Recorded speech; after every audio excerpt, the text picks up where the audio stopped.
Clipper Audiobooks presents an unabridged recording of The Couple at Table 6 by Daniel Hurst, narrated by Deirdre Whelan and Harriet Dunlop.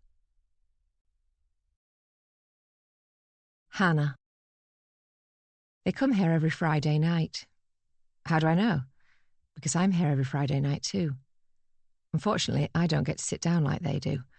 I'm always on my feet, scurrying back and forth between the tables out front and the kitchen in the back, balancing plates on my arm and taking all sorts of abuse from frustrated chefs who always seem to be mad at everybody but themselves for choosing their stressful profession. But they get to relax in this environment, sitting in their seats and sipping red wine, perusing the menu and making their choices, and ultimately filling their bellies with very tasty food. What are their names? I wish I knew. I only have the surname that they make their reservation under, Murphy. At first, I thought that meant they must be from the Emerald Isle. But after passing their table several times and failing to detect an Irish accent as they spoke amongst themselves, I guess not. They both sound as if they're from the north of England, so they must have grown up on this side of the Irish Sea, but sadly, that's about as much as I've been able to discern. I don't know their names because I've never had a chance to ask, and I haven't asked because I've never served them. The tables I get assigned to are on the left-hand side of the restaurant, closest to the hot, steamy kitchen, whilst the couple always sit at table 6, which is on the right-hand side, over by the windows. In summer, they get a great view of the countryside outside, but in winter, they just get the privacy that comes from being on the outskirts of the busy restaurant floor. The Murphys have always sat at table 6, ever since I first noticed them frequenting these premises 6 months ago. That's one part of their routine. The other is that they always come on a Friday night, and one thing is for sure, that means they get to begin their weekend in a more enjoyable manner than I do. Working in hospitality means that the concept of weekends doesn't really apply to me. I'm used to having my time off on Mondays and Tuesdays, those boring, soulless days when everyone else is at work and there's very little for me to do but catch up on my dry cleaning, wander around the deserted town centre, and count down the hours to my next shift while watching dreadful television. I don't get to go out and party with my friends when I'm working weekends. I don't get to drink all day on Saturday and sleep all day on Sunday. And I don't get to go out for a romantic meal with my husband on a Friday evening and see the glint from the diamond ring on my left hand in the window by my table. I wonder how long the Murphys have been married.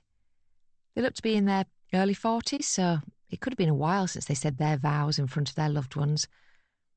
But there's another thing that makes me suspect that the honeymoon period was a long time ago. It's because in all the time I've been watching them, I've not seen much in the way of affection. They talk to each other, sure, and I've seen each of them laugh at a joke the other made, but I've never caught a glimpse of their hands reaching across the table or their feet rubbing against the legs of the other beneath it.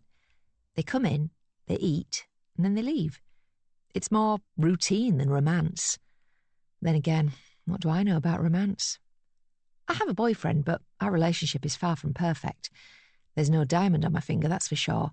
And while I'm not quite as old as Mrs. Murphy yet, I am nearing 40, and I feel like my internal clock is ticking louder with each passing day. But this isn't about me. At least not yet, anyway. It's about that couple at table 6, and how I have slowly but surely become obsessed with them ever since I saw them.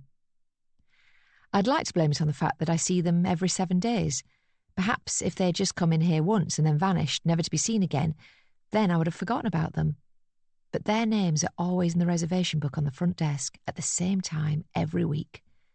Murphy, 1930, T6. I can see them over there by the window now. Him in a smart blue shirt and grey jeans that make him look very trendy for his age. Her in a pretty pink blouse and black trousers that accentuate every one of her impressive curves. I envy her look, and not just because she's slimmer than me. It's because she gets to beautify herself every Friday, while I end up standing here looking like a hot, sweaty mess. My white uniform looks pristine when I put it on, before every shift, but it doesn't look that way an hour into it, once the first signs of sauce splashes become evident. Seriously, why did the manager here decide that white was the best colour for his staff to wear? What could possibly go wrong when we have to carry plates of tomato-based products back and forth all night? Of course, we're not supposed to spill any of the food on ourselves in between the kitchen and the tables, but accidents happen. The small but unsightly splodge of bolognese sauce on my left sleeve is a testament to that. Along with my god-awful uniform, I have to scrunch my mousy brown locks into a bobble so that I don't get my hair in any of the food, and while that is practical, it doesn't do anything to enhance my appearance.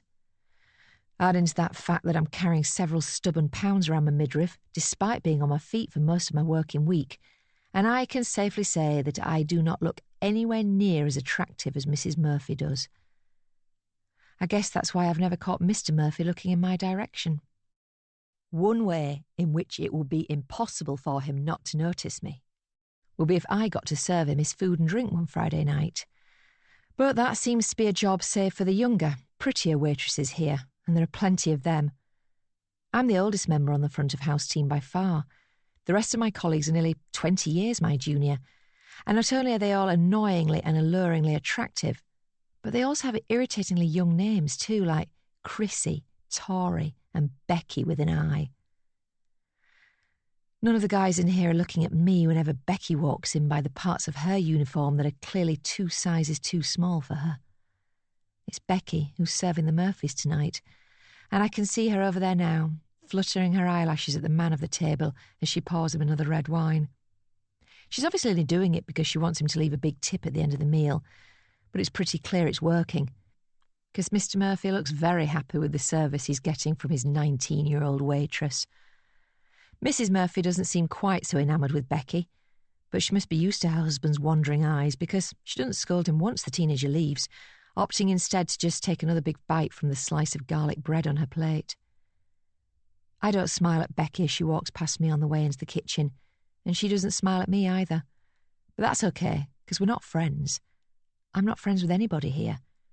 I just turn up, do my job, and go home again. That reminds me, I should probably go check on table 12. Meandering my way through the myriad of tables on this side of the restaurant, I eventually reach the solitary 30-something-year-old male at table 12 and ask him if he's finished with his meal. He looks a little startled when he hears my voice, almost as if he wasn't expecting to be spoken to by anybody in here this evening, but he soon composes himself and nods his head. "Was everything okay?" I ask him as I pick up his empty plate, and he tells me that it was, although the lack of food he left had already told me that before he uttered a word. But being a good waitress isn't just about carrying plates and pouring drinks, it's also about interacting with the patrons and making them feel like they are the most important people in the room. So, would I class myself as a good waitress? Not really. I just do enough to get by, which is how I've tended to operate in all areas of my life.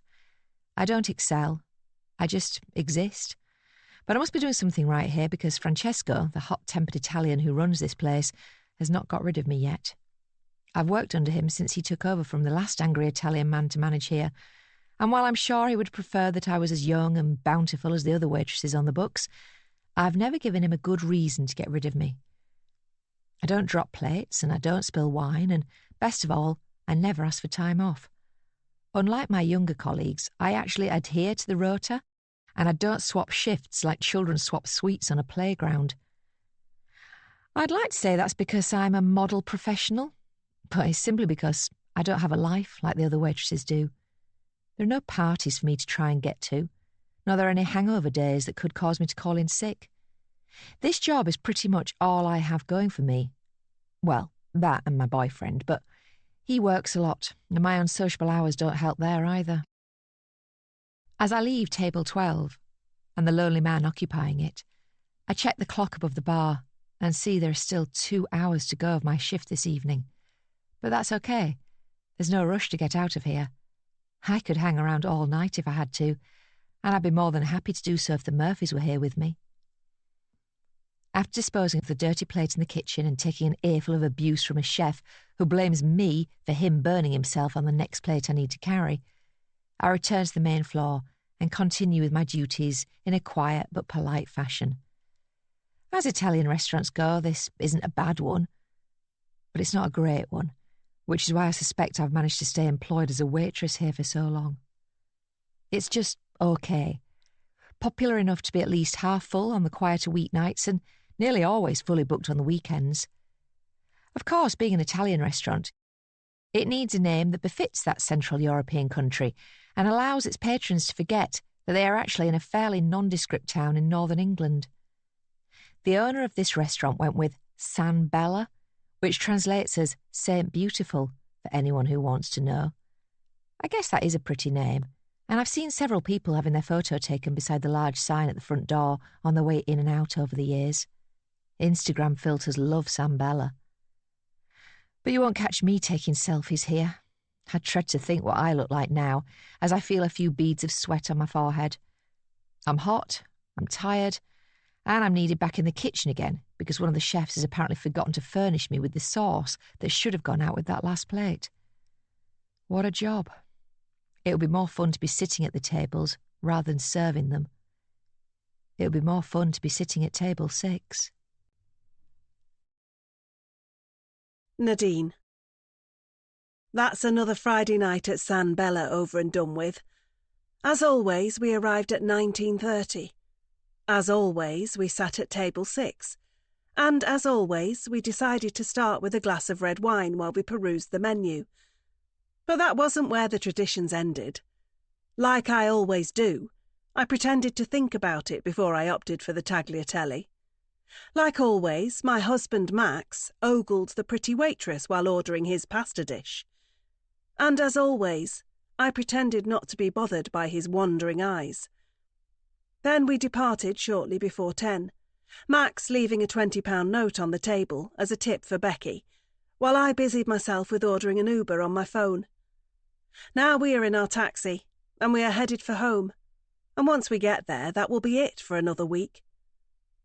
Max will go back to working on his busy business and staying away from home for the majority of the next 7 days, while I will entertain myself by keeping the house tidy and snooping at my children's lives on social media. But before we both know it, Friday will come around again, and we will put on our finest clothes and return to the Italian restaurant that has become our favourite ever since we first set foot inside it 6 months ago. "What did you think of the food this week?" Max asks me, as our driver shuttles us down another dark street. "It was fine," I reply, while suspecting my husband is just making conversation, rather than suggesting standards have slipped at our most frequent haunt. "The wine wasn't as good as last week." "I told you to get that bottle of Bordeaux." "I know, but I fancied the Merlot. They're usually much nicer than that." "Well, you can have the Merlot next week, can't you?" "I will." I wonder if the taxi driver is internally cursing his luck for his latest fare being for 2 privileged passengers who have no greater worries in the world this evening than the expensive bottle of wine they consumed over dinner. But he doesn't say anything, and it's up to me to fill the silence in the vehicle a few seconds later. "Those waitresses seem to be getting younger by the week." "Are they? I hadn't noticed." I roll my eyes at my husband's pathetic attempt at pretending he wasn't gawking at all the waitstaff who were half his age, but he sticks to his story and shrugs. At least he only looks and doesn't touch. The last thing our marriage needs is him to start an affair. Max is a red-blooded male, and he likes to let his eyes linger on things he shouldn't be looking at from time to time. But he's faithful, and I guess that's the most important thing. It's certainly more than can be said for me. Shifting in my seat because the memory of what I once did has suddenly caused me to feel uncomfortable, I turn away from the man sitting beside me and look out at the field on the other side of the window. We're leaving town behind now and heading out into the countryside, and that is where we will find the home we purchased here just under a year ago. With Max's business going from strength to strength, it was time for us to reap the rewards of all his hard work, and we chose to do that by buying a property that was double the size of our last house. On the face of it, it seemed unnecessary, especially because our 2 children had recently flown the nest and halved the number of people occupying the family home. And I'm still not convinced we needed the space for the potential tennis court either. But we went ahead and put our offer in, and it was a very proud day when we received the keys. Max has always been the main breadwinner in our relationship, but things really went to another level when he came home one day and told me that he had an idea for a new type of filter on an air conditioning system. Being a mechanical engineer meant that it wasn't strange for me to hear my husband talk about cooling systems and ways to make them more efficient. But what was different that time was that he wasn't just talking about something he was doing for his employer. He was talking about something he was going to do himself. Fast forward 4 years since that initial spark of an idea, and now Max is the CEO of the company that he founded to sell his new filter to offices, hotels, and homes all around the UK. To say things went well in the early stages would be putting it mildly. And yes, I am now a millionaire's wife, thank you very much. But it's not quite as perfect as it sounds. We have the big house and the expensive car on the driveway. But besides that, we don't exactly live to our means. There have been no exotic holidays for us for a long time, nor are we always wining and dining in the best restaurants the big cities have to offer. That's because Max is so busy pushing his ingenious product into new markets and expanding the business that we barely have the time to enjoy the fruits of his labour. I know he has to do it, and I am very proud of his endeavours, but I wouldn't be lying if I said I wish he was around more. It's not good for the health of any relationship if the two people in it spend most of the week in different places. But that's just the way it is with us. It's also why our Friday nights are so important. I haven't handed out many non-negotiables to Max since our marriage began. Just the obvious ones like no cheating, no abuse, and no leaving the toilet seat up every time he frequents the bathroom. But I made an addition to that small list half a year ago, after our first visit to San Bella went so well. I told him that no matter what he was doing all week, and no matter how busy he was, he had to be home so we could have a date night on Friday. I'm pleased to say that Max has kept his word since that evening, and so far, we have not missed a single date night at our favourite restaurant. Why do we like San Bella so much? Well, I know why Max likes it, but I've had enough of thinking about those waitresses and their tight uniforms. The reason I like it so much is because of the ambience of the place.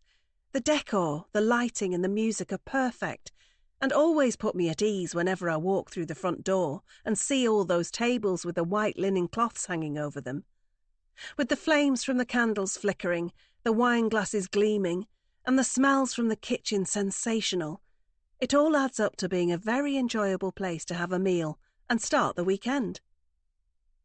This week's edition might be over now, but I'm already counting down the days until next time we get another taste of Italy in this part of England. Here you go, the otherwise mute driver says, as he parks his vehicle outside our stately home 10 minutes later, and Max thanks him as I open my door and place a heel down on the gravel drive that leads to our front door.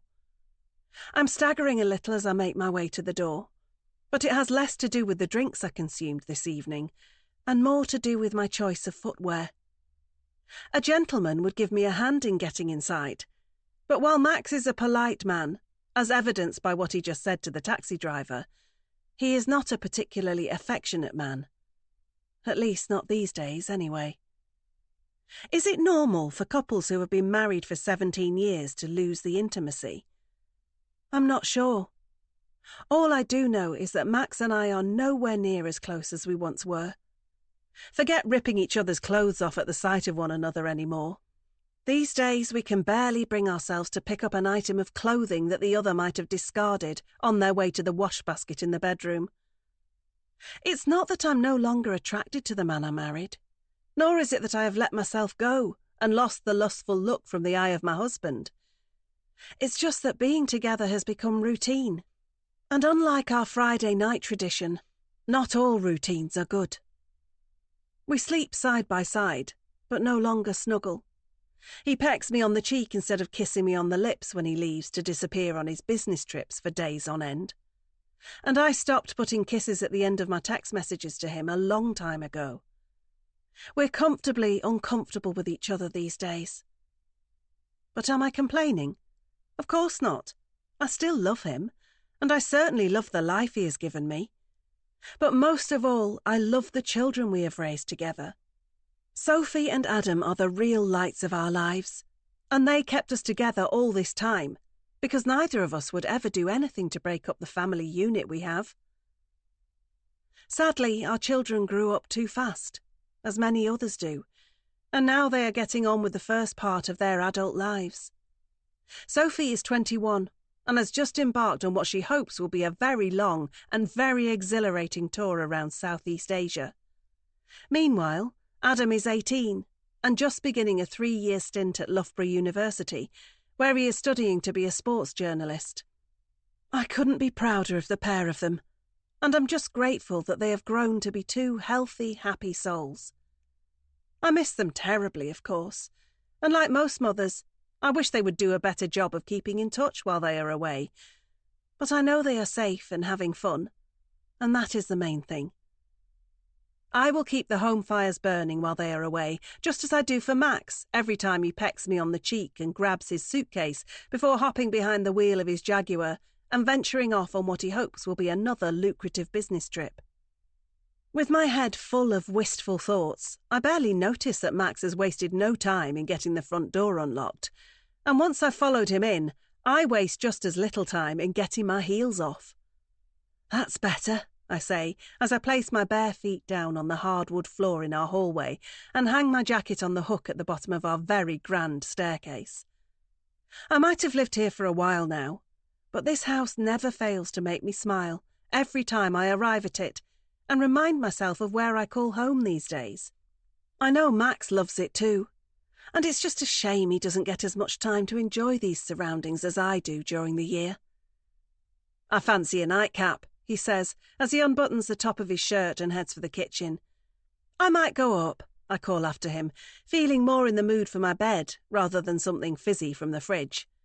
No worries, he mutters as he disappears, and I plod up the stairs towards the bedroom, trying not to feel too guilty about calling it a night, but struggling because I should probably stay up late and sit with him while he has his drink. But I'm tired. I'm overly full from all the food. And most of all, I'm worried that my husband might get a little frisky with one more drink inside him. If I go up now, then I can be asleep by the time he retires to bed beside me. And while that might not be fair, it is a fact. His birthday's coming up soon, so I'll save the sex for then. Like I said, we have our routines. Abstinence is now almost as common in this marriage as Italian appetizers on a Friday night. Hannah. I complete my shift as I always do, changing in the bathroom so that I don't have to wear my waitress uniform for a second longer than is necessary. Feeling better to be back in more comfortable clothing, I leave the bathroom and head down the corridor in the direction of the door that will take me out of here. I pass several other colleagues as I go, some in their chef's whites, others in uniforms just like the one I discarded, but I don't get much in the way of conversation from them. We're all as tired as each other, and all just as eager to get out and salvage something of our Friday night. But while some of these people might be hoping to catch last orders in the local pub, or maybe even join the queue at a nightclub that is open long into the night, I have far less exciting plans. I'm going to go to the nearest takeaway, and I'm going to order myself a big serving of cheesy chips. I'm harbouring a little guilt as I step out into the fresh air and feel the cold wind blowing in my face as I cross the restaurant car park. It's guilt because I know I shouldn't be seeking out such fatty food at this time of the day. I should just go home, get to sleep and survive on the calories I'd already consumed earlier. The salad I had before my shift began was supposed to be enough. Yeah, enough if I was some skinny supermodel who got paid to live on lettuce leaves and fresh air. Alas, my stomach was growling at me for the last couple of hours of my shift, and now all I can think about is stuffing my face with some food that will do nothing for my waistline, but will at least do something for my mood. I'm feeling fed up, which is familiar, and only something sinful will perk me up now. Crossing the street, I avoid the numerous puddles sitting on the wet tarmac and hurry along my way, wrapping my coat around myself because it's freezing and I've no other way to warm up. I'm not going to take a taxi because that will be a waste of the money I've worked so hard to earn tonight. It's a 10-minute walk, and I'll just have to put up with it. The chips will be purchased out of the £14.28 I made in tips. That was my share after the funds had been divided up between all the staff on duty tonight. But I know for a fact that Becky made more than that, because I saw her swooping in on the Murphys' table just after they left, and I bet that was because there was a £20 note sitting there to be collected. I've long suspected some of the other waitresses aren't sharing the money as they should be, but I'm not bothered enough to kick up a fuss about it. I'm just grateful to have a job, and I'll be even more grateful when I have a tray of chips in my hand. I pass a couple who look like they've spent the night in one of the pubs around here, because he's swaying and she's shouting. They're having a fight, and I wonder what happened as I look over my shoulder at the pair of them walking away. Did he not give her enough attention this evening? Did he give someone else too much attention? Or is she just not doing a good job of handling her alcohol and taking out her tipsiness on him? Who knows, and who cares? They aren't worried about me, so why should I worry about them? But I am worried about the Murphys. Did they have a good night? What did they talk about? And did they notice me watching them during their meal? I'm also intrigued as to what they're up to now after I saw them leave the restaurant. Have they gone out for more fun, or are they already home? What are they up to? Are they chatting? Drinking? Making love? One thing's for sure. They aren't going to be in this takeaway. Reaching my destination, my eyes are dazzled by the bright lights of the venue's flashing neon sign that's doing its best to draw in the drunk and the desperate. Pizza Baby is the name of this classy establishment, but don't let the name fool you. The guys in the kitchen here don't just limit their culinary skills to circular dough bread with pepperoni toppings. They can cook kebabs, chicken wings, and anything else a person might need to ensure they increase their odds of having a heart attack in the next few hours. But I'll make do with a portion of chips, and I let that be known to Mario, the guy who operates the till in this place, but also doubles as a ladies' man in his spare time. Hey, look who it is, my favourite customer. Where have you been? I missed you. I roll my eyes and offer a weary smile to be polite. But I do wish we didn't have to go through this charade every time I come here. I know I'm not Mario's favourite customer, because I've seen some of the other women who frequent this place, and they're a damn sight sexier than I am. But I do have female body parts, and that seems like it's all it takes for this enthusiastic Turkish man to be enamoured with me. Here you go, I say, as I offer him the £3.50 for his till. But he's in no rush to take it. Instead, he's more interested in showing me his new watch. Look, the hands are Cupid's arrows and the numbers are hearts. You like? It's cheap, gaudy, and certainly not as romantic as he thinks it is. But I tell him I do like it, because I presume that will get me my chips quicker. Mario is thrilled to get my seal of approval and takes my money, but then continues jabbering away, telling me where he bought the watch and confirming my suspicions that it is nothing but a dodgy fake. He got it at the market, and nothing at the market is what it seems. What are you doing tonight? We could party after I'm finished here. Mario is trying his luck with me, even after I've walked away from the counter and sat down at one of the sticky tables to wait for my food. But I can't blame him.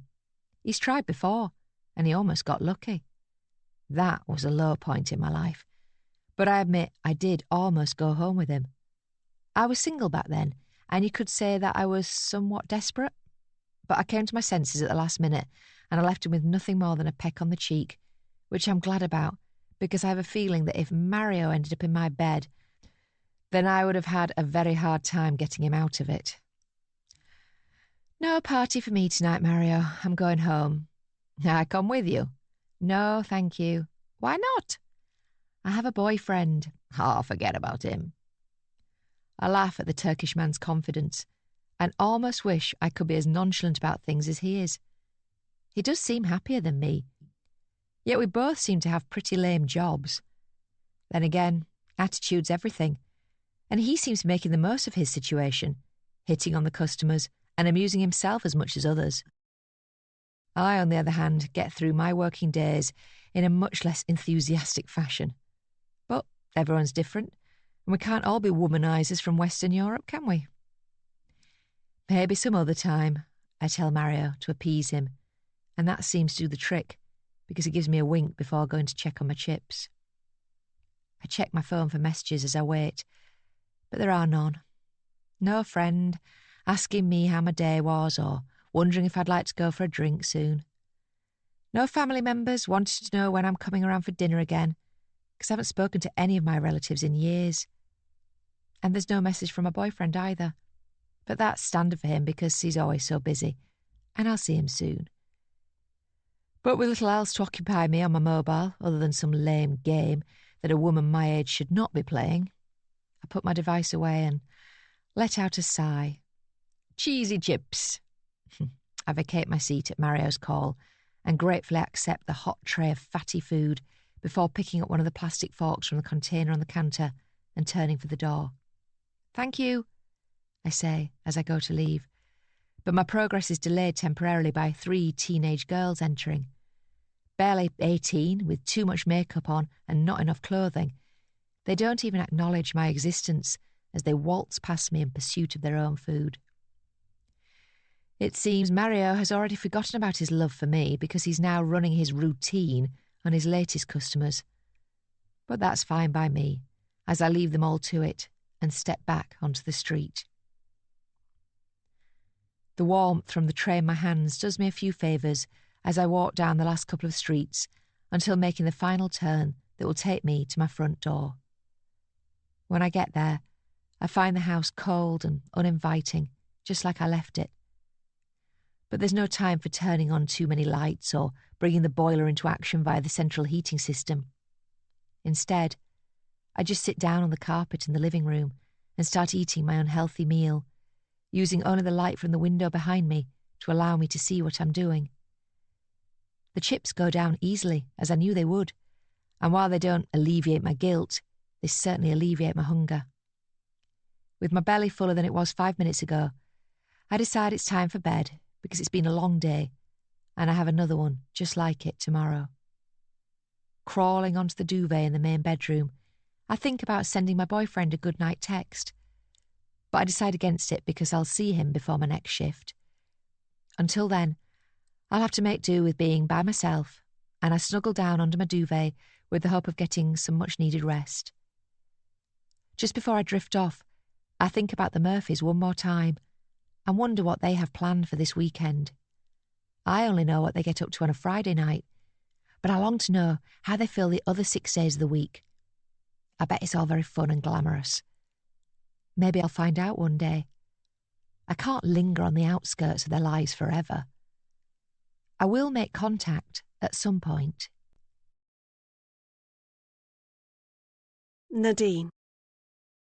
Black ties, ball gowns, and boring conversation. There are many perks to being a businessman's wife, but having to attend events like this is not one of them. I'm currently standing in the corner of this large function room and doing my best to stay out of the way of everybody else here as I sip from a champagne flute and watch my husband doing his thing.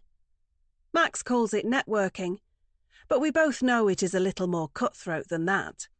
He is doing his best to make as many contacts as he can, in the hope that some of these wealthy people will be connected to the types of industries that he can sell his product to. My man looks friendly and charming, and like he is simply here to make friends.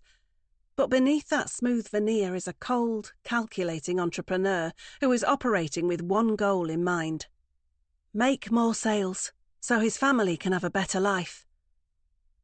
It's that fact that means I can't be too mad at him for making me attend things like this. I'd much rather be at home on the sofa, wearing something a little more comfortable than a sparkly sequined dress, but needs must. It looks good for Max in the eyes of everyone else here, if he turns up with a loyal woman on his arm.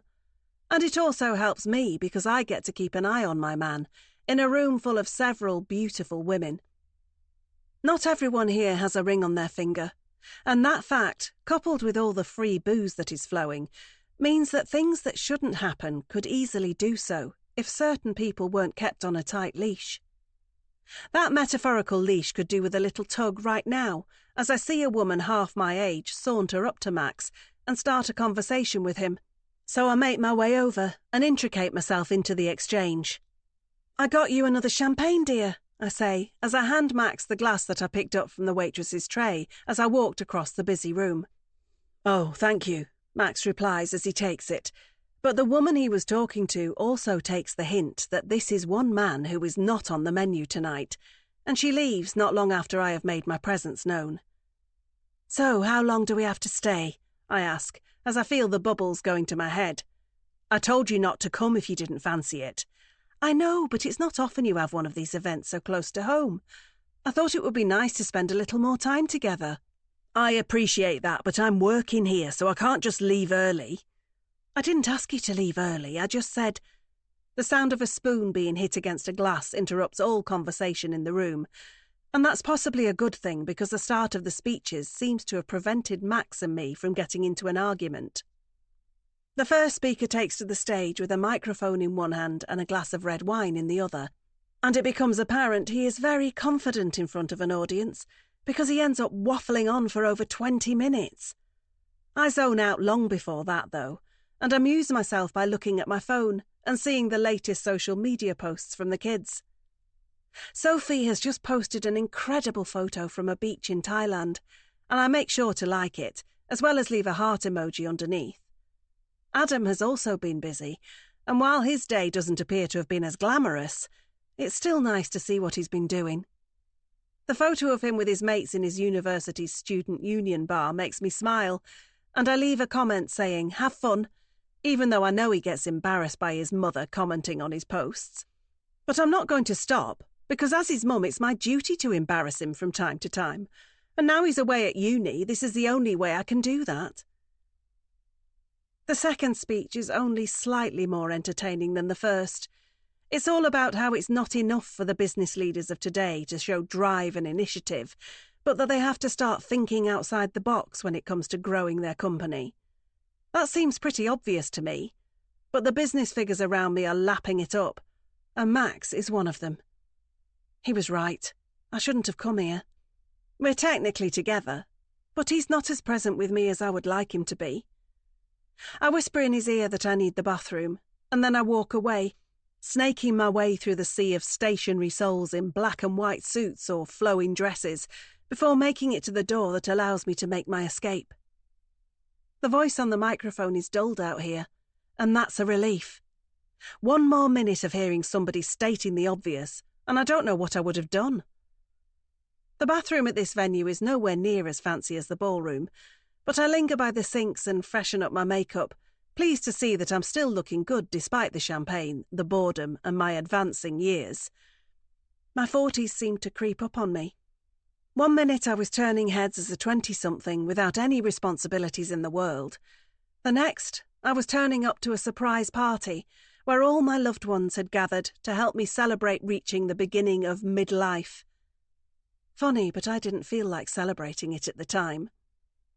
Max seems to have adjusted to this new decade much better than I have. Although I suppose the mansion, new sports car and ever-present need to grow his business beyond all realm of recognition could be signs that he is suffering from his own crisis as he begins to acknowledge his mortality. But what does this second chapter of life have in store for us? The first brought marriage, kids, and a whole heap of fun. But what's next? Plucking out greys and reminiscing on the past? Max really was right. I shouldn't have come here, because now I've had too much champagne and I'm getting all deep and thoughtful. I should have just made do with our Friday nights at the Italian. Forcing myself to be around my husband more is only going to lead to even more problems between us. And so it proved. I got progressively more drunk as the evening went on, as did Max, and by the time we were in the taxi home we were bickering. He accused me of not making an effort with the other people at the event. I accused him of trying too hard and not being himself. Then I said he was neglecting me. He said I didn't understand what it took to run a business. I scoffed. He rolled his eyes. I wanted to hit him, not to hurt him, but just to show that I felt we were heading towards a dangerous place if we didn't snap out of this. But I didn't. I left him untouched, just like he left me untouched when we got home, and let the poor taxi driver be on his way. This time it's my turn to sit up with a nightcap, while Max has gone upstairs to pretend to be asleep when we both end up in bed. At least our Fridays at San Bella result in some good food. I barely got a chance to sample some of the canapes tonight before they ran out. Sophie has posted another photo. She's been swimming in the sea and it's beautiful. But it's another reminder of how far away she is from home. Adam has no further updates, but I notice he has deleted the comment I left under his photo earlier. That stings a little, but I know he loves me, just like I know Max loves me. So what am I missing? Why do I have such a wonderful family, yet feel so lonely? It's easy to think that I'm the only person who feels this way, but of course that won't be the case. The world is full of lonely souls. I bet there's someone else in this town who is experiencing the same emotions at this very moment. I wonder what coping mechanisms they use. Do they have actual tactics, or do they just stubbornly carry on and wait for things to get better? I wish I could meet one of those people. I could ask them. Who knows? We might even become friends. Hannah. It's been a quiet week at the restaurant, and I blame it on the weather. Who wants to get dressed up and go out for a meal when the rain's horizontal and the winds are blowing a gale? While it's the job of the manager to worry about low reservations, I'm still affected because fewer people dining and drinking means fewer people tipping. Then again, I know I'll never be rich, so there's no point crying over a few lost pound coins. Thankfully, Friday's on the horizon again, and I'm already counting down the hours. I know that night will be busy because it always is. But most importantly, I know that night I will see Mr. and Mrs. Murphy come back into my life for a couple of hours. Until then, I'll keep myself occupied as I always do. Outside of work, I don't do much, but one thing I always make sure to fit into my schedule, at least twice a week, is to visit the local graveyard. That's not because I'm morbid, but because there are a couple of headstones belonging to people I used to know. I like to pay my respects regularly, and today is another example of that. I'm taking advantage of a brief lull in the rain to be out and about as I move along the path that cuts through this depressing but well-maintained resting place for the dead. I've brought flowers with me, like all good mourners should, and the cheap but colourful bunch of lilies are definitely going to brighten up the graves in question. It took me a little while to find the headstones in question, but once I had the route, I've been back again and again until it was ingrained in my mind. I almost feel like I could find my way with my eyes closed now, but I won't put that to the test. The last thing I want to do is trip over someone's headstone and find myself face down on a grave. It would be hard to rest in peace with my weight crashing down on top of the poor soul under the soil. I pass an elderly woman with tears in her eyes, and my heart breaks for the partner she's presumably lost. There's nothing better than falling in love, but there's nothing worse than losing that other person and trying to find a way to go on. It's possible, but it's not easy. The woman shuffles away, and I wish I could stop and give her a hug, but I don't. She's done what she needs to do here, and now it's time for me to do the same. Guess who's back, I say, as I reach the two headstones that stand side by side, protruding out of the grass that has got a little long and could do with a trim. I presume the groundskeeper here is waiting for the earth to dry out a little before he gets the lawnmower out, but based on the weather forecast, I think he's going to be waiting a while. But in the meantime, I can do my bit to spruce up this area, and I place the flowers down by the headstone on the left. It's the one that belongs to Michael Spinner, and along with his name, the headstone gives the years he was alive. 1985 to 2020. Yes, this poor man died young, well before his time, but life isn't fair. Hi, babe, I say to Michael, as if he can hear me and could offer up a response. But the only reply I do get comes in the sound of the wind rustling the leaves on the tall oak trees that surround this spooky place. Oh, it's been a tough week this week. Work's rubbish as usual, and this weather's getting me down. But I feel better for seeing you. The wind grows stronger, and I wait for it to settle before I speak again. I hope you're not cold. I can't imagine what it must be like to have to be out here all day. Then again, it's not exactly warm where I am. I still don't put the heating on, But I got a new hoodie last week at the charity shop, and I wear it to bed sometimes. It keeps me cosy. I noticed the old woman from earlier walking back the way she came just then, and I wonder what she could be doing. I keep watching her to find out, and it's not long until I see her pick up a handbag from beside one of the graves. She must have left it there by mistake. Forgetful, but at her age, she can be forgiven for that. I might forget some things as I get older, but I won't ever forget you. I go on. You'll always be up here. I tap the side of my head. And you know, you'll always be in here too. I touch the centre of my chest. The woman with the handbag looks at me as she walks away, and for a moment, I worry she's going to come over and say something to me. Has she noticed which grave I'm standing in front of? No, I guess not, because she just walks away.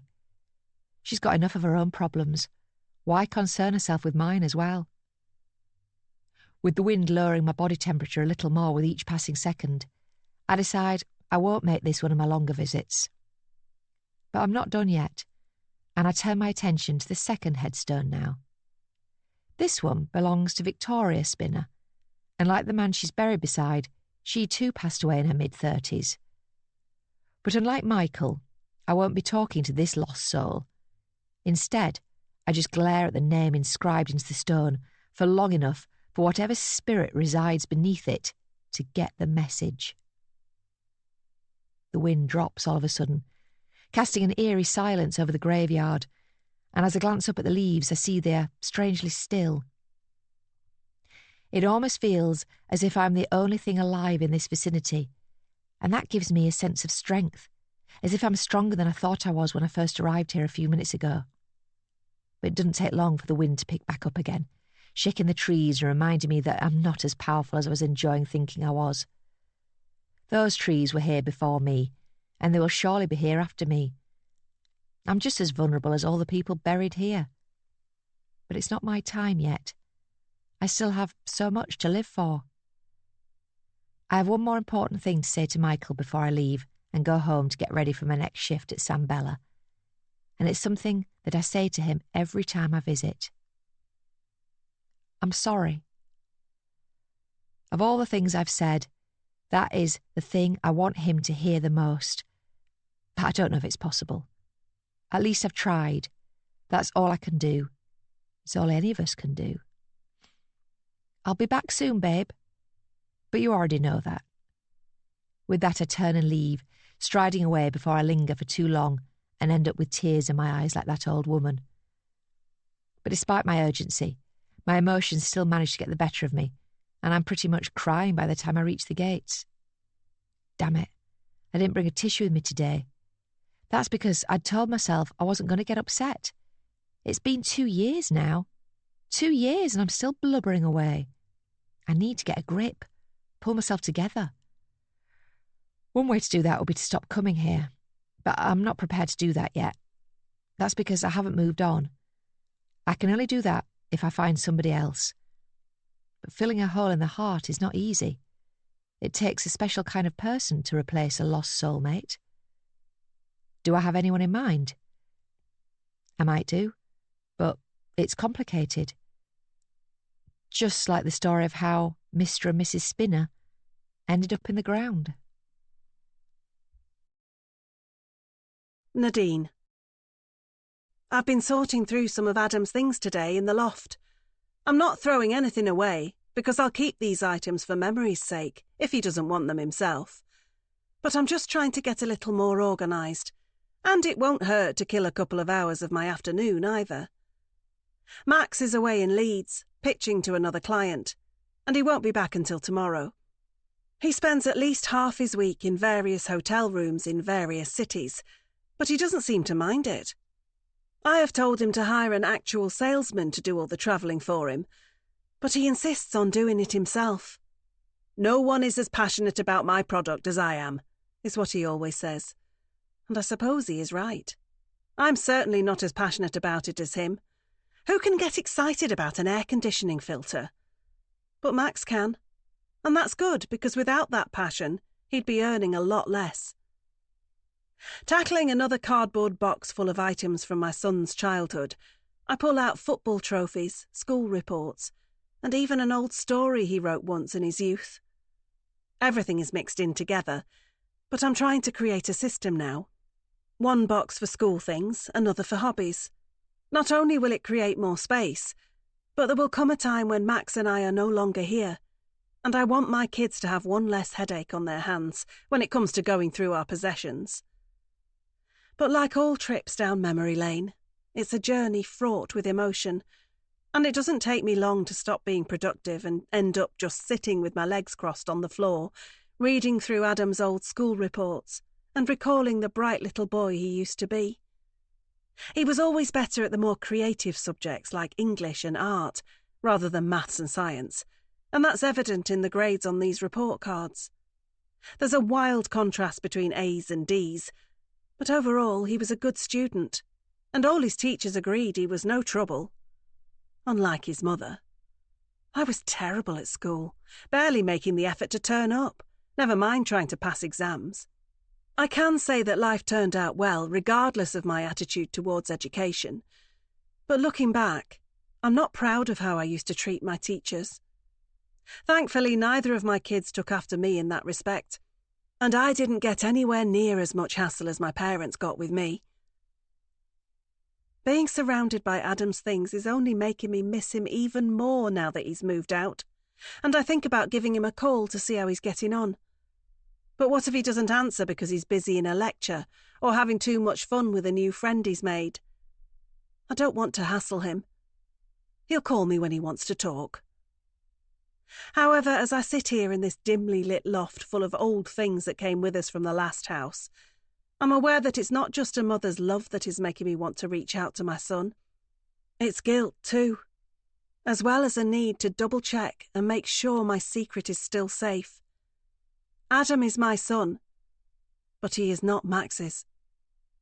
I'm the only person that knows that fact in this family. My husband, my son, and my daughter have no idea that there is a terrible secret hanging over all of our heads that could blow this family apart if it ever came out. The only other person who knows the truth is Kieran, the man I had a brief fling with a year before Adam was born. It was stupid. I knew it at the time, and I haven't changed my opinion on that in the 19 years since.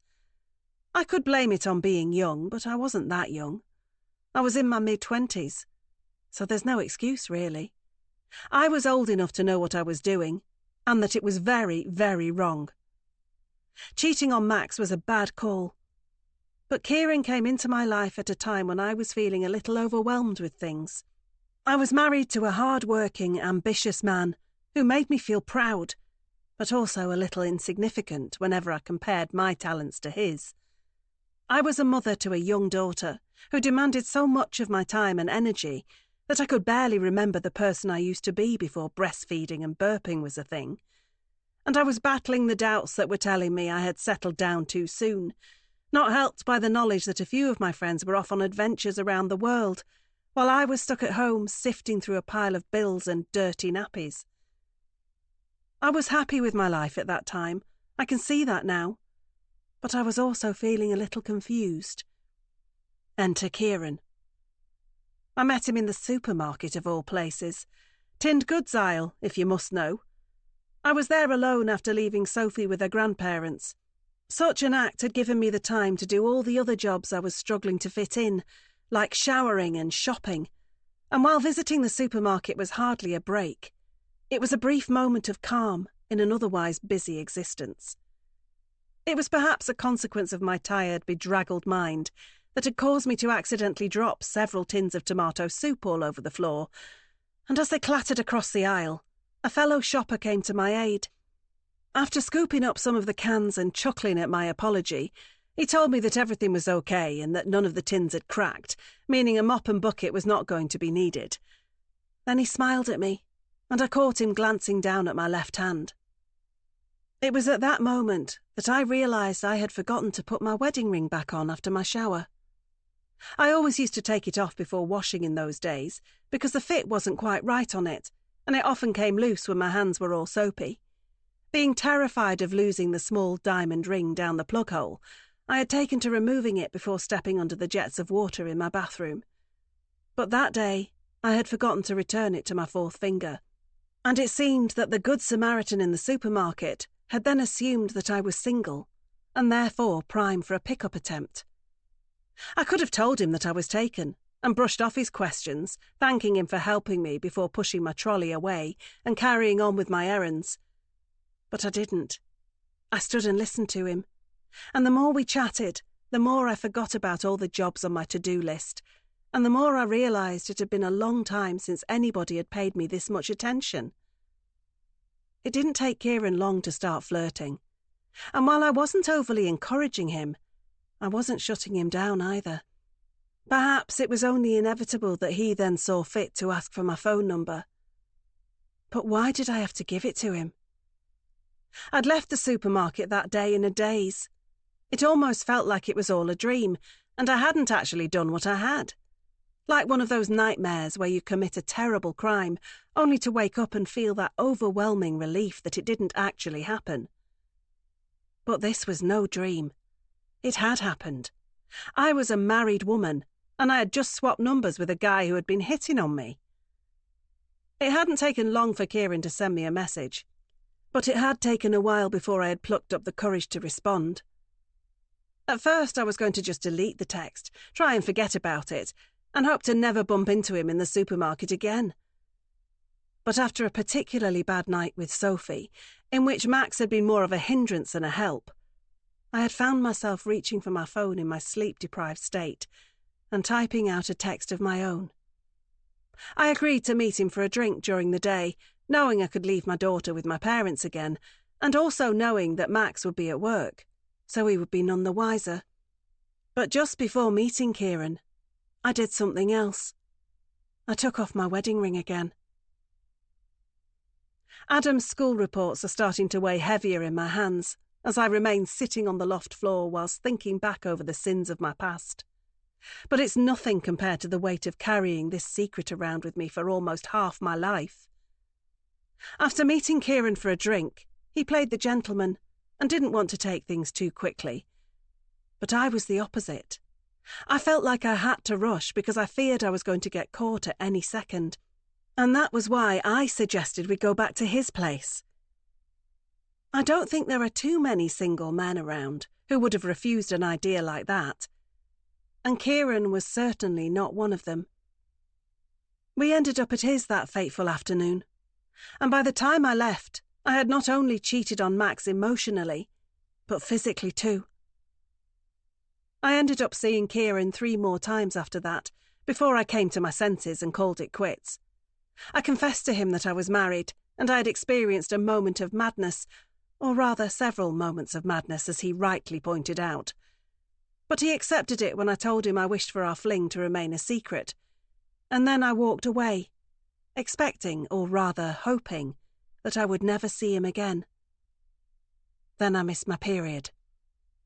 I locked myself in the bathroom and cried, as I wished it wasn't so. But I was pregnant again, and I knew that my husband was not the father. It took me a while to realise that I could continue with the pregnancy, and Max wouldn't be any the wiser. I just kept my pregnancy status quiet, seduced my husband as soon as I could, and then told him that I had returned a positive test not long after that.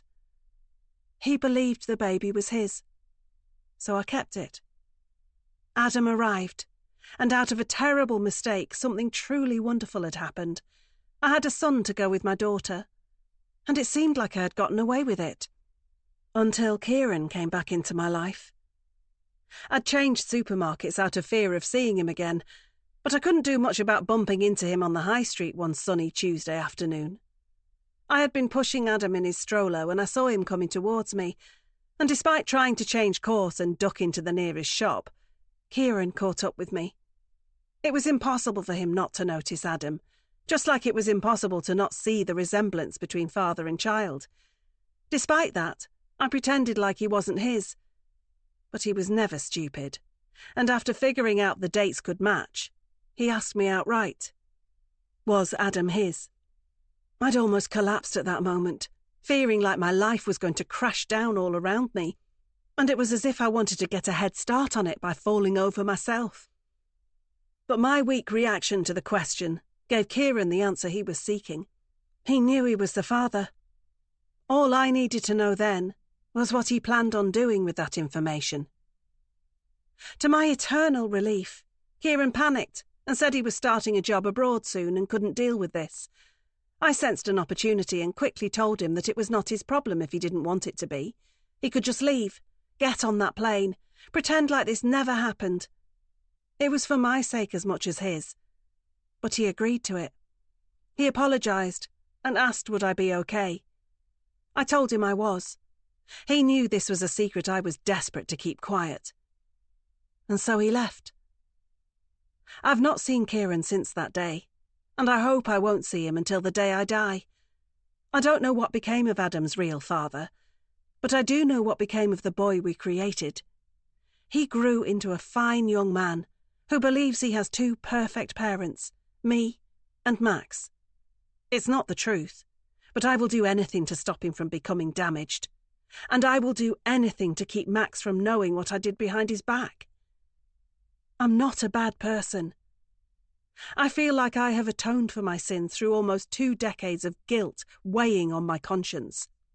But I can't look at any more of Adam's things today, so I leave the loft quickly and go back downstairs, where I won't be reminded of the past quite so easily. It's just a secret, and we all have them. Don't we? Hannah. We've had a complaint from one of the customers. It's from a well-dressed but bolshy man on table 8. He's part of a 5-strong party of similarly dressed and similarly bolshy men who came in at 7 o'clock, after what I can only suspect was a boozy afternoon elsewhere. I guess the weekend started early for those guys, but I'm not having quite as much fun as they are today. The man said his steak wasn't cooked correctly. He wanted it medium rare. He apparently got it medium well. Now he's returned his food to the kitchen, and if there's one thing that gets a chef angry, it's seeing food come back. To make matters worse, the man in question is on one of my tables, so I'm the poor person who now has to act as the messenger between the unhappy patron and the unhappy chef. He's asked if you can cook him another one, chef. I try, but I doubt that will elicit a good response from my colleague on the other side of the hot counter. Where's the docket? Chef Williams demands to know, and he grabs the pile of papers that are skewered on a spike. These represent all the meals that have already been cooked, but they're also a good way of determining who's in the right. Did the chef mess up the order? Unlikely. Did the customer change his mind? Most probably. Or did I just get the order wrong when I placed it? Hopefully not.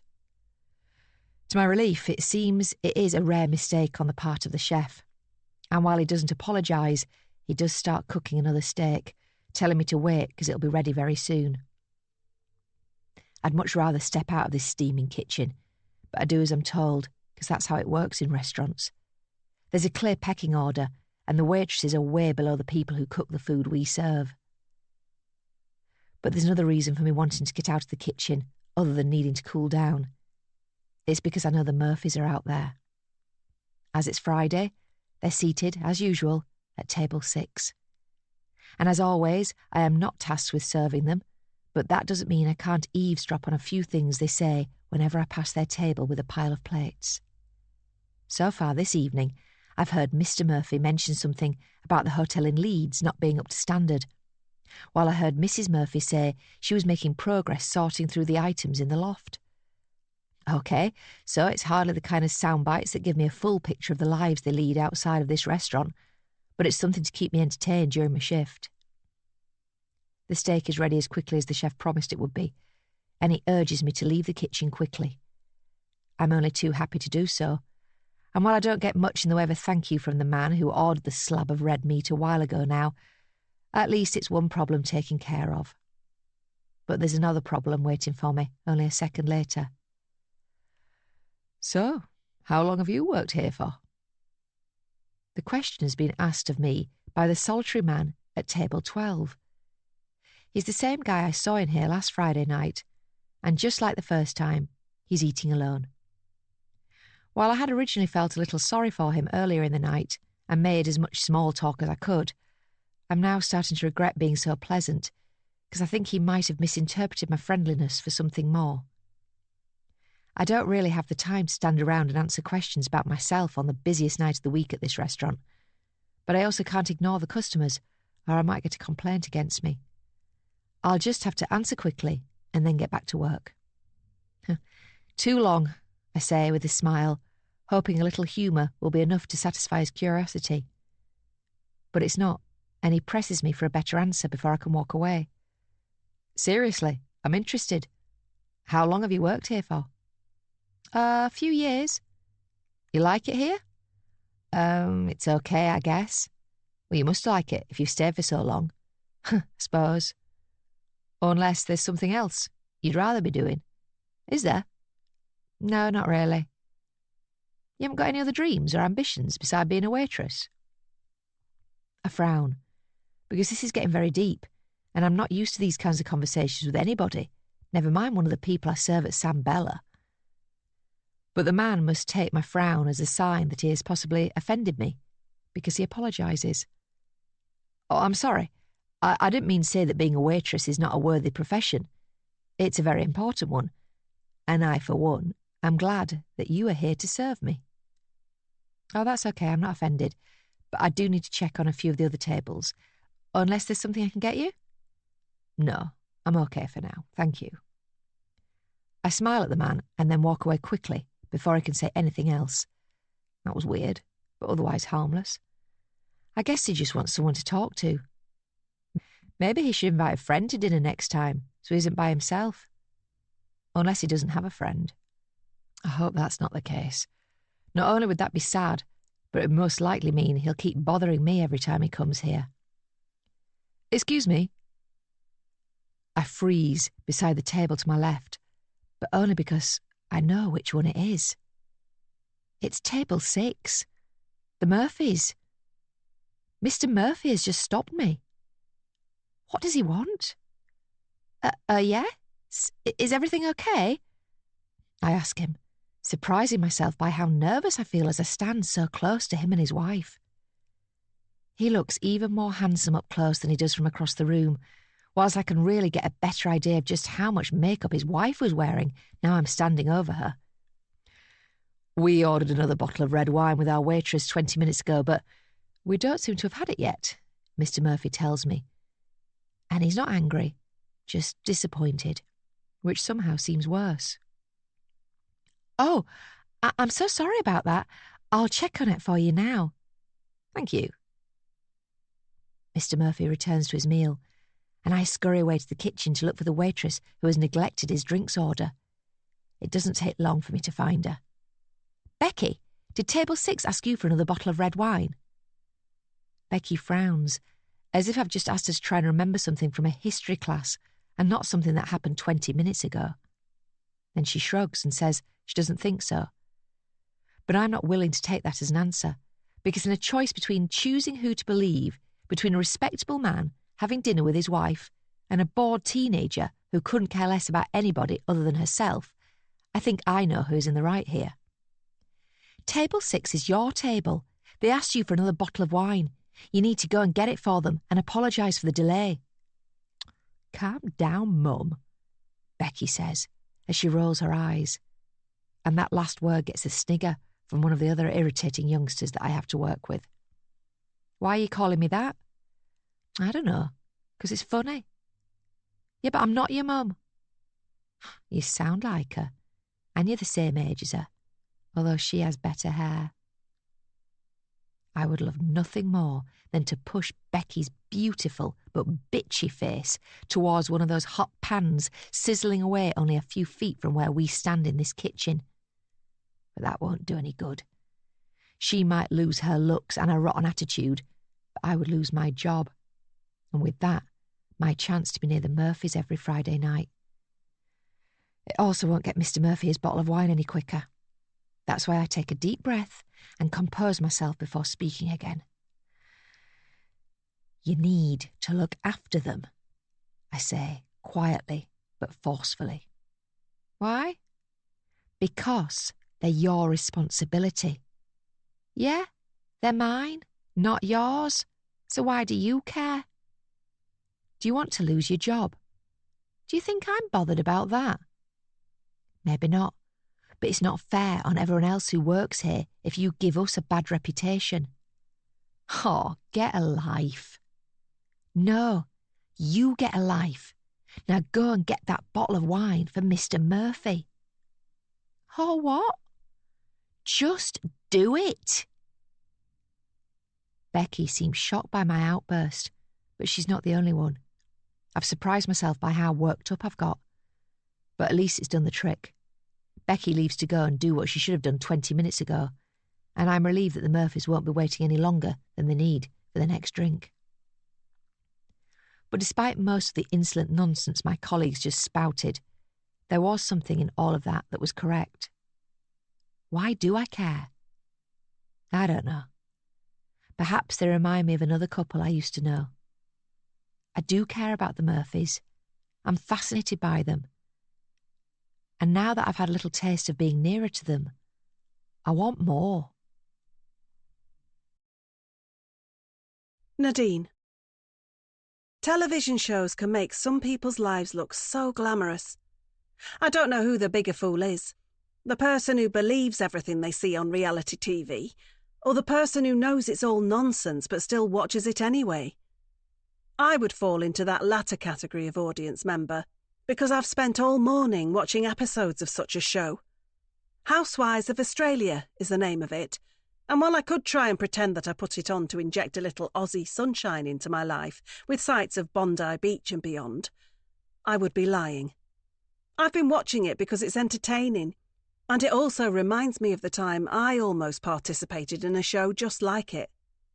Perhaps it was my own version of a midlife crisis that had seen me apply for a spot on Housewives at Home, a UK reality show in which the camera was to follow the lives of 8 women who were married to successful businessmen and who had a penchant for some of the finer things in life.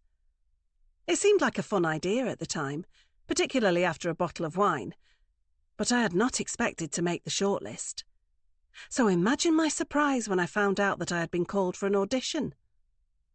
I was a bundle of nerves on the day I journeyed to the TV studio, but I relaxed a little when I saw how many other women had been called too. It seemed like the producers hadn't been particularly selective in who they had summoned to audition, and that made me realise I was probably not going to get much further. With the nerves having dissipated, I was able to be my usual confident self in the audition when the cameras were trained on me, and that must have been why I was selected to go to the next round. And the next. And the next. Suddenly, before I knew it, I was one round away from being chosen to be the next big reality star. Forget about the reality of the glamorous world of television. It was more the reality of my face being all over TV screens in the UK that caused me to come to my senses at the last minute and withdraw from the process. I'd like to say I did that because I decided that I didn't need the fame or adulation, because I realised I was already enough without it. But it wasn't because of that.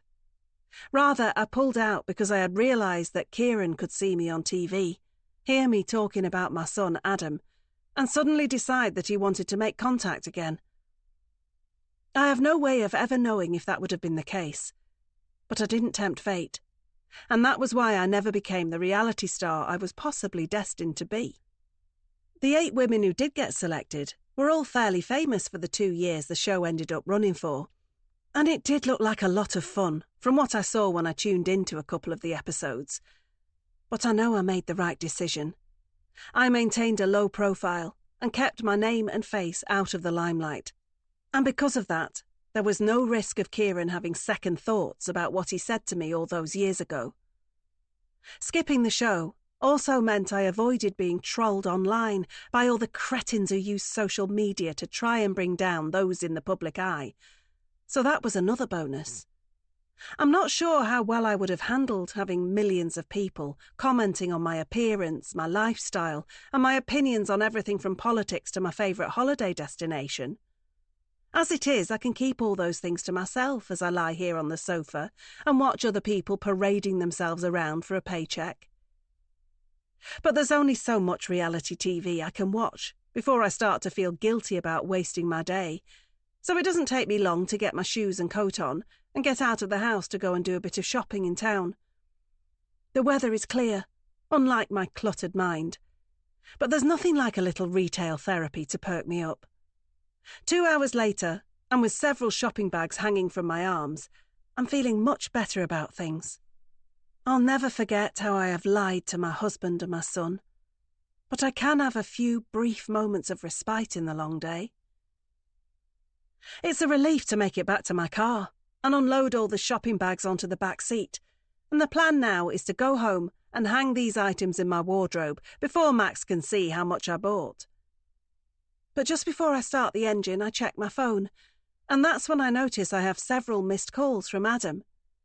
It seems he's suddenly decided to stop ignoring me and now needs me urgently. But why? My first guess is that he has run out of money, having overspent in the student bars, and needs a top-up in his bank account. Either that, or he has had an attack of conscience and realised he should probably check in with his dear mother at least once during his first term. But I'm not foolish enough to think it's the latter, so I already have my mind set on transferring him some extra spending money as I call him back and wait for him to answer. When he does pick up, he sounds annoyed, and definitely not like somebody who is about to ask a favour. "Why didn't you answer your phone?" "I'm sorry, love, I've been shopping and I didn't hear it in my handbag. What's wrong?" I'm waiting for him to say the word money, but instead he says a word I never wanted to hear him say. "Who's Kieran?" The phone almost falls from my hand as I try to breathe properly and convince myself my world isn't seconds away from imploding. "What?" "Who's Kieran?" "What are you talking about?" Please tell me there is a perfectly reasonable explanation for why my son is using this man's name, or just any reason that won't result in Adam telling me he never wants to see me again. "I got a letter from somebody called Kieran, and they told me they were one of your old friends." "A letter? What letter?" "It just came to my student halls." Has Kieran been following Adam? "What did it say?" "Not much. It was weird. The guy just said he was a friend of yours and wanted to reach out to wish me well at university." "Who is it?" "I don't know. Did he say anything else?" "He said that he wanted to make contact with me sooner, but had not been sure if it was the right thing to do." Shit. It sounds like Kieran has changed his mind about not wanting to be a dad. Then again, it has been 19 years. I imagine he has grown up a lot in that time, just like our son has. "What else did he say?" "Nothing. He just left a phone number and said I could call him if I wanted to talk." I feel like I could be sick, but I have to hold myself together long enough to make sure this isn't going to get any worse. "Did you call it?" I ask, as the fear rises up in my throat. "No, I almost did, but I thought it was a bit strange, so I wanted to check with you." "That's good. Don't call it. Who is this guy?" "Nobody, it doesn't matter. Why has he written to me? How does he know where I am?" "I don't know, but it's nothing to worry about. But I want you to come home. Can you do that?" "What? No, it's halfway through term." "I need you to come home right away." "Why?" "Because I need to tell you something, and I don't want to do it over the phone." I realised then that I could go to him. It would certainly be much quicker than waiting for my son to summon up the energy to catch a train. "I can be with you in a couple of hours," I say, as I mentally run through the route to his campus in my head. I've only been there twice before, once on the open day, and once when we left him on his first day. Max did the driving both times, but I'm sure I can find the way with the sat-nav. "Why don't you just tell me on the phone? I've got stuff to do here." "I need to see you. I won't be long. I'll call you when I'm on campus." "Why are you being weird?" "Just wait for me to get there, okay? I love you. See you soon." With that, I hang up and put the car in motion, speeding out of the shopping centre car park like an F1 driver on a final qualifying lap. It's Friday, which means I should be going to San Bella with Max tonight, but that is not going to happen now. This is far more important. Why has this happened? How has Kieran found Adam? And what does he want with him now that he has? If there's someone in this town with a bigger problem than me right now, then I'd like to meet them, because I find it hard to believe that there is. Hannah. It's another late-night portion of cheesy chips to round off my Friday evening. They taste different this week. Too much salt or not enough. Maybe they changed the type of cheese they use. No, that's not it either. I know what it is, and it's got nothing to do with the quality of the food. Rather, it's got everything to do with the person consuming it. I'm confused, distracted, worried. I'm that way because this was the first Friday night without the Murphys coming into the restaurant.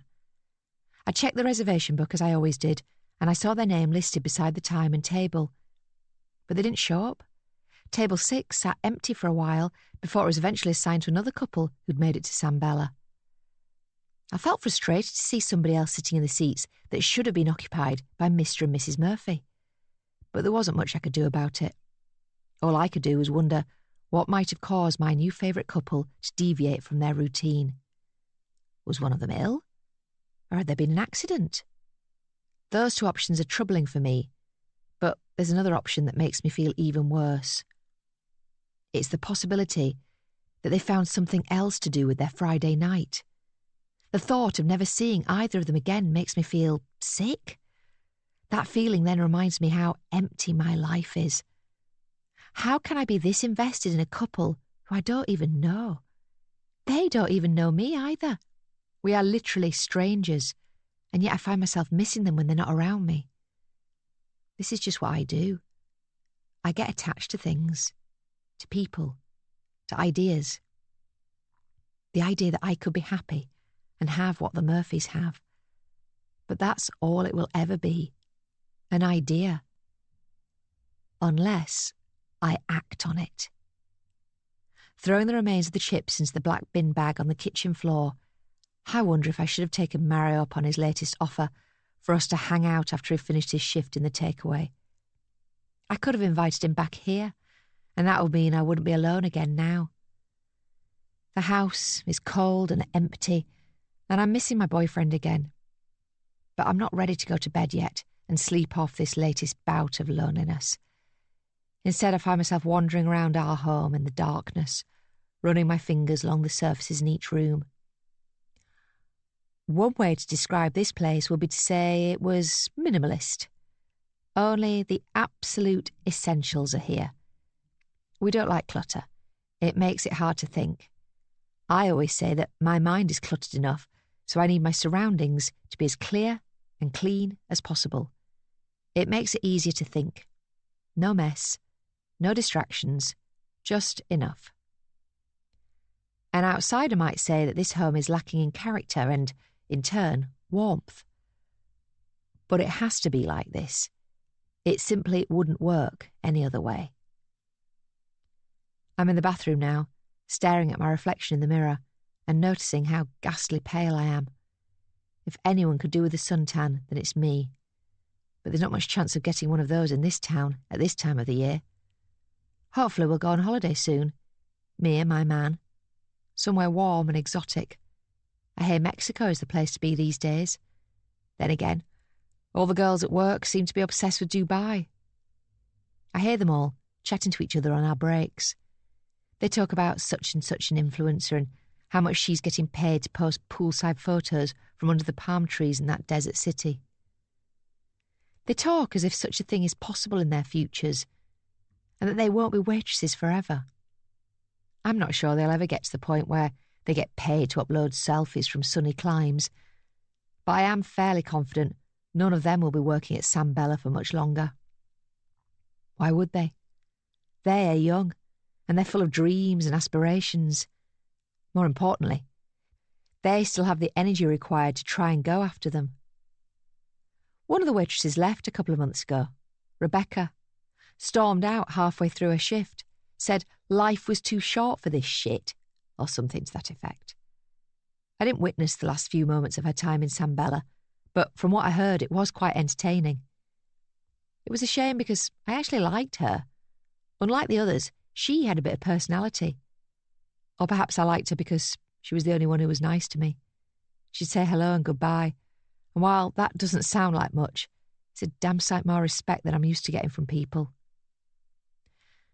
But there was more to it than that. Rebecca and I had a couple of interesting conversations whenever we were on shift together.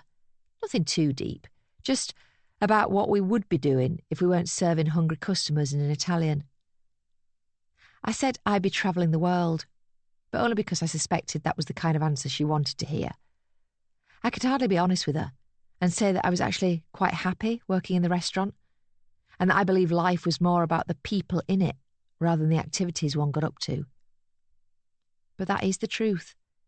I don't care about skydiving in the Seychelles or backpacking round Berlin. Not really. I just want love and the comforting knowledge that comes with knowing I am enough, not just for someone else, but for me too. But I gave the less complex answer, and Rebecca lapped it up before telling me that she wanted to travel too. It was funny though. She never suggested we should travel together. Why would she? I was almost old enough to be her mum. It was silly of me to ever think we were friends, which of course we weren't. A friend wouldn't walk out without saying goodbye. But I do miss her. She was a bit of a thinker in a world where I feel that most people let others do the thinking for them. I guess that's why she decided she was wasting her youth and walked out so abruptly. I envy her for that, making a decision and then just seeing it through.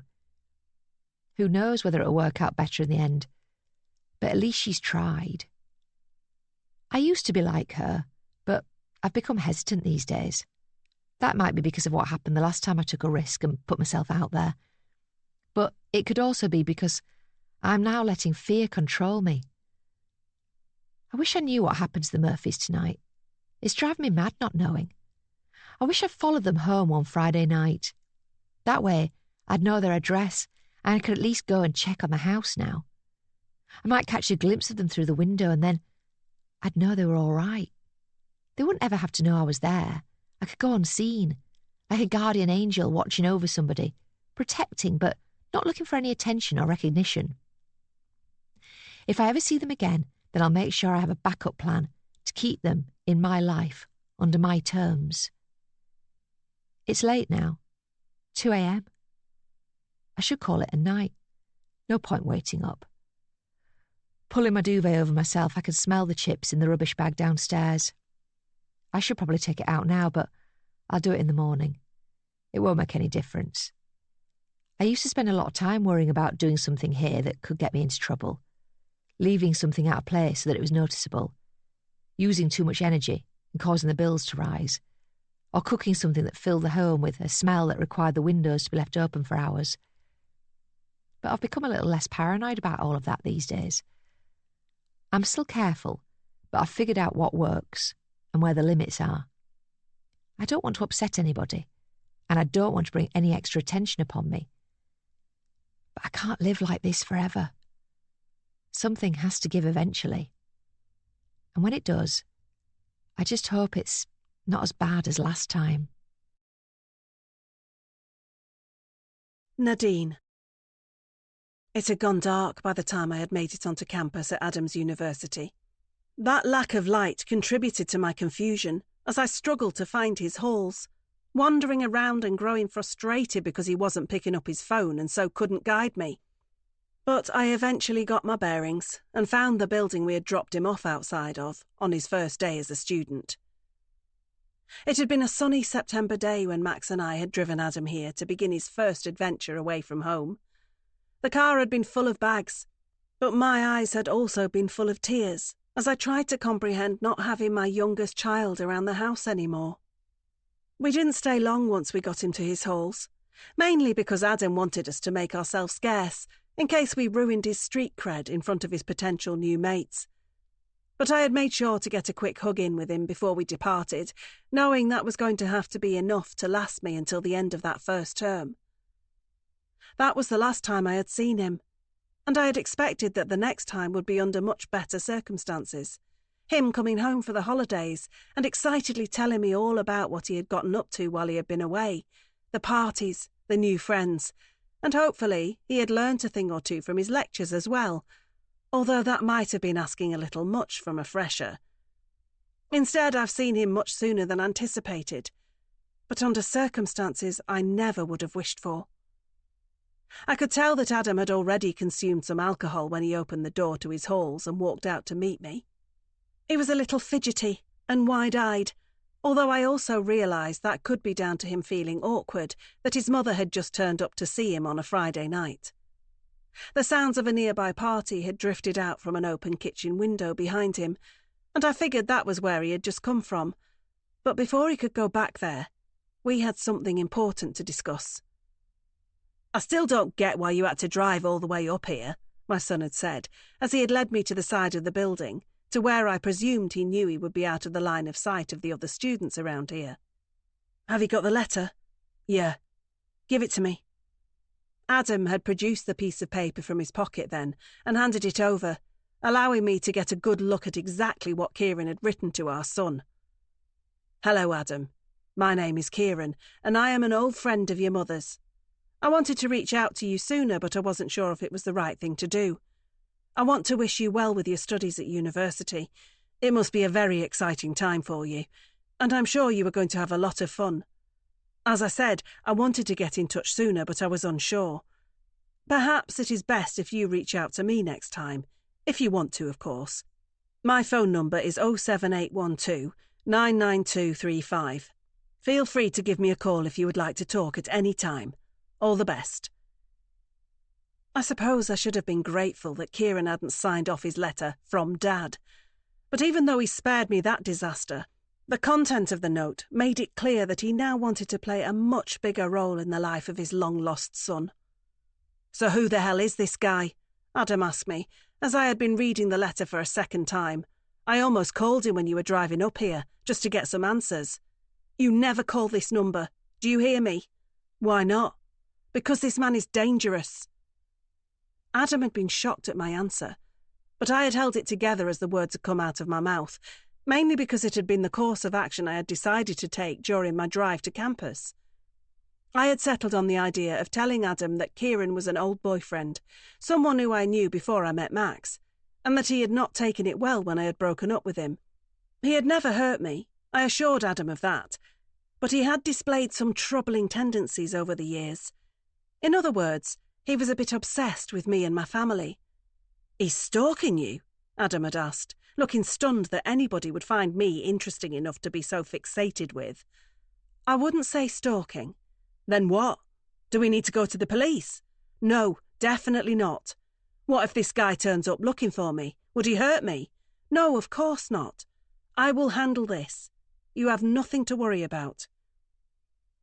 I didn't have any confidence when I told my son that Kieran was not going to turn up, but I was at least confident that he wouldn't hurt him. He's Adam's dad. He just wants to get to know him. But I can't let that happen. And armed with a letter with Kieran's phone number on it, I at least had a way of getting in touch with the man from my past and telling him to stay away. I had told Adam to let me know if anything else happened, but other than that, he was free to go back inside and rejoin the party. He was happy enough with that, but just before he left, I had needed to give him one more instruction. "Don't mention this to your father. I don't want him to know one of my exes is being weird."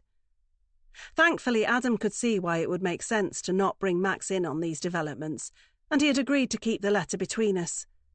Then we said our goodbyes, and I was back on the road again, heading home to salvage what was left of my Friday evening with my husband. Max was disappointed when I told him that we would have to cancel our usual date night at San Bella, but I had told him we would get a takeaway when I got back. He bought my story about needing to visit Adam to drop off an emergency food parcel, and now he is waiting in the house, no doubt hungrily perusing the menu for the local Chinese and wishing I would walk through the door so he could order. But I've not gone inside yet. I'm sitting in my car on the driveway, and I have one more thing to do before I go into our home. I have to call the number in the letter. I have to speak to Kieran. For a man who was supposedly desperate to receive a call from his son, it takes Kieran a while to answer. But I get him on the line in the end, and when I hear him say hello, his voice transports me back in time. "What the hell do you think you're doing sending a letter to Adam? And how did you find him? Have you been following him?" I barely gave Kieran time to answer before I launched my next diatribe. "You stay away from us, you hear me? You made your choice 19 years ago. You said you couldn't deal with it. You moved abroad. That was your decision. You can't change your mind now. It's not fair on Adam. You'll destroy his childhood. He'll think it was all a lie. It was a lie. We agreed to keep it a secret. I know, but that was then. I'm older now, and I've realised I've made mistakes. I want to atone for them. I want to get to know my son. You can't do this. Adam has a right to know. If he doesn't want to see me, then I will have to accept it. But he has to know I exist. You must see that. All I see is someone being selfish and only thinking of himself. You'll ruin him if you keep this up, and you'll ruin me too. Is that what you want? Do you have any idea what it's like not to be with your child? No, because I've raised my children. You panicked and ran. It's no good having a guilty conscience over it now. I don't know what you want me to do. You can't expect me to stop. Please, I'm begging you, leave us alone or what? Or I'll go to the police. I'll say you've been stalking me. You must have been stalking Adam to send him the letter. How else did you know where he was? I found his social media pages. All his profiles are public. Damn Zuckerberg and all the other website creators. Have they any idea how much trouble they have caused with their inventions? So you've been cyber-stalking him. Now you're being ridiculous. Am I? I'm just trying to protect my family. All you're doing is threatening it. I don't know what you want me to say, but I can't walk away from this. If Adam doesn't reach out, then I will contact him again, and I'll tell him exactly who I am. I have a feeling he will call me then. I realise then that this isn't working, and I need to change tactics. What do they say? Keep your friends close and your enemies closer. I need to meet Kieran. Maybe that way I can talk some sense into him. We need to talk. Properly. Can we meet next week? Wherever you want, so we can talk this over and come to some sort of arrangement. I'm happy to meet you, but I'm not sure what you expect me to say. We'll discuss that next week. I'll text you. In the meantime, stay away from Adam. Kieran assures me that he will, and we leave it at that. It's probably no surprise that I'm not in the mood for a takeaway when I go inside and see Max, but he's starving, so I order enough to seem normal and force myself to eat a bit of it. But I don't sleep a wink all night. It's been a hell of a day, and it seems like there are even tougher days ahead. But amazingly, I didn't even know the half of it. Hannah. I'm in awe of the women who just seem to look good without making much of an effort. I'm certainly not one of them. I'm looking decidedly average this evening, owing to my lack of makeup and the fact I haven't washed my hair today like I promised myself I would. So what? It's a rare Monday at work for me, and the restaurant is quiet. I always slack off at the start of the week. It's only when it starts getting close to Friday that I begin to step my game up and try to make myself look more presentable. Another good thing about Mondays is not having to work with as many of the irritating waitresses as I do at the weekend. The early part of the week is like the graveyard shift in the hospitality industry, and those slots often go to the full-time staff rather than the students or those who need just a little bit of cash on the busy nights.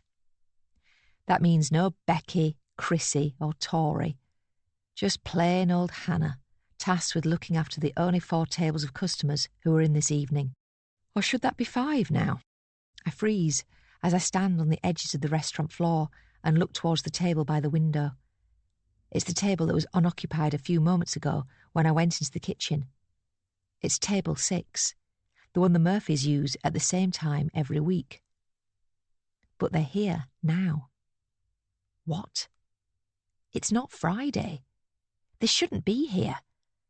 I'm thrilled to see them, but I'm also terrified because I'm the only waitress on duty, and that means I'll have to serve them. Oh, curse my bad luck. Why didn't I make more of an effort with my appearance? Instead of getting the prim and proper Becky with her long eyelashes and a fake tan, they're going to get a frumpy, greasy, makeup-free me. Oh, damn it. What should I do? Have I got time to try and spruce myself up? There might be a stick of lipstick somewhere in the changing rooms.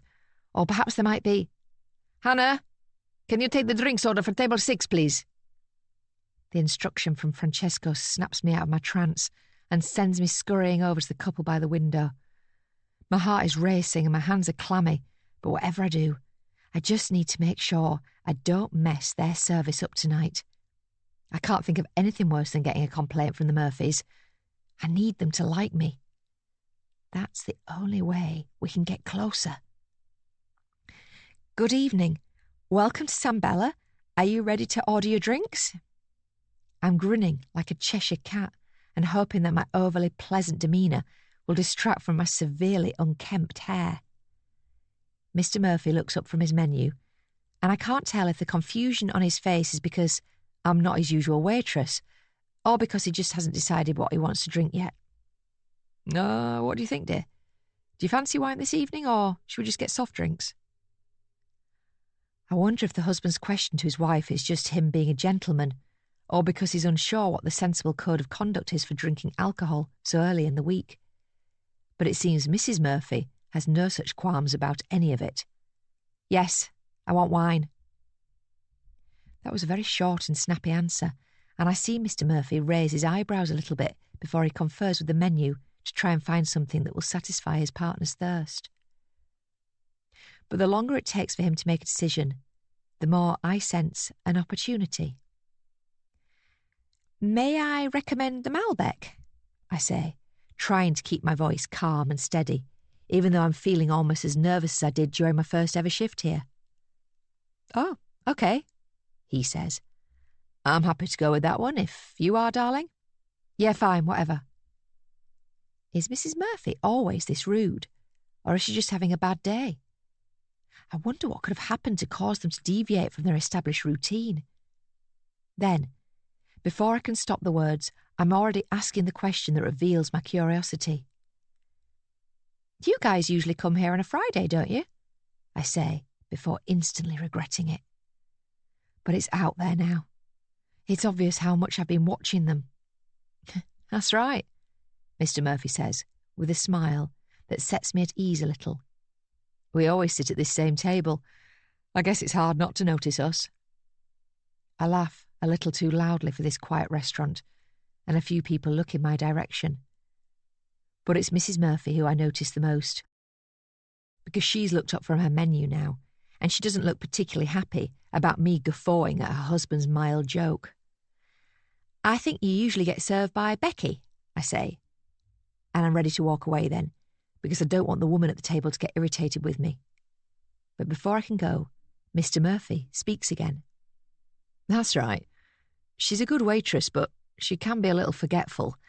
I think it was you who helped us get our drinks quicker last time we came here. He's right, and I can't believe that he remembers that. The big grin on my face is almost impossible to tone down, but I manage it when I see Mrs. Murphy still glaring at me. How about that bottle of wine? She asks, as a way of reminding me that I am simply here to serve them with food and drink, not small talk. Of course, I'll be right back. I rush towards the bar without wasting another second and quickly tell my colleague behind it to get me a bottle of Malbec pronto. But while he's searching the wine rack for the right thing, I glance back towards table 6, and I feel a mixture of emotions. On the one hand, I'm super excited that Mr. Murphy remembers me. On the other hand, I'm sad that Mrs. Murphy clearly doesn't care who I am and couldn't get rid of me quickly enough. I like him even more now than when I watched him from a distance. But I have to say, she has done very little to endear herself to me so far tonight. With the bottle found and opened, I carry it back to the table by the window and offer to pour each of the diners a small sample to make sure that it's to their tastes. But Mrs. Murphy tells me not to bother with any of that, and she just gestures for me to give her the bottle without wasting any more time. I stand by rather uselessly as she pours her own glass first and gulps some of it down before even thinking about giving the bottle to her husband to share. He looks as surprised as I am, but I can't stand here all night as much as I would like to. Annoyingly, I've other tables to serve, and I can see some of the people sitting at them are ready for their next stage of their meal. I wish it was just me and table 6. That way, I could give them the personalised service they deserve instead of it being diluted by all the other people in here. I'll be back shortly to take your food order, I tell the couple. Thank you, Hannah, Mr. Murphy says, noting my name badge, And just hearing him use my name sends a jolt of energy through me that I haven't felt in a long time. You're very welcome. I'm still smiling as I clear away the plates from table 2 and take the dessert order from table 8. In fact, it's a miracle I can even remember what cakes and cheeses they asked for, because all I can think about is that man by the window. That polite, handsome man who remembers me. As for the woman he's sitting with, she's already on her second glass of wine. She's either thirsty or stressed or both. But then it occurs to me that they no longer have to be a mystery. Now that they're under my care, I can find out more about them. Their names, what they do for work, and why they're here on a Monday instead of a Friday. A good waitress can find out a lot about her customers without making it seem like she's prying or being too personal. So that's all I have to do. Be a good waitress. Smile. Serve. And slip in a couple of questions, the answers to which are already causing me to salivate almost as much as the Murphys as they keep on reading those menus. Nadine. It was my idea to go out for this meal on a Monday night. Part of the reason that I came to the decision was that it was my fault that we couldn't make it on Friday. But the other part is what is waiting for me in the morning. Tomorrow is when I will meet Kieran, and that is precisely why I needed something to take my mind off it tonight. "Are you sure everything's okay?" Max asks me as I finish another glass of wine. He's already asked me that question since we sat down at this table, and I know why he is so concerned. It's been impossible for him not to notice how fast and loose I am being with the wine in my glass. How much have I had now? I'm not sure. All I know is that I'm not doing a very good job of sharing this bottle. "How's your pizza?" I ask without answering his question. Yeah, it's okay." "Are you regretting not getting the meatballs?" "No, this is good." "Okay then." I pick up my glass again, satisfied that I've just done my bit to fill the silence between us, for a few seconds at least. I feel bad for being a terrible conversationalist this evening, but it's impossible to be chatty with so much on my mind.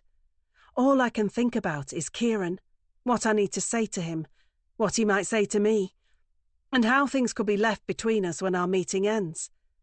The outcome will literally determine whether I have a family who loves me or a family who hates me, and I will have a better idea of which one it will be this time tomorrow. I go back to stabbing at the pasta shells on my plate, while Max tackles another slice of pizza, and it's almost too quiet again to be anything but awkward, until somebody does speak at the table. It's Hannah, the waitress. She's back again to check on us, and like all the other times she has stopped by our table this evening, she is chatty and full of questions. "Is everything okay with your meals?" she wants to know. I nod my head and feel like that should be enough to send her on her way again, but Max decides to be just as chatty. "It's great, thank you. I almost went with the meatballs, but I'm glad I chose the pizza." Why is he telling her that? Who cares? I'd say not Hannah, but I'm starting to think she actually does care. Is she really this nice all the time? Or is she just desperate for a tip at the end? I look up at the woman standing beside our table, and I can't help but feel like she is entirely unremarkable. The gold name badge pinned to her shirt is easily the most colourful thing about her. The rest of her is so plain and uninspiring. The hair, the face, the posture beneath that uniform, all of it needs work. But then I notice one thing about her look that is definitely different to how she appeared when we first saw her this evening. Her lips are red now, whereas before they were pink and pale. Has she applied lipstick since we got here? If so, why? Perhaps her manager told her that she needed to make a bit more of an effort for the customers. Or maybe she decided herself that she needed to make the effort. But which customers spurred her into action? Max? Is she trying to impress him? All I know is that she is smiling at him now before she asks another question. "You guys come here so much, I feel like it's bad if I just treat you like everybody else. What are your names?"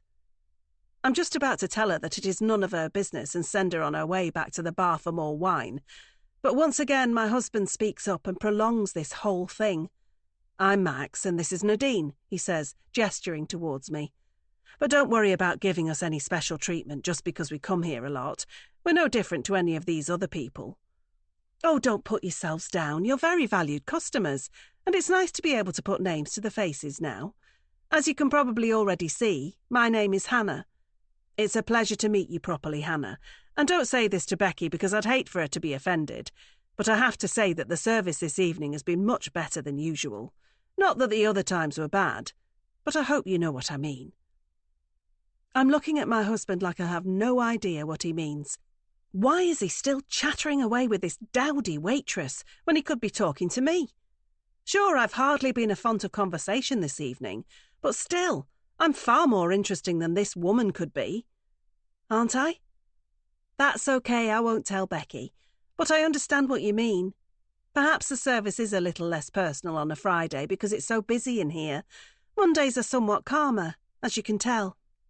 Hannah gestures around the half-empty room to make her point, but I keep my eyes on my smiling husband as he leans back in his seat. "Well, maybe we'll have to start coming on Mondays instead then," he suggests, and he then looks to me for my opinion on that. But I don't have one.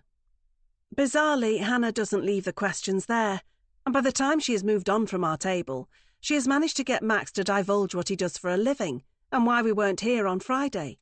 He told her all about his business, information that she seemed to lap up before he explained something had come up on Friday and we were making up for it tonight. Neither my husband nor the waitress has any idea what actually came up on Friday, which of course I'm glad about. But what I'm not glad about is him chunnering away like he's talking to a long-lost friend.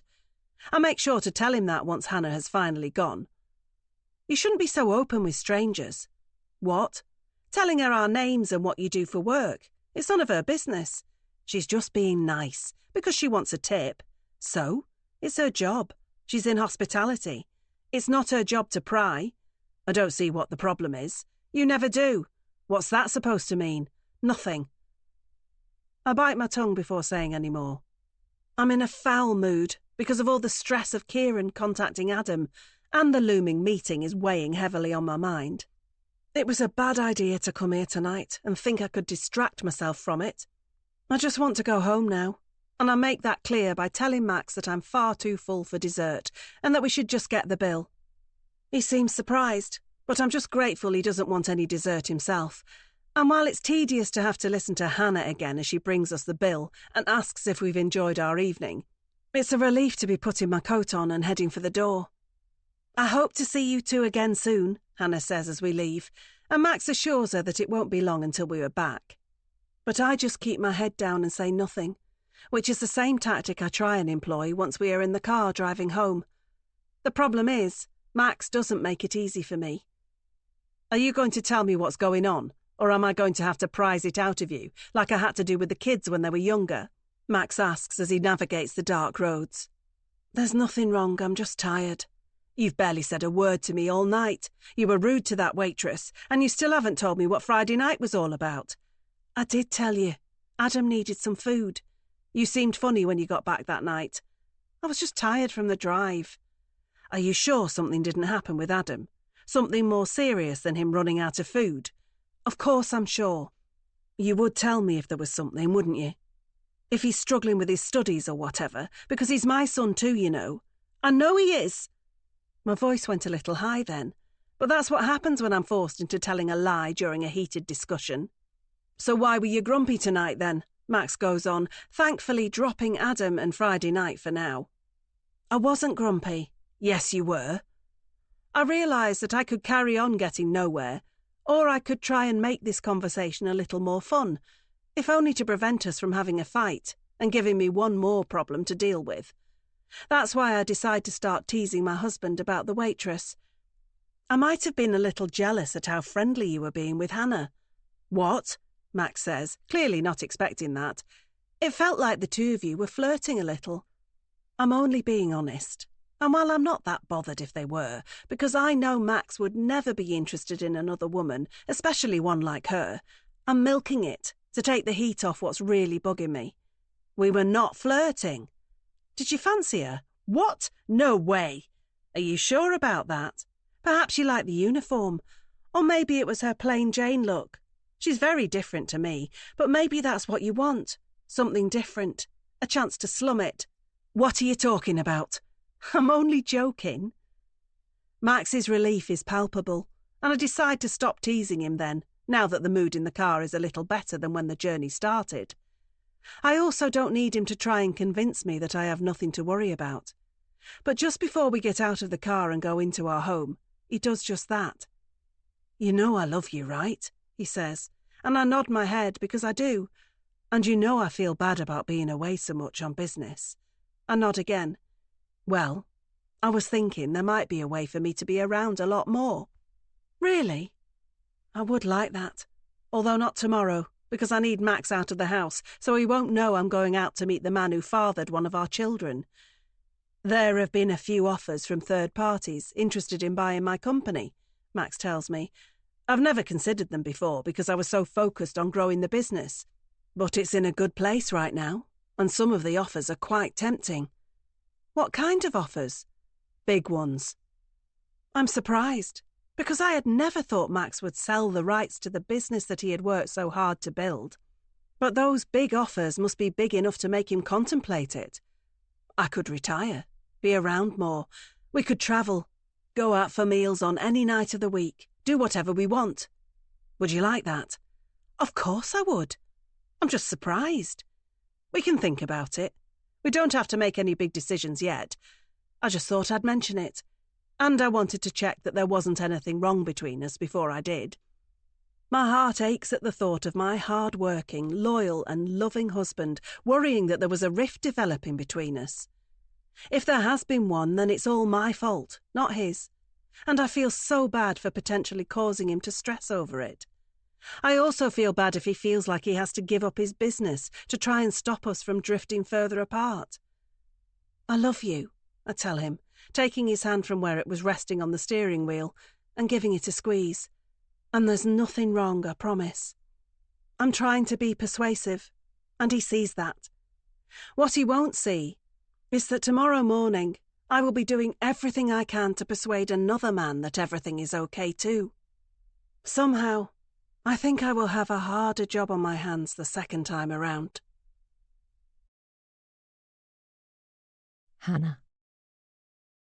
This has been the best Monday in ages. The shift just seemed to fly by, and my walk home did too. I didn't even contemplate calling in at the takeaway on the way back. Instead, it felt as though I skipped all the way to my house, and I did so with my mind filled with happy thoughts about the man at table 6. Max Murphy. I have his full name now, and I like it, just as I like him. He's friendly, chatty, confident, polite, funny, composed, and he must like me too. Why else would he be so willing to talk to me and answer all my questions? I was going to try and play it cool and not ask so much, but that didn't happen. Aware that it might have been my only time to serve the couple, I wanted to get as much information out of them as I could. Now, I know that Max is the owner of a business. How cool? He must be loaded. He mentioned what exactly it was that he did. He invented some part for an air conditioning system that he now sells all around the country. But the details aren't the interesting bit. What's interesting is how open he was with me. We chatted like we were two old friends, not just two people forced to interact in a constructed situation in society. I was his waitress and he was my diner. We could easily have just kept the basics. What do you want to order? Can I get you another drink? Here's the bill. Thank you for your custom and have a lovely evening. But we didn't do that. I scratched beneath the surface and we ended up going much deeper. Now I'm home in my boyfriend's house, yet all I can think about is Max and the answers he gave me. And then there's his wife, the woman who sat opposite him and drank a lot of wine while saying very little. Nadine Murphy. I've admired her from afar for a long time. Her stylish clothes, her lovely hair, that makeup that always seemed perfect. But now I've seen her up close, her personality has somewhat soured the pretty sight of her. I don't know if she was mad at me, mad at Max, or just mad at the world tonight. Whatever the reason for her foul mood, it was obvious she wasn't having as much fun as her husband was. Was that why he was so willing to talk to me? Because his wife wasn't talking to him? I'd like to think that he would have been receptive to me, but it is possible he was just humouring himself with me whilst his wife stewed across the table for a reason that might not have been his fault. The Murphys. They're not as much of a mystery after tonight, that's for sure, but they're still just as fascinating to me. What isn't fascinating to me is this quiet, empty house. Being on my own here all the time is getting very old very fast. I've just about had enough of being by myself. I think it's time for a change. I need a new man. I need somebody like Max. It's not hard for my mind to run away with itself as I entertain fantasies of sharing a home with him. Being the successful businessman he is, I bet we wouldn't want for anything. He'd want me to quit my job, of course, telling me that my days of slaving away for fussy diners were over, and that it was time to put my feet up and let him do all the work. I'd protest for a short while, just to be polite, before excitedly handing in my notice at San Bella and hurrying back to Max to start planning all our adventures together. He'd probably give me free rein on choosing the furniture and decor for our new place together. I'd leave him to all the serious jobs like managing the finances and the bills, but we would reconvene at the end of the day over a lovely dinner in our dining room. He'd tell me about his business deals that day, and I would tell him what colour I've decided on in the second bathroom. And we would indulge in all the food and all the wine that Mrs. Murphy doesn't seem to appreciate as much as I would. What would become of her if she didn't have Max? If she was no longer Mrs. Murphy? There's no real way of knowing for sure, but I'd have to assume she'd take losing her husband to another woman pretty badly, especially when that woman used to serve them dinner. I bet Nadine has never seen me as a threat, but she's never seen me as a friend either, so I don't owe her anything. Who knows if I would be entertaining these thoughts of taking her man if she'd been nicer to me? I'd like to think that I'd have been happy just being both of their friends. But if I'm honest, I know I would have always wanted more. That's what I do. I keep pushing the boundaries until it's too much. And I would have done the same tonight if the Murphys had ordered dessert. I'd have asked more questions. How long have they been married? Do they have kids? If so, what are their names? I'd love to know more. I'd love to know everything. And the more I get to know him, the more I start to love Max. Nadine. I was wondering if I would recognise Kieran when I laid eyes on him. It has been a long time after all. But there was no mistaking who he was when I saw him enter the pub and start walking towards me. Sure, he's aged, as have I. But he still carries himself with that same swagger that first attracted me to him. He was a cheeky chappy back then, and it'll be interesting to see if he has matured as he has grown into a man in middle age. But the most interesting thing that I can find out today is what it will take for him to leave Adam alone. I set today's meeting place as the Rose and Crown, a watering hole in town that I haven't spent much time in, but that's exactly why I chose it. I wanted a place where nobody would know me. I just look like a woman meeting a man for a drink as lunchtime approaches on a boring, bland weekday. No fuss, no attention, nothing to see here. I wish. You look well, Kieran says to me when he reaches my table, and I'm not sure if he's expecting me to stand and offer him a hug for old time's sake. But I stay seated, before telling him to put himself in the chair opposite me, so that we can get down to business. I had toyed with the idea of deploying a few tactics here today. Ask him how he's been. Show an interest. Convey some compassion. Perhaps that way he would show me some compassion when I begged him to not ruin my life. But in the end, I have decided to just cut to the chase and get on with it. What can I offer you to leave Adam alone? I say, before Kieran has barely had time to get comfortable in his seat. He seems surprised by my question, and it's probably for the best that the next question he hears is a much simpler one to answer. What can I get you? The landlord of this pub asks, after he has come out from behind the bar to check on the drinking needs of his two newest customers. A pint, Kieran replies. Whatever you've got. And for you, love? Just a lemonade, thank you. The barman goes to get our drinks as Kieran and I stare at each other and try to figure out what the other is thinking before we say it. We're like two chess players looking for an advantage, but it's still far too early in the game to get one. I have no idea what strategy my opponent wants to deploy yet. I've told you what I want, Kieran says with a sigh. I want to meet my son. I want him to know the truth. Even if it doesn't go well for me, I just want him to know who I am. What do you mean if it doesn't go well for you? I say with a snarl. There's no ifs or buts about it. It will not go well. He will hate you. He will want to know why you didn't come forward sooner, and he will tell you to get lost. You don't know that for sure. Unlike you, I know my son.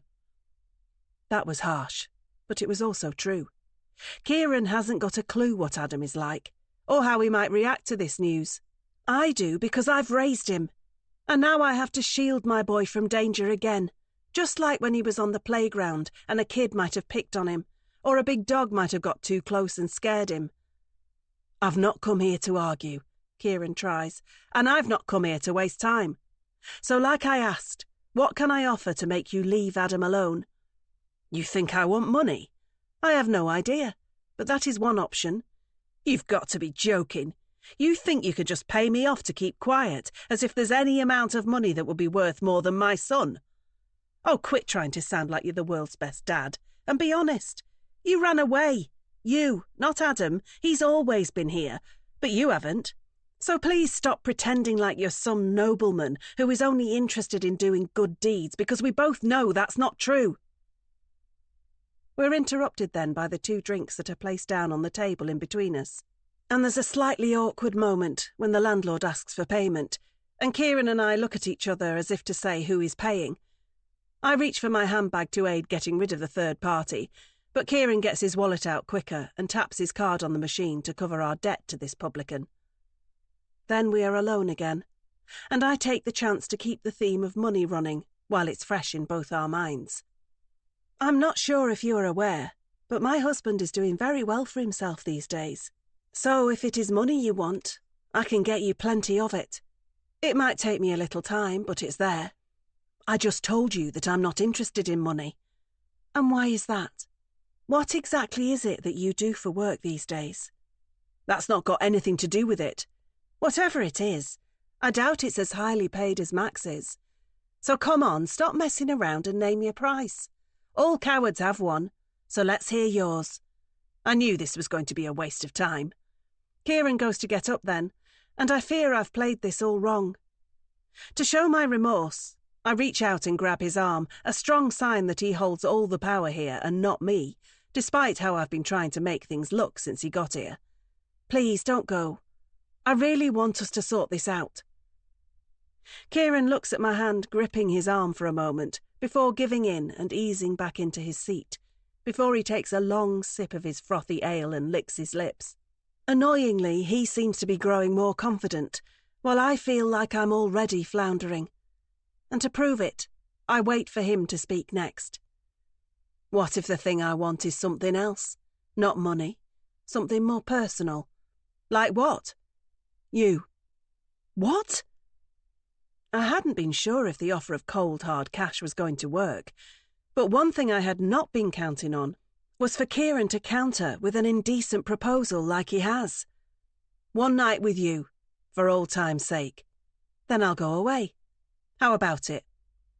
I feel sick. But even so, part of me is feeling hopeful that there is a way out of this mess without my son screaming at me and Max throwing me out of our house. Okay, if that's what you want, I say, my mind scanning through all the options of how we could make it work and keep it a secret. But before I've finished doing the sums, Kieran breaks out into a loud laugh, and that's when I realise that he was joking. You bastard, I say as my stomach churns. That initial wave of relief that I won't have to sleep with him again has quickly been replaced by the realisation that I'm still very much screwed now regardless. I'm sorry, Kieran says, but you weren't taking this seriously, so why should I? I am taking this very seriously. I say, raising my voice and leaning across the table to further emphasise my point. I will do anything to get you to disappear again. I just want to know what you want, and don't say Adam because you've never wanted him. We're wasting our time here, Kieran says, as he drains more of his pint and looks like he might be ready to try and leave again. Please, I urge you to reconsider. Like I said, I have money. No, you have your husband's money, which I imagine won't be the case for very long once he finds out that his son is not really his. You can't do this to my husband. It will kill him. You're the one who did it. Please, Kieran, please. I can't control the tears that have filled up my eyes, and even though I wipe them away, it's too late for Kieran not to see them. Getting upset seems like a huge display of weakness. But then I wonder if my vulnerability could work in my favour. I'll cry rivers if it gets this man to see things from my point of view and back down. Amazingly, it seems to work, because the man opposite me softens, and he stares into his pint glass before speaking again. How much money would we be talking about here? He asks me, as I dab at my eyes with the tissue from my handbag, just out of interest. I will pay anything to keep my family together. $1 million? The tears dry pretty quickly in the face of such a figure, although my bank manager might well be crying if I ask him for such a deposit. Wow, that much? I ask, hoping he might be joking with me again. But this time, he is deadly serious. If you're asking if there is any amount of money that could make me walk away from Adam, then that is the figure. I swallow hard and try not to look too shocked, but I'm sure all the colour must have drained from my face. Do we have £1 million to hand? Possibly. We'll definitely have it if Max sells his business like he suggested last night. But the money isn't the real problem. The real problem is withdrawing it and giving it to Kieran without Max finding out. I'm going to need some time, I say, after taking several seconds just to figure that out. How much time? I don't know, but you've just asked me for a lot of money, so give me a chance. Fair enough, but don't take too long. I might change my mind. I know it might seem like I'm choosing money over my boy, but I do love him, and I do regret what I did. So the longer you keep me waiting, the more chance there is that I don't want the money anymore. Kieran finishes his pint then and stands up to leave, but I make sure to establish a few ground rules before he does. If I do this, I want a guarantee that you won't ever come back again. What do you mean? I'll have a lawyer draw up a contract, a restraining order, whatever it takes, something to make it illegal for you to ever bother me or my son again. Kieran thinks about it for a moment before nodding his head. That sounds fair enough. But don't get too distracted. You've got a lot of money to get hold of, and you haven't got all the time in the world. So, one job at a time, eh? With that, Kieran walks away, and I'm left sitting in the corner of this poky pub, nursing a full glass of lemonade, and wondering how the mistakes I made in my life have led me to this very moment right here. Kieran is right. One job at a time. I've kept the wolf from the door for now. The next thing on the to-do list is to try and slip 7 figures past my husband without him noticing. Hannah. I got engaged when I was 27. His name was Zach, and I met him in the pub that I was working in as a barmaid at the time. I was used to spending most of my day serving old men with flat caps on their heads and newspapers under their arms, or football fans who would break into various chants after a couple of drinks and needed me to remind them to keep the noise down. Therefore, it was quite a nice change to one day be tasked with serving the quiet, handsome, debonair man who came in by himself and ordered a vodka and coke. While Zach was easy on the eye, the thing that drew me to him the most was how nervous he seemed. I was curious, so I asked him if everything was okay once I'd furnished him with his beverage, and that had been when he had told me that he was getting ready for a first date in a pub up the street. Turned out he had come into my workplace to try and calm some of those nerves with a little help from Mr. Grey Goose. I thought it was sweet that he was anxious about his date, but I was also a little envious that this man would be getting to sit down and talk with someone else tonight who wasn't me. But that was when I realised that I was at a distinct advantage to my love rival, who hadn't had the chance to have her date with Zach yet. The advantage was that he was with me, not her. And as long as I kept him in my pub, he couldn't go and meet her in the other one. Bear in mind, this was over 10 years ago, so I was a lot better looking then than I am now. I was slimmer, sassier, and, dare I say it, sexier. All I had to do was make sure that Zach saw that too. Laying on the charm, along with a little help from that extra button on my blouse that I had undone, I made sure Zach was kept busy chatting to me for so long that his date started to pale into insignificance. I flirted. I found everything he said 10 times funnier than it was. And I managed to sneak him a couple of free drinks to the point where his nerves melted away and he was very receptive to my charms.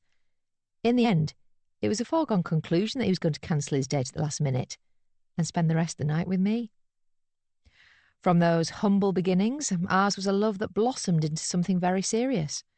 We met each other's friends, we moved in together, and then we began to plan for marriage when he popped the question during a weekend getaway in Devon. Oh, I loved being a fiancée.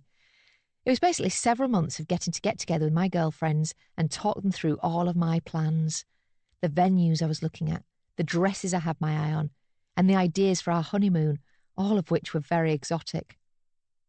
I also liked it because it was around that time that my friends were either married or getting engaged, so it was a lot easier to fit in with them when I was no longer the only singleton in the group. So what happened? Where was my happy ending? Why, a decade on, have I ended up as a waitress, lusting over a married man who comes in every Friday, instead of being settled with a ring on my finger and a couple of kids to bring up? Simple. Zach cheated on me. But he didn't just do it with anybody. He did so with one of my best friends. The group of girlfriends I had, they weren't so great when one of them stabs you in the back and the others are so mortified that they can never be themselves around you again. I called off the wedding and got rid of Zach immediately, and surprisingly, that was the easy part. The hard part was realising that I was too embarrassed to be around my friends after that. They were all settling down and starting families with loyal men by their side, while it felt like I was cast aside onto the scrap heap of life. I was still young, but that didn't matter, because I didn't want to start again. I thought I'd found my future and I was set for life. But I was wrong. So very, very wrong. Being single sucked. Being broke was just as bad, but that's what happened when I stopped turning up for my shifts in the pub. I couldn't face anybody. I felt like everyone was laughing at me, even complete strangers who had no idea what I'd been through. In the end, I did the only thing I could. I left my hometown and I didn't look back. I thought time would heal the wounds. I thought I'd fall in love again and not be paranoid about getting hurt a second time. And I thought I'd make new friends in a new place once I was comfortable opening myself up to a different group of women. But instead, I felt myself becoming angrier, more bitter and more twisted. The years ticked by and things weren't getting any better. Just a series of dead-end jobs, interspersed with me getting my hopes up about a guy, only to find out he wasn't interested in me. That was why I stopped making an effort with my appearance. I put on a bit of weight and went half the week without makeup. Nobody cared. Nobody told me to sort myself out. I just faded into the background, while everyone else got to experience all the things I had missed out on.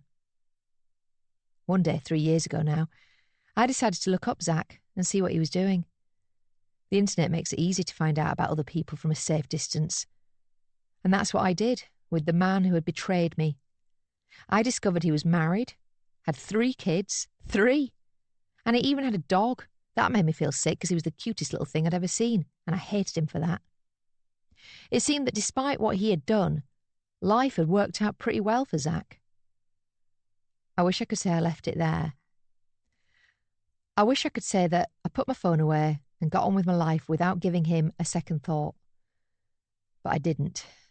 I ended up becoming obsessed with that perfect family of his. And that was what led me back to my hometown. His LinkedIn page told me where he worked, and after waiting outside his office to see him leave, I followed him home. And what a home it was. Detached, must have had at least 4 bedrooms, and in an area where crime was just some strange word the residents occasionally overheard on the news while they left their doors unlocked and their house alarms deactivated. It was the perfect place for the imperfect man. So that was why I knocked on the door. I wanted to give Zach's new partner a tip-off about the man she had a family with, the man she trusted, the man she surely had no idea was capable of ripping out someone's heart only weeks out from their wedding day. It was Zach who answered. It actually took him a moment to recognise me. When he did, he didn't look shocked. He looked sad, and that was almost worse. The pity seemed to be emanating off him in waves. But that soon stopped when his wife appeared in the doorway behind him. I just blurted it out, said I was Zach's ex-fiancé and he had broken my heart after sleeping with one of my most trusted friends. I told them that my life was a mess and it was all his fault. And then I waited to see what either of them had to say about that. Turned out, it was not a lot. I wish they had got angry, upset, or just done something that might have made them feel as bad as I was feeling. But that's not what happened. Why? Because it turned out that Zach had already told his new partner what he had done in his past. Therefore, what I had said had not come as a shock. That's why I didn't get the response I was looking for. Instead, I just got that awful thing again. Pity. And lots of it. I ran away from that house after realising it had been a mistake to go there, and I've never been back to my hometown since. Going back there was a mistake because it taught me many things, not least of which was that life is not so much about heroes and villains, but more about a series of highs and lows that ultimately end up making no difference in the grand scheme of things. Zach wasn't the bad guy. He just made a mistake. And I wasn't innocent, as I would later go on to prove with what came next in my life. I wish I hadn't had to learn those things, but I did, and I learned them the hard way. That's why love is a very dangerous thing for me to indulge in. It's now why Nadine needs to keep a very serious eye on her husband. Nadine. I'm in a fortunate position where £1 million is not completely out of reach for me. But I'm in the unfortunate position of having to access it without anybody else knowing. I wish I could just withdraw the cash, throw it into a bag, hand it to Kieran and say good riddance. Sure, losing such a sum would sting. But if that's the price to keep my family together, then so be it. But it's not as simple as that.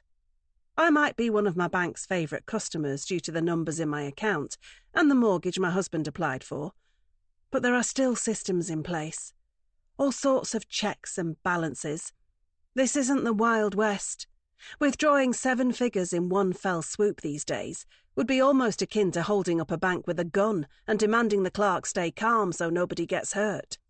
They'd want to know why I needed the money, what I planned on spending it on, and they might even want to consult my husband, who happens to also be named on all my accounts because we've done everything together ever since we married. But there is another way. Max is planning on selling the business. With the funds that will raise, it would make it a little easier for such a large sum of money to go missing. The bank manager and my husband might not be so intrigued to know where $1 million was going if there were several millions still sitting in the bank. I could set up a new account, move the money, tell Max I had found some super high savings account to store it in, and maybe one day, in time, he'd forget I ever took it, as he focused on spending all the other money he had earned through the sale of his brilliant business. One thing is for sure, without the sale of his company, I won't be able to get that money. I only hope Kieran can be patient until that happens. I've drifted between incredibly positive highs, in which I think everything will be okay, and soul-crushing lows, when I suddenly fear that it won't be. That's just today, and it's not even dinner time yet. But in general, I'm feeling more on the optimistic side, and that's because I've managed to keep a secret from Max for so long. Therefore, I feel like I can do it again. And this time, it will be the last one. But then Max came home after another busy day and said something I did not want to hear. "I've been thinking," he began, a sentence which never seems to end well for the person on the receiving end of it. "I'm not sure I'm going to sell the business." I actually stopped breathing when he said it. "What?" was all I could choke out after several seconds. I mean, sure, the money would be great. But what would I do all day once the novelty of it all had worn off? I'd get bored without a purpose. But you were adamant that you wanted to retire the other day. I know, but I've given it more thought. And I'm not sure it's for the best. I mean, I'm in my early 40s. How many people retire that young? But not many people have created a business worth millions. It must sound like I'm bigging up my resourceful partner, but I'm really just trying to say anything to get him to stick to the original plan. Retire, sell for millions, and allow me to skim $1 million off the top to pay Kieran. You hear all those stories of people who retired and suddenly found themselves with nothing to do. They were dead within 6 months, as if their bodies just gave up because there was nothing to get them out of bed in the mornings. What if it's not healthy to just suddenly stop? This is different. Is it? Yes, you're not like everyone else. I always thought that too. But now I'm not so sure. If I do this, I'll just be another person who used to work hard but now just plays golf all day and falls asleep in front of daytime TV. You hate golf and TV. You'll find something else to do. And like you said, we can spend more time together. I'll keep you busy, don't worry about that. I smile, to try and snap Max out of his concerning train of thought. And thankfully it seems to do the trick. Maybe you're right. I guess it's just the fear of the unknown. Don't worry about that. It's the fear of giving me a hand with some of the housework that should really bother you. Max laughs as I give him a hug, and it feels good to feel him squeezing me as we embrace. I need every ounce of strength I can get to make it through this troubling time. And I don't have enough of it on my own. I could use some of my partner's too. The next hour passes a lot more easily, and Max doesn't mention pulling out of the sale again, leaving me to think that I might still have a way out of my mess after all. Then it's time to sit down, because we have a couple of important video calls planned this evening. Firstly, we are checking in with Sophie out in Asia, and then it will be time for a quick chat with Adam at university. I insisted on both of them making the time to connect with home this evening, because I knew Max was going to be home a little earlier, and it's already been a while since he got to hear from them both. It's important the family stays connected now we're all spread around. But there's another reason why I scheduled these calls tonight. I know that Max will mention his news about the possible sale to gauge his children's reaction. And when he does, I know what they will say. Do it, Dad, life's too short. Sell, travel, and don't forget to give me some of the money. Their reaction will stiffen his resolve. And soon those millions will be flowing to us, giving me the opportunity to divert some of it towards the man I need gone. The first call with Sophie goes as expected. She's in an internet cafe in Phuket, and while the connection isn't great, her reaction to her father's news is. As I'd hoped, she urges Max to sell, telling him she is so proud of how hard he has worked, before adding that if possible she could do with a little more money being sent over, because she quite fancies the idea of going to Sri Lanka soon. After an enjoyable half an hour with our daughter, it's time for Adam's face to appear on our laptop screen. And when he does, I instantly feel a pang of guilt. That's because of how Max reacts to seeing his boy for the first time in a while. He's beaming, he's excited, and he's almost living vicariously through him as he laps up all the tales of Adam's nights out, his new friends, and that mystery girl we have seen him tagged in photos with recently. The subject of actual coursework is conspicuous by its absence, but we both let that slide as we watch and listen to our excited boy assure us that he is having fun, but will definitely be back for the Christmas holidays as planned. When the calls are finished and the sound of youthful chatter has left our home once more, it's back to just Max and me, the couple who raised those two adventurous young adults who are now out there making their mark in the world. That must be why Max is smiling at me as he shakes his head and says he can't believe how grown up our kids are now.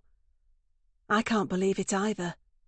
But it's not just a throwaway remark on my husband's behalf. I see that he actually has tears in his eyes. But he's not upset. He's proud. He loves his kids so much. And that is why I have to do anything to keep him thinking that they are both his kids. Whatever it takes to not break his heart.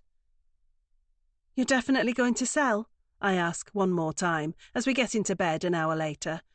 Yeah, definitely, Max replies as he settles onto his pillow. That's it decided then. He's getting a big payout. And so is Kieran. Hannah. Before the Murphys came the Spinners. They didn't stick to a weekly routine like Max and Nadine, but they did visit Sambella regularly. At least once a month, sometimes twice. But they didn't care which table they sat at. It could be table 6 by the window, or table 2 by the door, or maybe even table 14 near the kitchen. It didn't matter. They were happy to sit anywhere, and in the case of Mr. Spinner, happy to chat with the staff when they were here. I was first attracted to Michael when I saw him walk in. Tall, handsome, well-dressed. He wasn't hard to fancy. But what really made me like him was how outgoing he was. He asked me how my night was going when I served them, instead of just leaving it to the waitress to do all the work.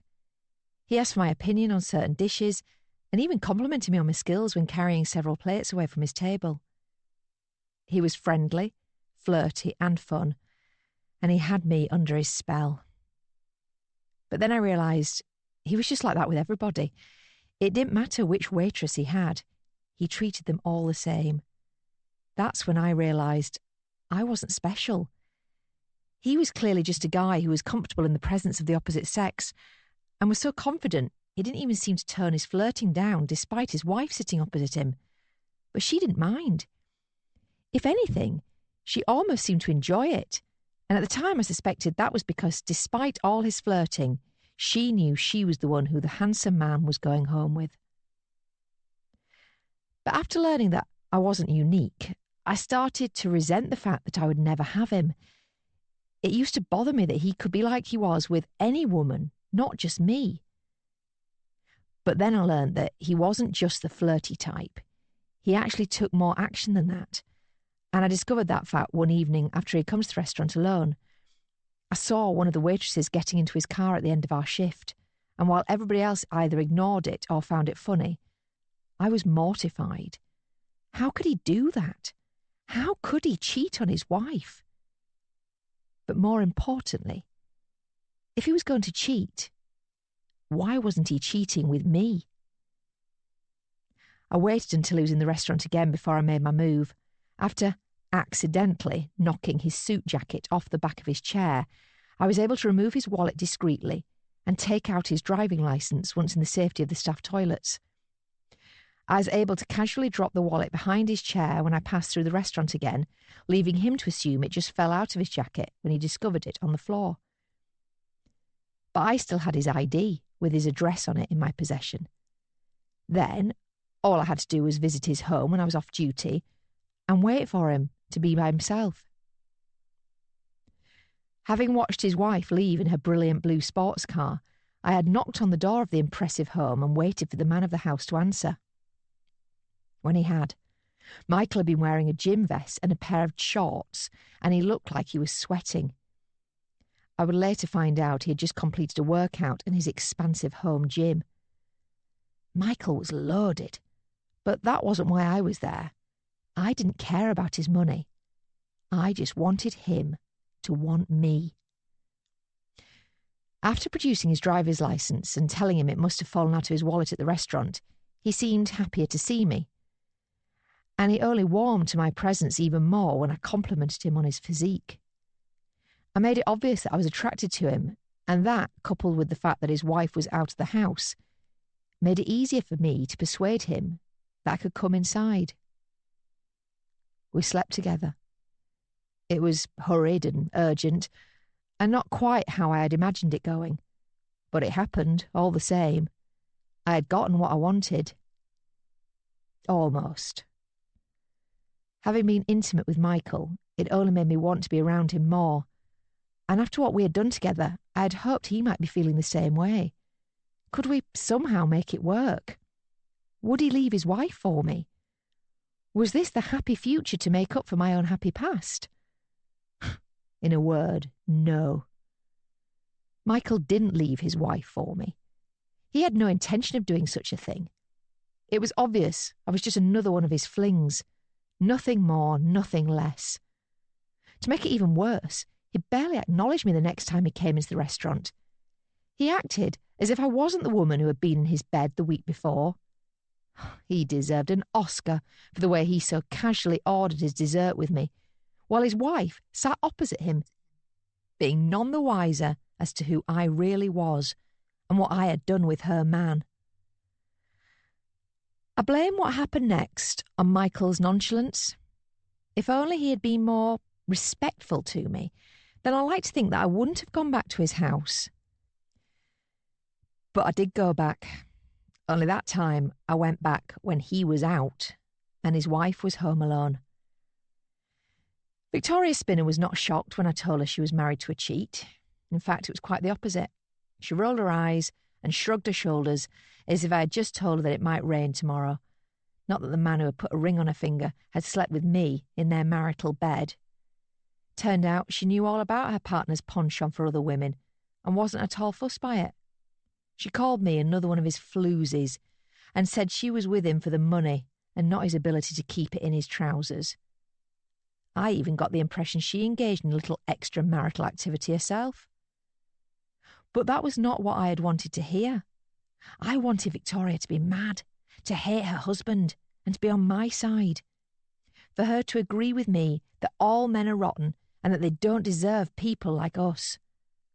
Most of all, I wanted to feel as though Victoria knew how I felt all those years ago when my fiancé had cheated on me. It didn't go that way, however. Victoria just laughed at me and asked me to leave. So I got angry and I picked up the nearest thing to hand, which happened to be a vase full of flowers that was sitting on the hallway table. The flowers weren't much use, but their receptacle was. And as the vase crashed down over Victoria's head, she finally stopped laughing at me. She also stopped moving. I'd killed her. In her own home. And all because I got involved with her husband, Michael. I knew he'd come home and discover his partner lying on the hallway floor, and when he did, he'd surely call the police. Would I get caught for this? I didn't know. All I knew was that I wanted to prevent that 999 call for as long as possible. That was why I waited for Michael to come home, hiding in the hallway so I'd be behind the front door when it opened. It took a while, but the man of the house eventually came back. He saw his wife lying on the floor where I had left it. But that was the last thing he saw, before I killed him too. Unable to use the vase that was now in several pieces around the body of Victoria, I had opted to take a knife from the kitchen. It was a very harsh and brutal way for Michael to go, but I had to do whatever it took to prevent him from calling the police. I left after that. Went home, tried to act like I hadn't just killed 2 people. It wasn't easy. The next shift at San Bella was the hardest one I've ever been through. But I managed it, and by the time the news began to filter through that 2 people had been found bludgeoned to death in their home, I was feeling confident I could get away with it, as long as I stayed calm. So that's what I did. I've stayed calm for these last 2 years. Until now. I have another man in my sights again. And just like Michael, he's married too. Does that mean I want the same outcome for the Murphys as the Spinners? No, of course not. I feel terrible for putting 2 people in an early grave, and I'd hate for it to happen again. This time it has to be different. This time there can be no mistakes. This time I have to get my man. Nadine.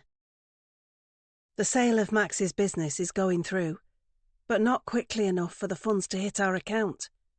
That's why I've had to take a risk.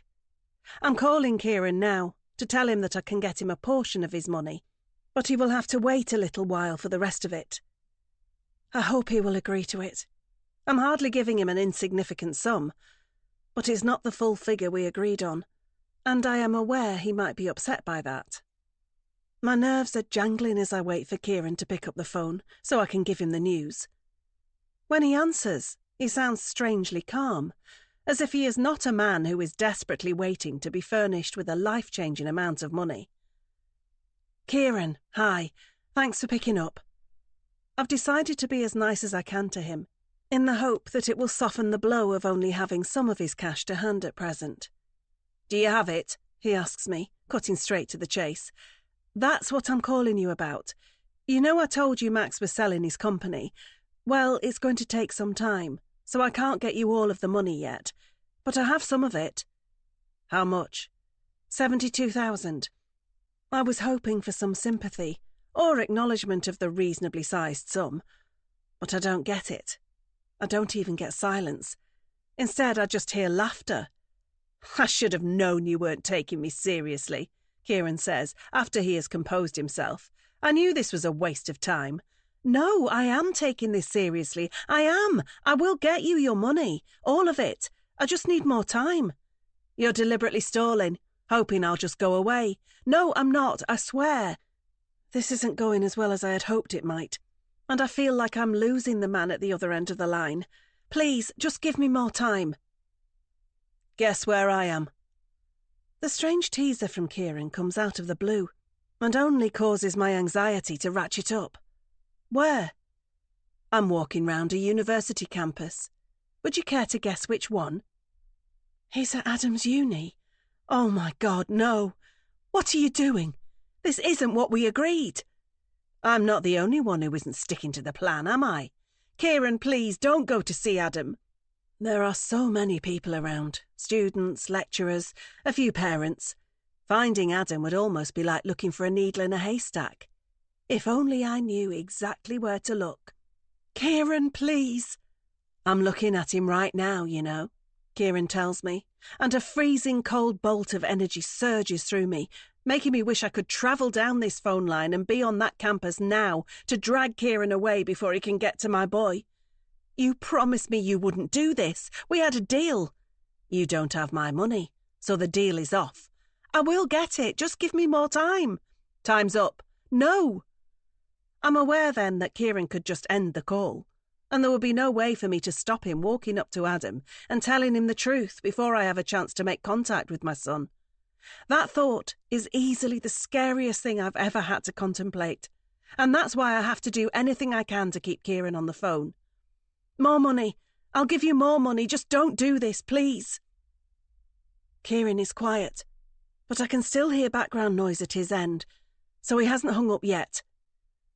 I've bought myself a little more time, even if it could prove to be very costly. "Wow, you really will do anything to keep your secret, won't you?" "Yes, anything." "Anything but do the right thing and tell the truth." "What?" The sudden change in tone in Kieran's voice only makes that anxious ball of despair in my stomach grow larger. "I've changed my mind about the money. I don't want it. I want a relationship with my son. That's more important to me at this stage of my life." "But you agreed. We had a deal." "The deal's off. I'm sorry, but I can't do it. I can't walk away knowing I didn't even try." "Kieran, no, don't do this." "Adam is with some friends. I can see them all through this window. He hasn't seen me out here yet, but I could just go inside and talk to him." "Don't. You'll ruin his life." "His or yours?" "Both."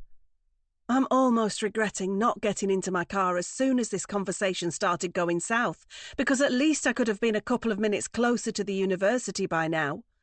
Not that it would have made much of a difference if Kieran is hell-bent on talking to Adam today. But then he throws me a lifeline. "This isn't fair. You're right. I changed the plan. That's why I'm going to give you one last chance. You have 24 hours to tell your son the truth, or I will do it, and this will be over." Kieran hangs up then, and I scream at my phone before trying to call him back. But he doesn't answer again, and my imagination can only run wild as I picture him so close to my son on campus. This is it. It's really happening. My worst nightmare is coming true, and there's nothing I can do to stop it. Hannah. Another long, dreary shift. This one only brightened briefly by the slice of pizza I had on my break. It was leftovers from the extra food the chefs make for the staff to enjoy, and while I don't usually indulge, I did today. I needed the carbs. and I needed the few seconds of pleasure it gave me. Lord knows it's been a long time since I had much of that. Now I'm back on the restaurant floor and forced into serving this solitary man at the table in the middle of the room. I've seen him here before. He always comes alone and he always chats to me when he's here. It's been a while, but he's back, and that means I have to put up with him again. But that's a bit of a chore because he's not half as handsome as Max Murphy, nor is he in any way as charming. But he is a customer, and I'm always under the watchful eye of the management team here, so I smile and serve him just as well as if he was the man I am lusting after now. "What's the matter, dear?" the lone diner asks me, rather unexpectedly, as I'm removing his empty plate after his main course is over. "I'm sorry?" "I've just noticed you're looking a little glum this evening. Is everything all right?" "I'm fine." "I hope they're not working you too hard here." "They're not." "Why, it's just that I've been coming here a while, and I've noticed you definitely do a lot more than the other waitresses. I admire your work ethic, and I only hope your boss does too." I'm not sure he does, but thank you." I'm ready to leave then, but before I go, the man says my name. "Hannah. Very pretty name. Would you like to know mine?" Once again, the presence of a name badge on my uniform seems to have caused another diner to feel as though they know me better than they do. Instead of just being some waitress who operates in the background, the displaying of my name seems to make some folk think that I'm their friend. I like Max knowing my name, but I don't really want anyone else to know it. Not with what I've done in the past. The fewer people who know about me, the better. "My name's Tom," the man says, after I've failed to answer his question. "Oh, okay." "I feel bad, having you serve me so often, and not knowing who I was, while I knew who you were." I feel like telling Tom that he has absolutely no idea who I am, not really. But I don't, because that wouldn't be wise. I just smile and plan on walking away again. But then Tom really surprises me.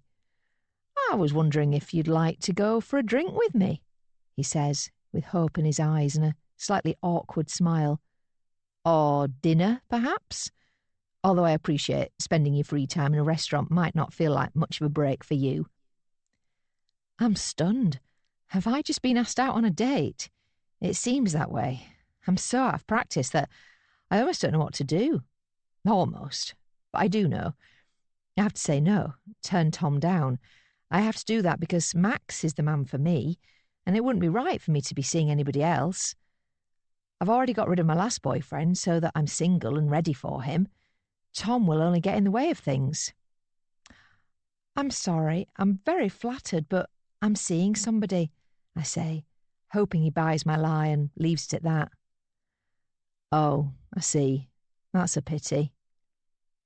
Tom looks disappointed and I feel bad for him for a moment, but this is just how affairs of the heart are. They're never simple and they don't always go to plan. But I'm sure Tom will survive. He probably only asked me because he's lonely. "I'll be right back with the dessert menu," I tell him before I finally get away from his table and make it back into the kitchen, my head spinning a little at the surprise invitation. I wonder if that was what has kept him coming back here. Is it because of me? Will he stop coming now I've turned him down? Or will he just have a go with one of the other waitresses? I already know I'm nothing special, so I fully expect to see Tom already chatting up one of the other employees when I leave the kitchen and return to the restaurant floor. But I don't see that. I just see Tom sitting alone and staring mournfully out the window at the dark sky outside. The rest of my shift passes without incident, and I make sure to wish Tom a good night as he departs the restaurant. I hurry home myself when it's time to leave, but just as I reach the house, I see something that causes me to pause. There's a light on inside. Someone's here. So I can't go in. Loitering outside in the bushes at the back of the house, I keep watch as I see a figure move past one of the windows upstairs. I see several more lights going on and off before the figure is downstairs, standing in front of the kitchen window and looking out. But I know they can't see me. I'm well hidden here. But I am cold, and I don't want to be standing out here all night, so I really wish they could leave so I can go in. It takes another 10 minutes, but eventually I see the last light go off in the house before the sound of a car engine on the driveway lets me know the visitor is definitely departing. But I stay hidden for 10 more minutes just to make sure they are really gone before I go in and can finally relax after my shift. I get inside the house as I always do, using the key from under the plant pot. I don't have to worry about the alarm because I learnt the code to that a long time ago. And it doesn't take me long to take out the pillow and the duvet from the back of the airing cupboard, the one that still contains towels and bed linen owned by the previous owners. The person who was just inside this house will have had no idea I have been living here, as always. If they did, they would be furious. They'd call the police. And then they might have half a chance of discovering that I'm the person who killed the previous occupants. This is Michael and Victoria's house. I've been living here, secretly, since I noticed the property was sitting empty after their deaths, and Michael's parents were in no rush to sell it. Their understandable lack of desire to cash in on their deceased son's bricks and mortar was my opportunity to live somewhere far above my means. A big house, devoid of furniture, is still better than a small flat filled with crummy things. If it seems crazy to return to the scene of the crime, then understand that I couldn't just forget about Michael, even when he was dead, and I was standing with his blood pooling at my feet. In my head, he's been my boyfriend for the last 2 years. I just told myself he was working away a lot. I know it's sad, but it was the only way I could keep going through all those long, miserable shifts at the restaurant. I've learnt that life is better when I'm in love with someone, even if that someone is no longer alive. But now I have Max. I can move on from Michael. I'm hoping I'll be living with him very soon, and then I can leave this house of horrors behind. I'm starting to get sick of having to creep around and keep the lights off, as well as sleeping on the carpet and sneaking around in the bushes if Michael's parents are here. They don't come very often, but I still have to be on my guard, making sure to remove all evidence of my stay before I leave every day. I got in the front door by watching Michael's parents put a key under the plant pot in the days after their son's death. I learnt the access code after finding a 4-digit sequence scribbled on a piece of paper in a drawer in the kitchen when I was looking for the knife that I stabbed Michael with. And I've managed to live here undetected through a combination of luck and skill ever since. But now it's time to flourish again instead of being a wallflower. Max can help me forget the pain of my past. And guess what tomorrow is? Friday. Hannah. It's 19:30, and there's no sign of the Murphys at Sambella. Come on, where are you? Don't do this to me. I need to see you this week, Max. What are you doing? I look up from the reservation book to see my manager glaring at me. Oh, sorry, I was just checking if table 6 is still booked in. Yes, they are. Now get back to work. I rush back onto the restaurant floor, returning to doing what I'm paid to do here, instead of dithering by the door and hoping to see Max. If the Murphys are coming, then they're late. If they're not coming, then this is going to be a very bad night, not least because Tom is in again, and he's always got his eyes on me whenever I move across the room. But then I see the man I'm looking for. Max. He's here. But he's alone. I can see Becky has already been summoned to seat him, and I watch as she leads him to the familiar table by the window. But despite not being his official waitress this evening, there is no way I'm not going to talk to Max at some point tonight. My shift continues as normal, and I watch as Max orders his drinks and his starter, but it's around the midway point of his meal when I see an opportunity to get closer to him. Max's main course is sitting on the pass, the area of the kitchen where the plates that are ready to be served sit under the hot lights for the waitresses to take. Becky should be springing into action now to prevent the perfectly cooked meal getting cold, but she isn't. She's too busy looking at her phone, which she shouldn't have on during her shift, but she's never been one to worry about the rules. It would usually bother me, but not tonight. Not when I can take Max's meal instead of her. I've got it, I say, as I pick up Max's plate and head for the door. And Becky barely looks up from her device as I pass her, not even thanking me for doing the things that she should be doing. Reaching Max's table, I notice that he's looking a little forlorn, and I want to get to the bottom of that right away. Hi, I say, making sure to put on my biggest and best smile as he sees me. Here's your main course. I drop the plate down on the table in front of him, and he thanks me. But I'm not done yet. Is everything okay? I notice you're not here with your wife. Oh, yeah, she's fine. She's just feeling a little under the weather this evening. Oh, that's a shame. I hope she's better soon. Thank you. Yeah, it's never as much fun eating alone, is it? No, not quite. Well, don't worry. I'm always happy to chat if you need some company. When I'm not serving these other tables, of course. Max smiles, and I'm doing a good job of getting him to like me even more. Didn't you think about cancelling? I ask, curious as to why Max decided to come here alone. Was it to see me? That might be wishful thinking, but it won't hurt to ask. Oh, I was going to, but my wife insisted that I come. She told me I'd been working so hard recently that I deserved it. And she told me she wasn't well enough to cook, so it was either this or a dodgy takeaway. I laugh before focusing on the nugget of information he gave me about his work. Is everything going well with your business? I ask, demonstrating to him that I remember him telling me a little bit about it the last time we spoke. Yeah, it's going great, actually. I'm selling it. We're just working through the details now. Oh, wow. Congratulations. That's amazing. Yeah, it is. But it's also a little daunting. Technically, I'm going to be retired very soon, and I'm not sure how I feel about that. Oh, I'm so jealous. I wish I could retire. Max seems to appreciate me reminding him that there are worse problems in the world than his, like being a waitress in a busy restaurant, and being at least 30 years away from retirement myself.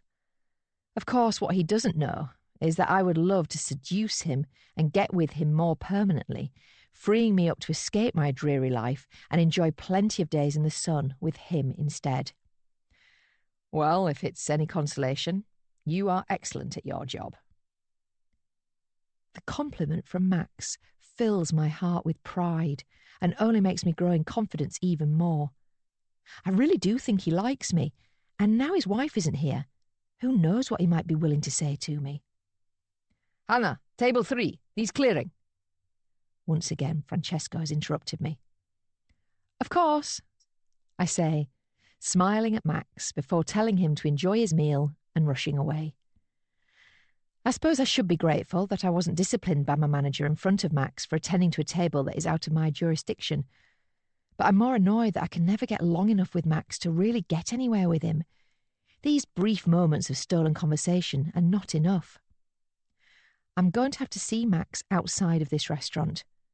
I'm going to have to talk to him at home. Excuse me? I'm stopped on my way back to the kitchen, and I already know who it is before I look. It's Tom, or Tiresome Tom, as I have started to think of him as. Yeah? Is everything okay with your meal? I ask, just going into autopilot mode. My meal is fine. It's you I'm worried about. Excuse me? How long have you been in love with him? What? The gentleman at the table by the window. How long have you been in love with him? I realise that somehow Tom has figured out that I'm interested in Max. He must have gathered all of that simply by watching me. God, am I that obvious? I'm sorry, but I don't know what you're talking about. I try, but it doesn't work because Tom is clearly too smart for that. Oh, it's okay. I'm not going to say anything to anyone else, but I have noticed, and I wanted to give you a word of warning. You do? Yes, I've seen the wedding ring on his finger, and I implore you not to get involved with the married man.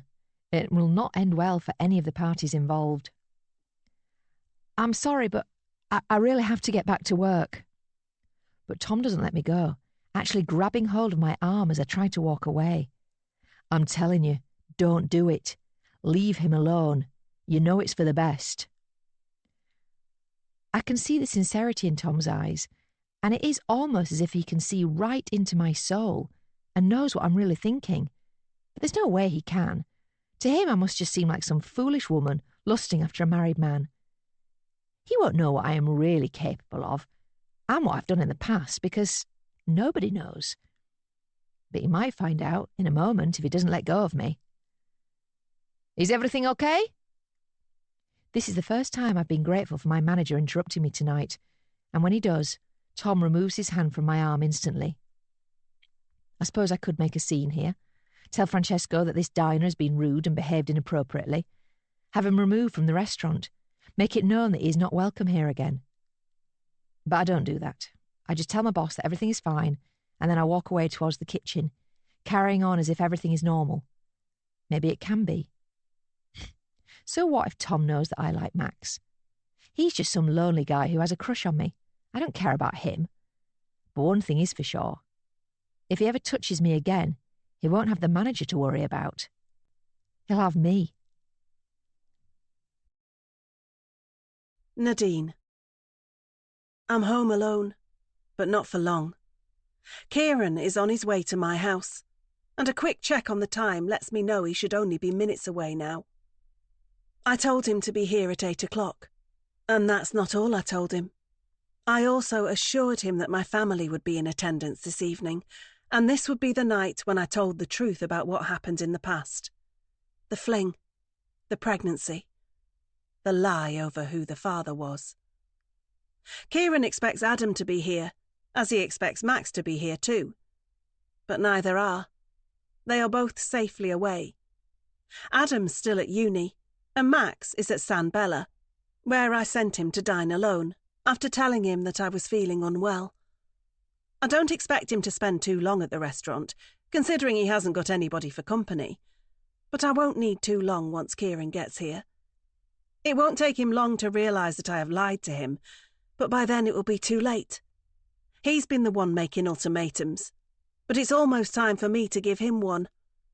I hope he complies with my wishes, but if not, I have an insurance policy. It's the knife tucked into the waistline of my jeans.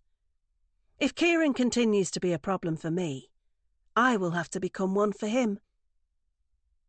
The sound of the doorbell comes as a shock, even though I've spent the last hour expecting it. Kieran is here, and he's right on time.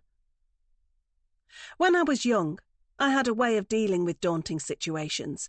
I would take 3 deep breaths, just as my mother had advised me to do, before repeating the same word over and over again, until I felt better. The word always changed, and it didn't really matter what it was. It just had to be something that emboldened me before I went into battle. Back then, the things that worried me tended to be school exams or a performance in a play, and some of the words I used reflected the childish times. Elephant was always a strong one, because it was hard to be anxious when saying that word, and filling my mind with a big-eared, long-nosed animal that seemed to connotate cuteness and peace. But as I've got older, the words have taken on more meaning, and right now, the word I feel like using is easily the one that makes me feel the most powerful. Family. I've taken my deep breaths, and now I'm saying that word over and over as I walk towards the front door and prepare to let Kieran into my home. As I'm saying it, images of Max, Adam and Sophie are flashing through my mind. Their smiling faces, their silly ways, the memories we have shared together, and all the ones we still have to make. By the time I reach the door, I'm feeling as strong as an ox. Nothing is going to stop me from getting my own way this evening. Kieran is on my territory now, and he is going to have to concede to my wishes, not the other way around. My way, or else. Neither of us smiles at the other as I open the door, and we get a look at one another before the visitor breaks the silence. Are they here? Yes. I step aside to allow him in, but to my dismay he lingers on the doorstep for a second, looking around the driveway, and I'm wondering if he is trying to figure out if I am telling the truth. Is everyone else inside? Or am I lying to him? I can feel the cool surface of the knife's blade against the skin of my lower back as I stand beside the open doorway and hope that he will come inside. It's mixed in with the cool air seeping into my warm house, and the longer I'm standing here, the more my temperature is dropping. But then Kieran makes his move, stepping into my home, and I'm glad he hasn't realised that something is wrong yet. So where are they? He wants to know as I close the door. I think about locking it, but I don't, because that will only raise Kieran's suspicions.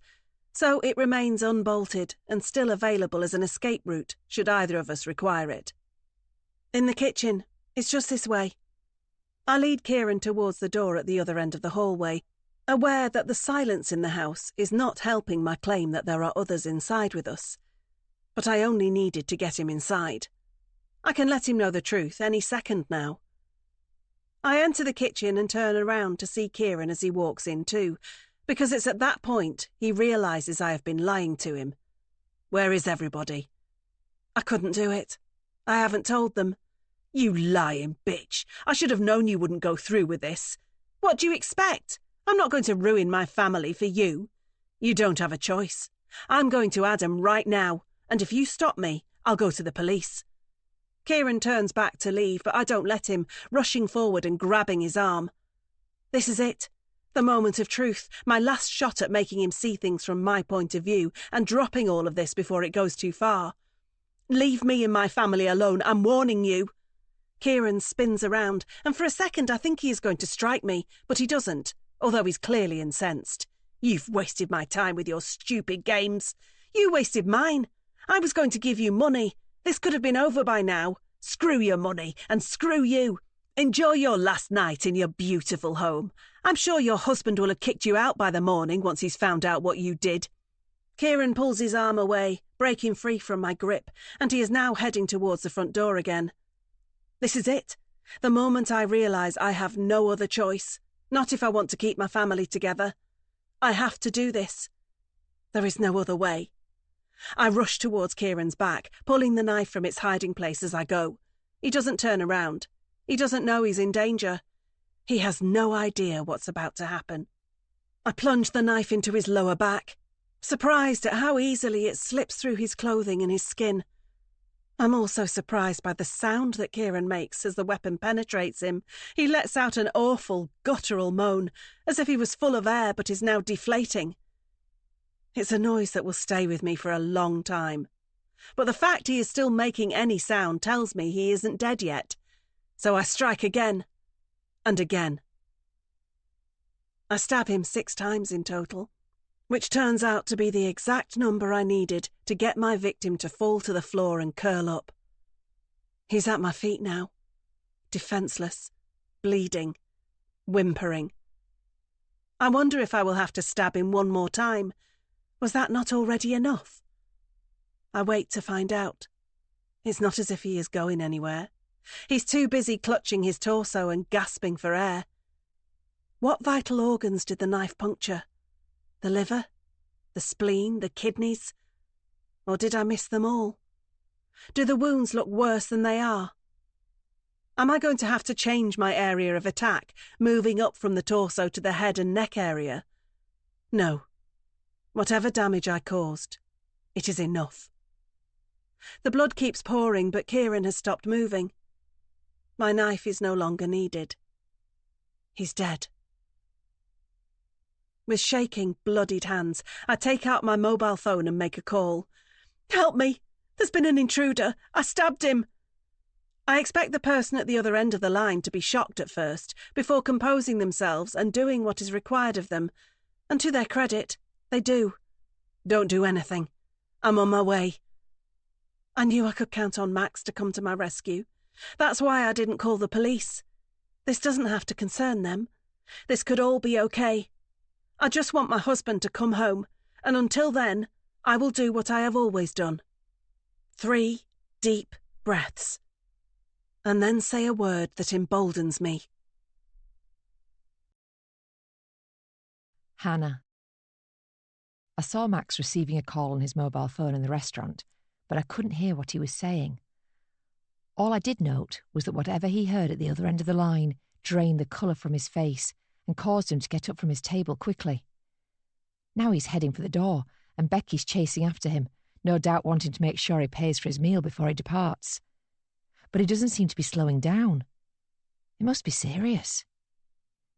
I decide to give Becky some assistance, although it's less out of duty as an employee here, and more because I want to find out what's troubling Max. Is everything okay? I ask as I reach the flustered man. You need to pay, Becky says, stating the obvious, but she isn't helping.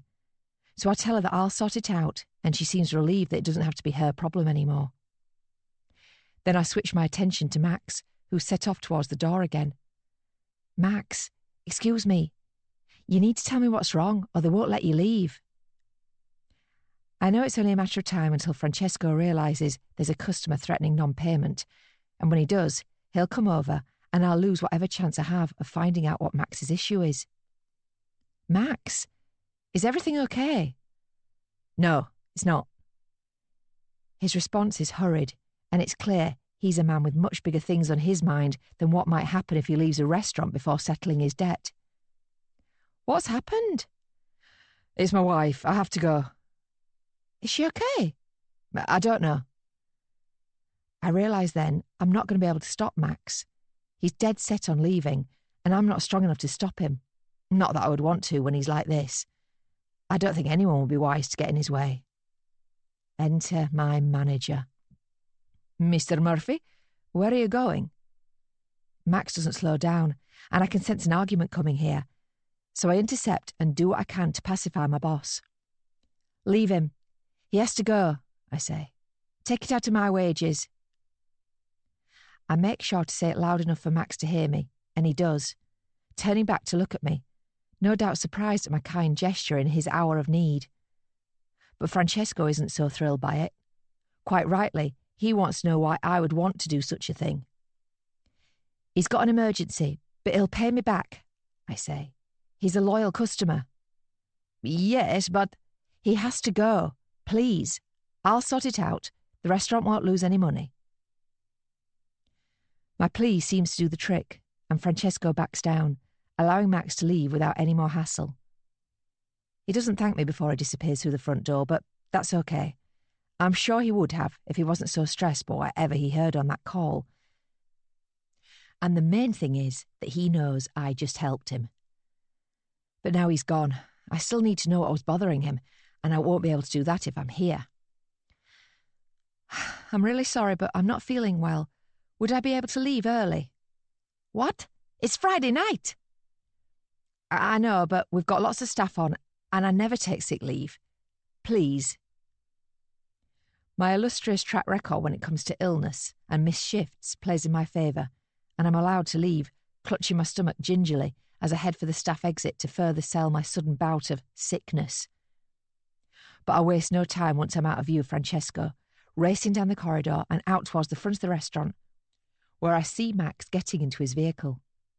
Searching for the lights of a vacant taxi in the vicinity of the San Bella car park, I see one driving past and flag it down as Max departs, turning right and speeding off. But I make sure my driver is going to be just as quick. Follow that car, I tell the man at the wheel as I close the door and point at the vehicle in question through the windscreen. The taxi driver doesn't question my wishes, which makes me wonder if this isn't the first time he's had a passenger give him such an instruction.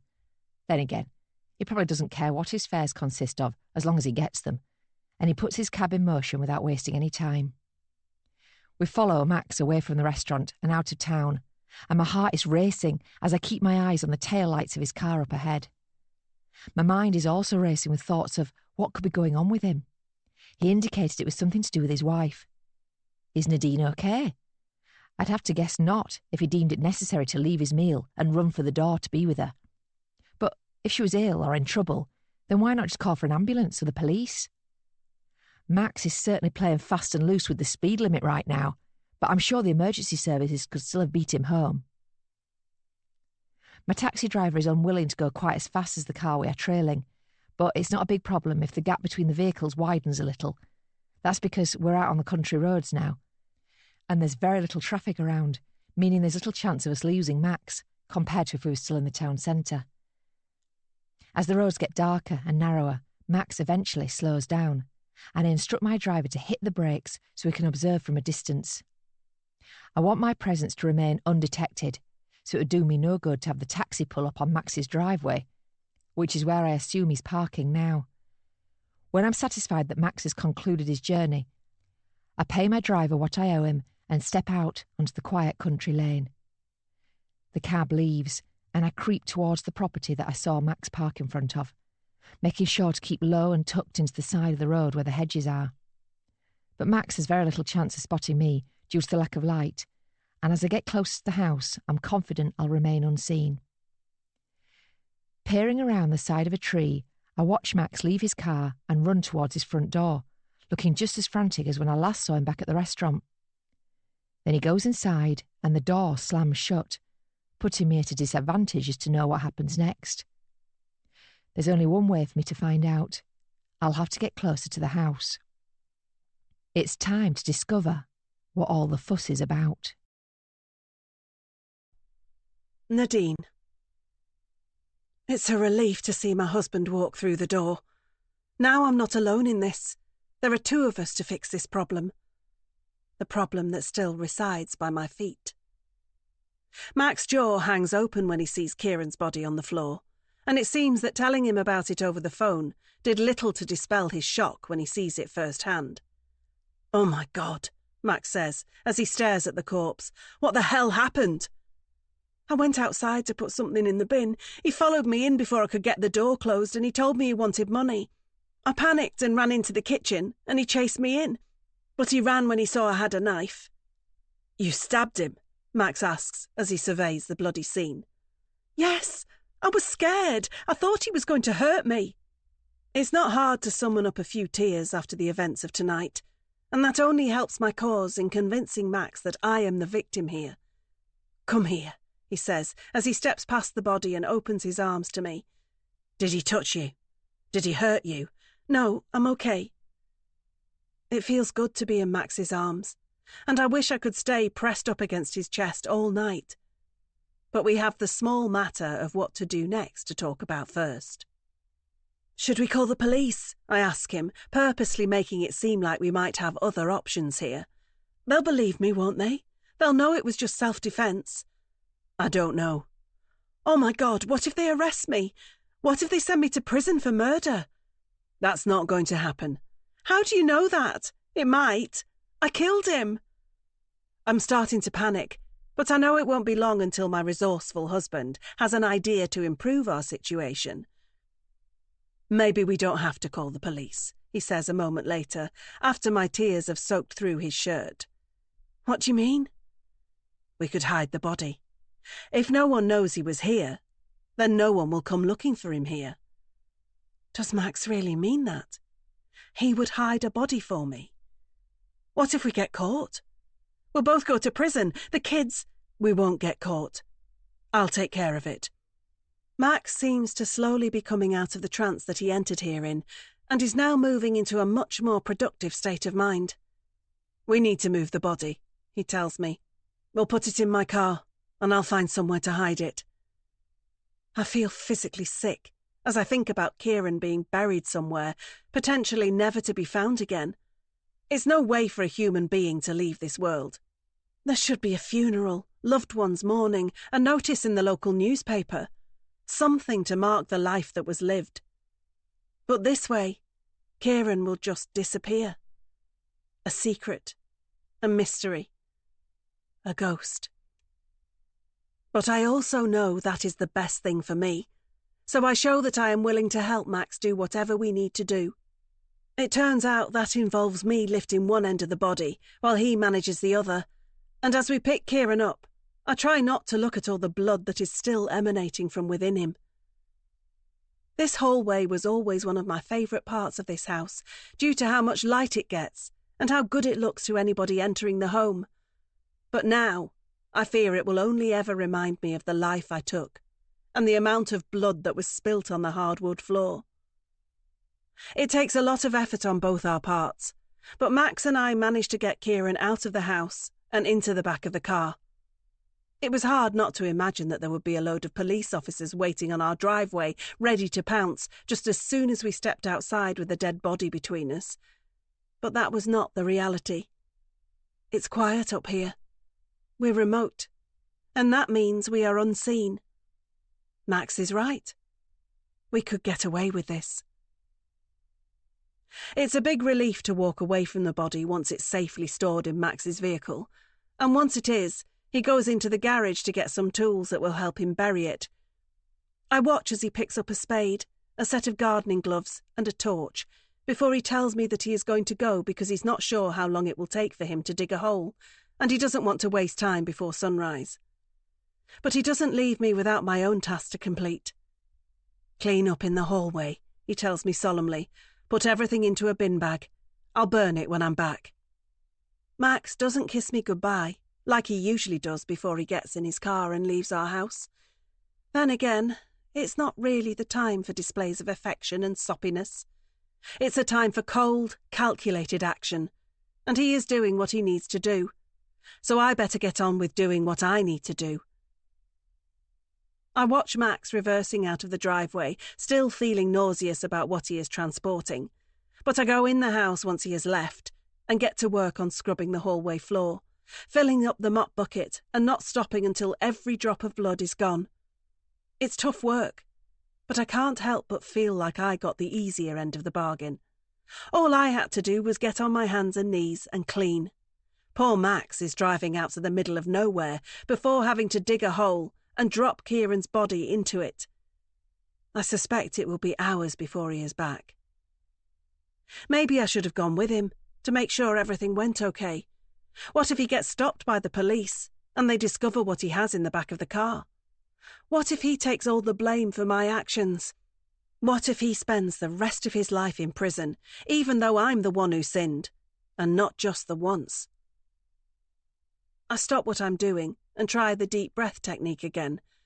But it's no good. It's not working this time. I simply have too much stress in my body, and nothing is going to calm me down until Max is back and he tells me everything went as planned. An hour has passed before I remember I am able to see the location of my husband's mobile on my phone. We shared each other's location for all the times he was away on business. He knows I like to see where he is, and he has said it comforts him whenever he checks on me and sees that I'm at home. But now I'm checking the app for a very different reason. I want to see where my husband is burying the body I gave him. It takes a while for the app to pinpoint his location, and I presume that's because he's out in the middle of nowhere, miles from a cell phone tower. But it eventually narrows in on one spot, and when it does, I see that Max is in the middle of Grove Forest. I had a feeling he might go there, but seeing the little green dot in the middle of the wider green area on the map confirms it. That forest is huge, and in terms of finding a place to hide something within a 20-mile radius of our house, that would be the best bet. I remember we took the kids to that forest once, when they were little. Sophie and Adam ran around on the leaf-covered forest floor, while Max and I walked behind them, hand in hand, and smiling at their energetic ways.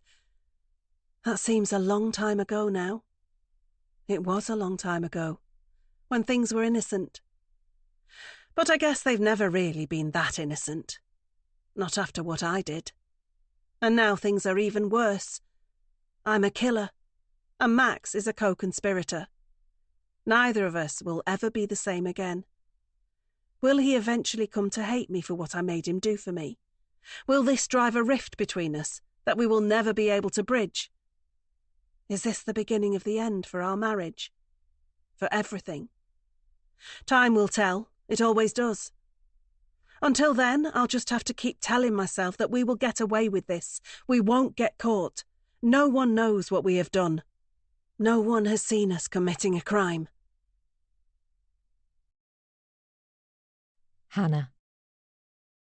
That was easily one of the craziest nights of my life, and I've had some crazy ones in my time. I never thought I'd experience anything like the adrenaline rush I got when I killed Michael and Victoria 2 years ago, but tonight has come close. That's because for the first time since then, I was in the presence of a dead body. However, it wasn't me who did the killing this time. Based on what I can gather from what I saw, I think it was Nadine who was the murderer this evening. But Max isn't innocent in all of this. That's because I saw him putting the body in his car and driving off, presumably to get rid of the evidence. Yep, it's been quite the night.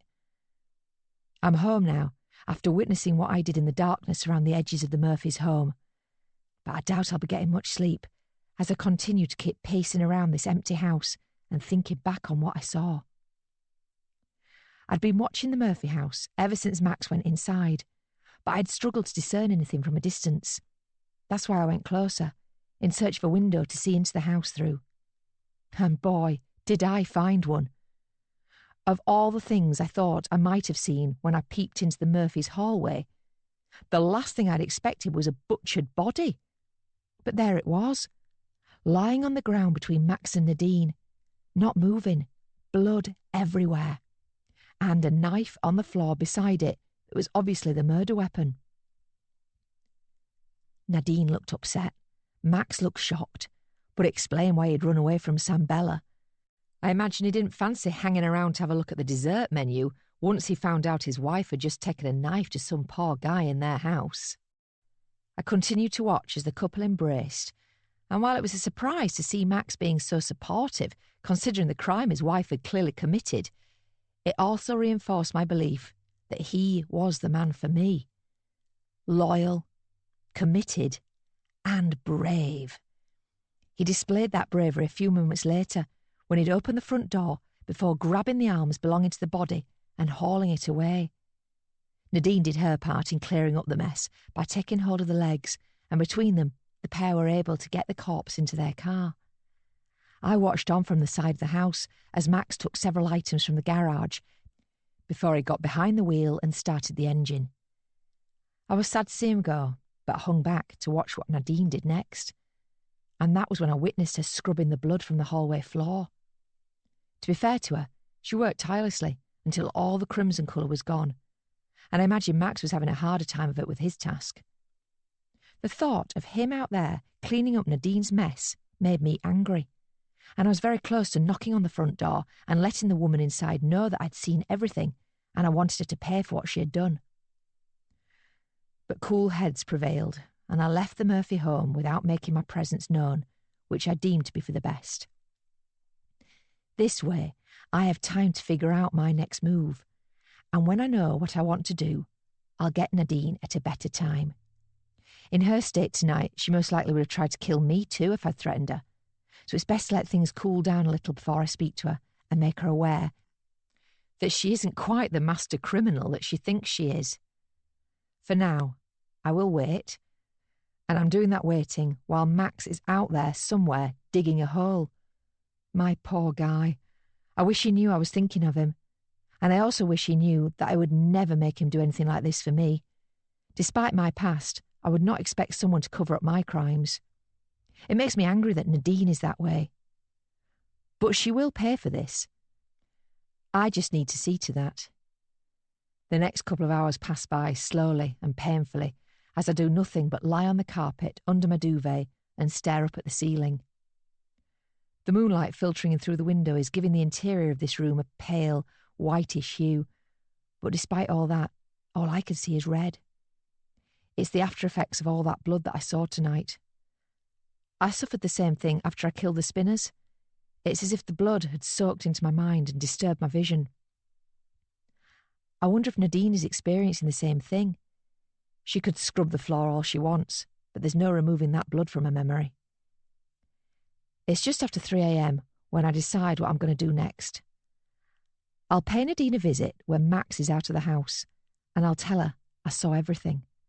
I'll need to be careful, of course, because I know Mrs. Murphy is not afraid to take desperate measures, but I'm persuasive, and I have ways of keeping her calm. I'll make out like I can be a friend and can keep her crimes a secret, but only if she tells me why she killed that man. I want the truth, which may or may not be something she's willing to give me. Depending on what she says, I'll see where we can go from there. But it's clear to me now that I am in a position of power. I want Max, and I will do anything to get him. With what I know and what I will learn in the future, that should only give me more of a chance of getting my man. Nadine might have outsmarted that poor guy in her hallway, but she won't outsmart me. She's about to discover that I am so much more than a waitress at her favourite restaurant. Nadine. I've lost count of how many times I've mopped the hallway floor. It's been 3 days since I killed Kieran, but I still feel like his blood is everywhere in my home. I see it on the floor. I see it on the walls. and I see it in my dreams. I have to hope that it will get easier, but I have no way of knowing that it will. I've never killed before. Maybe I'm now cursed to spend the rest of my life reliving the time I took someone else's. The justification I had for what I planned to do seemed to make sense beforehand. Stopping Kieran to protect my family. It was a worthy motive. But now I've actually done it, I'm not so sure. Yes, I've kept my family together, but at what price? I must carry this terrible burden now, as must Max, the man who helped hide the body. My husband was painfully quiet when he got home after his trip out into Grove Forest. It was almost dawn when he got back, and I had been sitting by the window waiting for him to return. The first hint of sunlight was cresting on the horizon, but there was no mistaking the darkness on my man's face as he got out of his car and made his way to our garage, carrying the tools he had used to dig the grave that we both hope will never be found. I had gone outside to meet him, but he didn't say a word to me, as he had put away the dirty spade and the soil-soaked gloves before heading for the house. It was at that point that I grabbed his hand to make him stop and talk to me. I wanted to make sure that he was all right, but really, I just wanted him to tell me that I was going to be all right. In the end, neither happened. He just said 2 simple words and walked away. It's done. We haven't spoken about it since. I tried to broach the subject a couple of times, but Max cut me off straight away. It's clear he has chosen to deal with the guilt by stuffing it down deep inside and never letting it out. He's on the road again now, attending meetings, and somehow still finding the mental capacity to work on the sale of his business. As for me, I've been cooped up in the house ever since that fateful night, and I still don't feel like going out any time soon. I've stopped short of drawing the curtains during daylight hours, but I'm having a hard time functioning properly.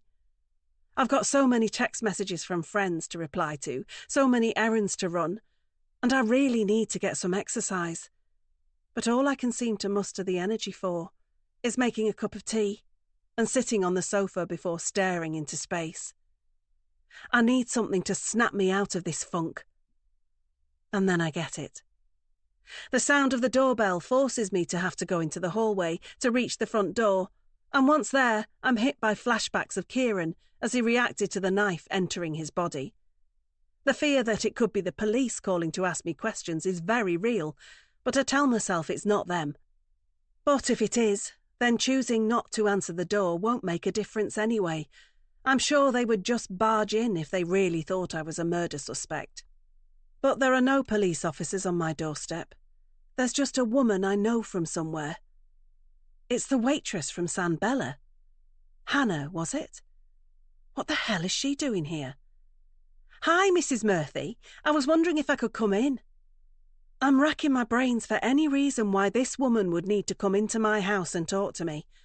The only thing I can think of is that there might have been a problem with the payment going through for one of our many meals at San Bella. But that's unlikely. And even then, wouldn't the staff just call? The phone number is logged with our reservations. But not our address. How do you know where I live? I want to know, feeling my anxiety starting to ratchet up.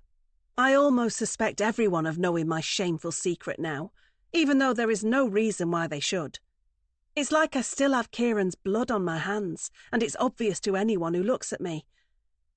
I think it will be easier if you just let me in, and then we can talk properly, Hannah replies very calmly, but it's still not good enough. What are you doing here? Calm down. I come in peace, but you don't want to turn me away. Trust me on that. Hannah's tone of voice makes me feel like I have no other choice. I do trust her that it would be best to let her in, even though I don't know why. Whatever she wants to say, it's something I have to hear. I step aside and allow her in, still silently praying that this won't have anything to do with something that could cause me a problem. But the odds of that are dwindling by the second. You have a lovely home, Hannah says, as she looks around the hallway and I close the door. It's beautiful. Thank you. I'm sorry, but I'm still a little confused. What is it you want? I watch Hannah as she seems to be examining the place, but she's not looking at the artwork on the walls or the architecture of the staircase. Instead, she is looking down at the floor, at the exact place where Kieran lay dying. "I saw what you did," Hannah tells me, breaking the unbearable silence, but saying the one thing that was worse than nothing at all. "What?" "You killed that man right here. Stabbed him. This is where he was." She gestures with her right hand to the area between us, pointing out what I already know. This is where the body was. But I can't just concede so easily. I have to try and deny this, even though it's true. "I don't know what you mean." "Oh, come off it. I saw everything." "Okay, so I missed the part where you killed that guy, but I saw him on the floor here. And I saw you and your husband put the body in the car." Oh my God, she really does know everything. My legs have gone all wobbly and I stumble backwards a little, reaching out for the wall to make sure I don't completely tumble over. This can't be happening. How is this possible? "How?" is all I can muster, as I stare at the calm, composed waitress in my home. "I saw Max leaving the restaurant in a hurry. He looked stressed, and when I asked him if everything was okay, he said it was something to do with you. He left without paying, so I knew it was serious. So I got out of my shift early and followed him." "You followed my husband? Why would you do that?" "I wanted to make sure everything was okay." "Why would you care?" That's when Hannah displays the first signs of annoyance at me and my questions.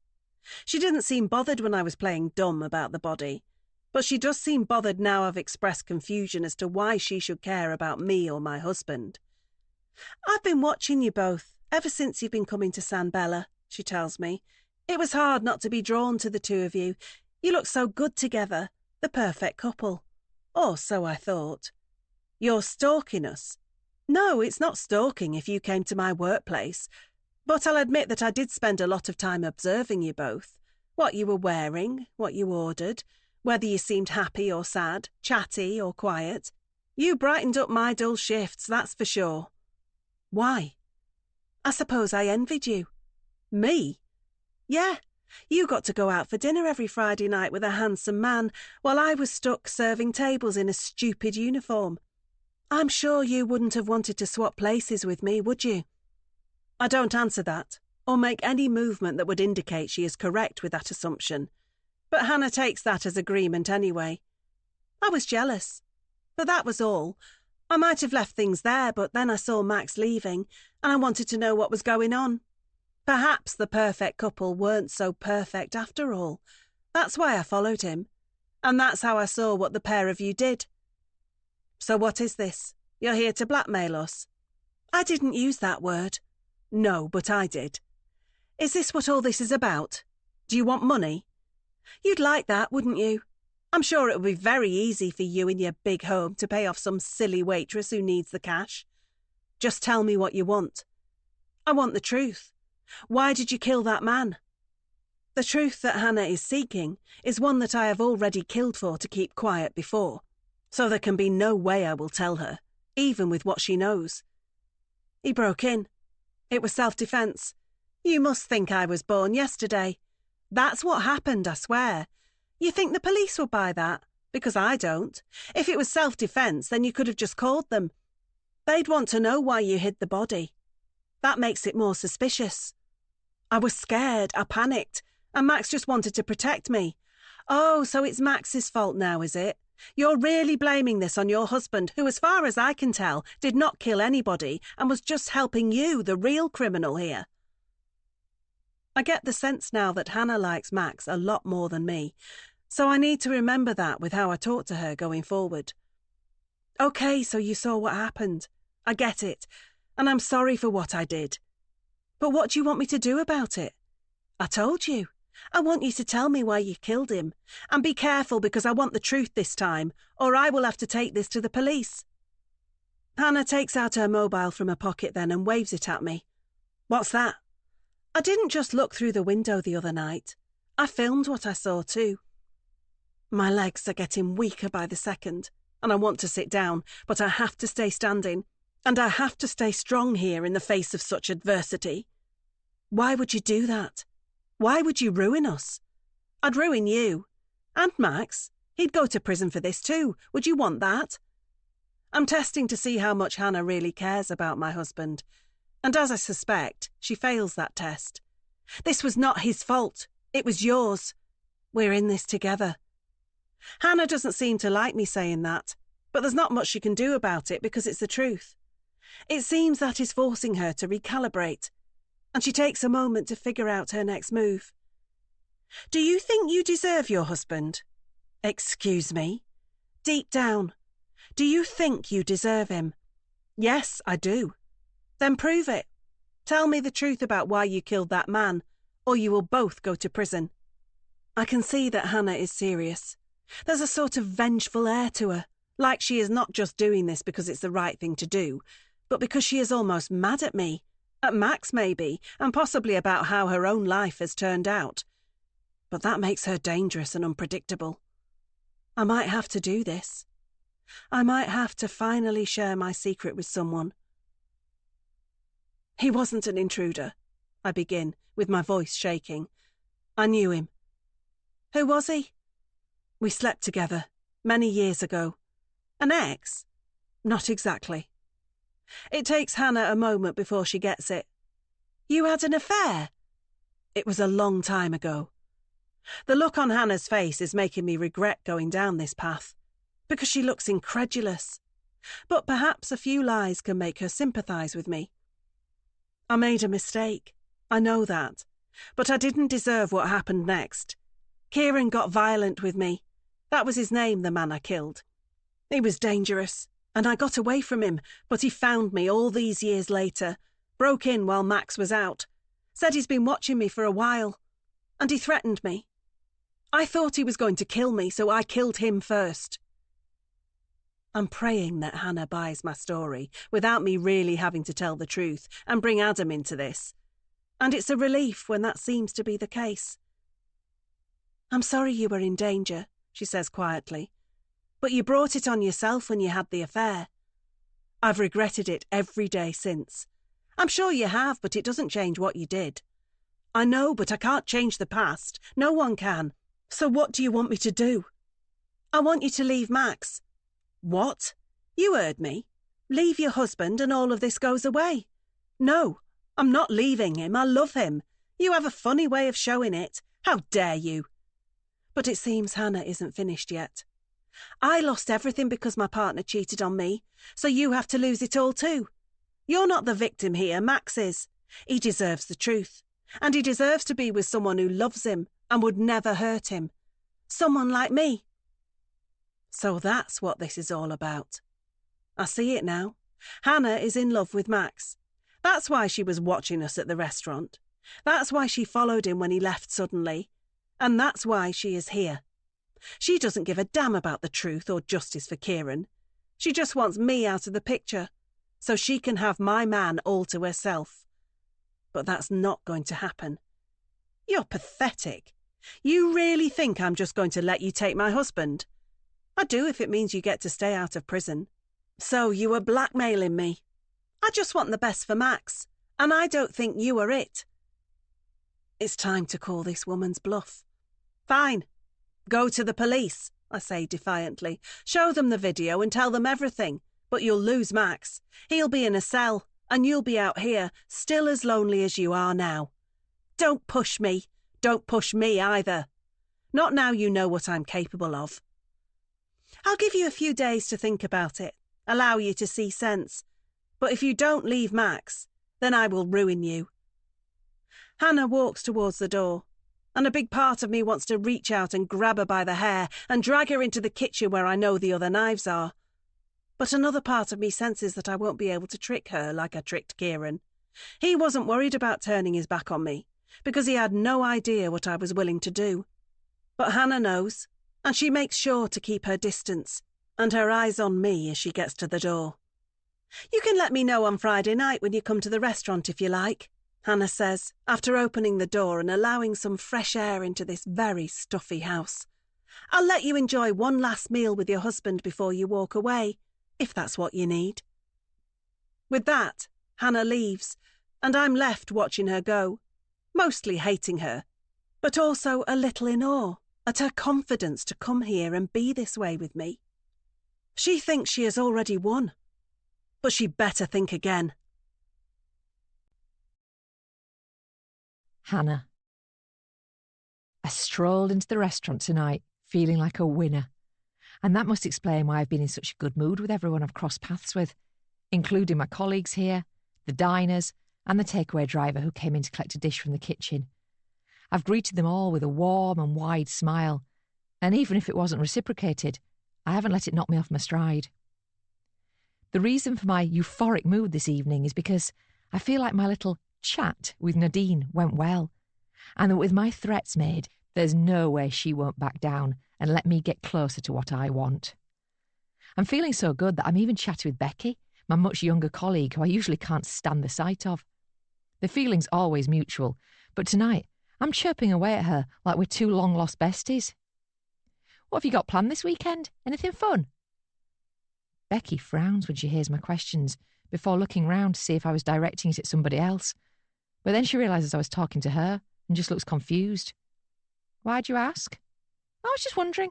I'd have thought that there'd be lots of exciting things going on at your age. Yeah, I guess. Like what? Nightclub on Saturday night or a house party, perhaps? Becky is not warming up to me at all, but it doesn't matter because nothing can take the wind out of my sails. And as I breeze back onto the restaurant floor, I'm not even perturbed by the sight of Tom sitting at one of the tables. It seems my admirer is back, and while that irritated me on other nights, I think now it's a good time to be nice to him and not let his over-eagerness bother me. Hi, how's your meal going? I ask him. Tom seems surprised to see me, or maybe it's just that I'm being nice instead of dismissive. Either way, he smiles and tells me his meal is going well so far. Great, glad to hear it.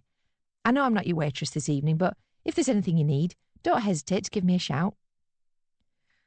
I expect Tom to thank me and perhaps ask for another drink, but he doesn't. Instead, he just looks suspicious. Why are you being so nice to me? Excuse me?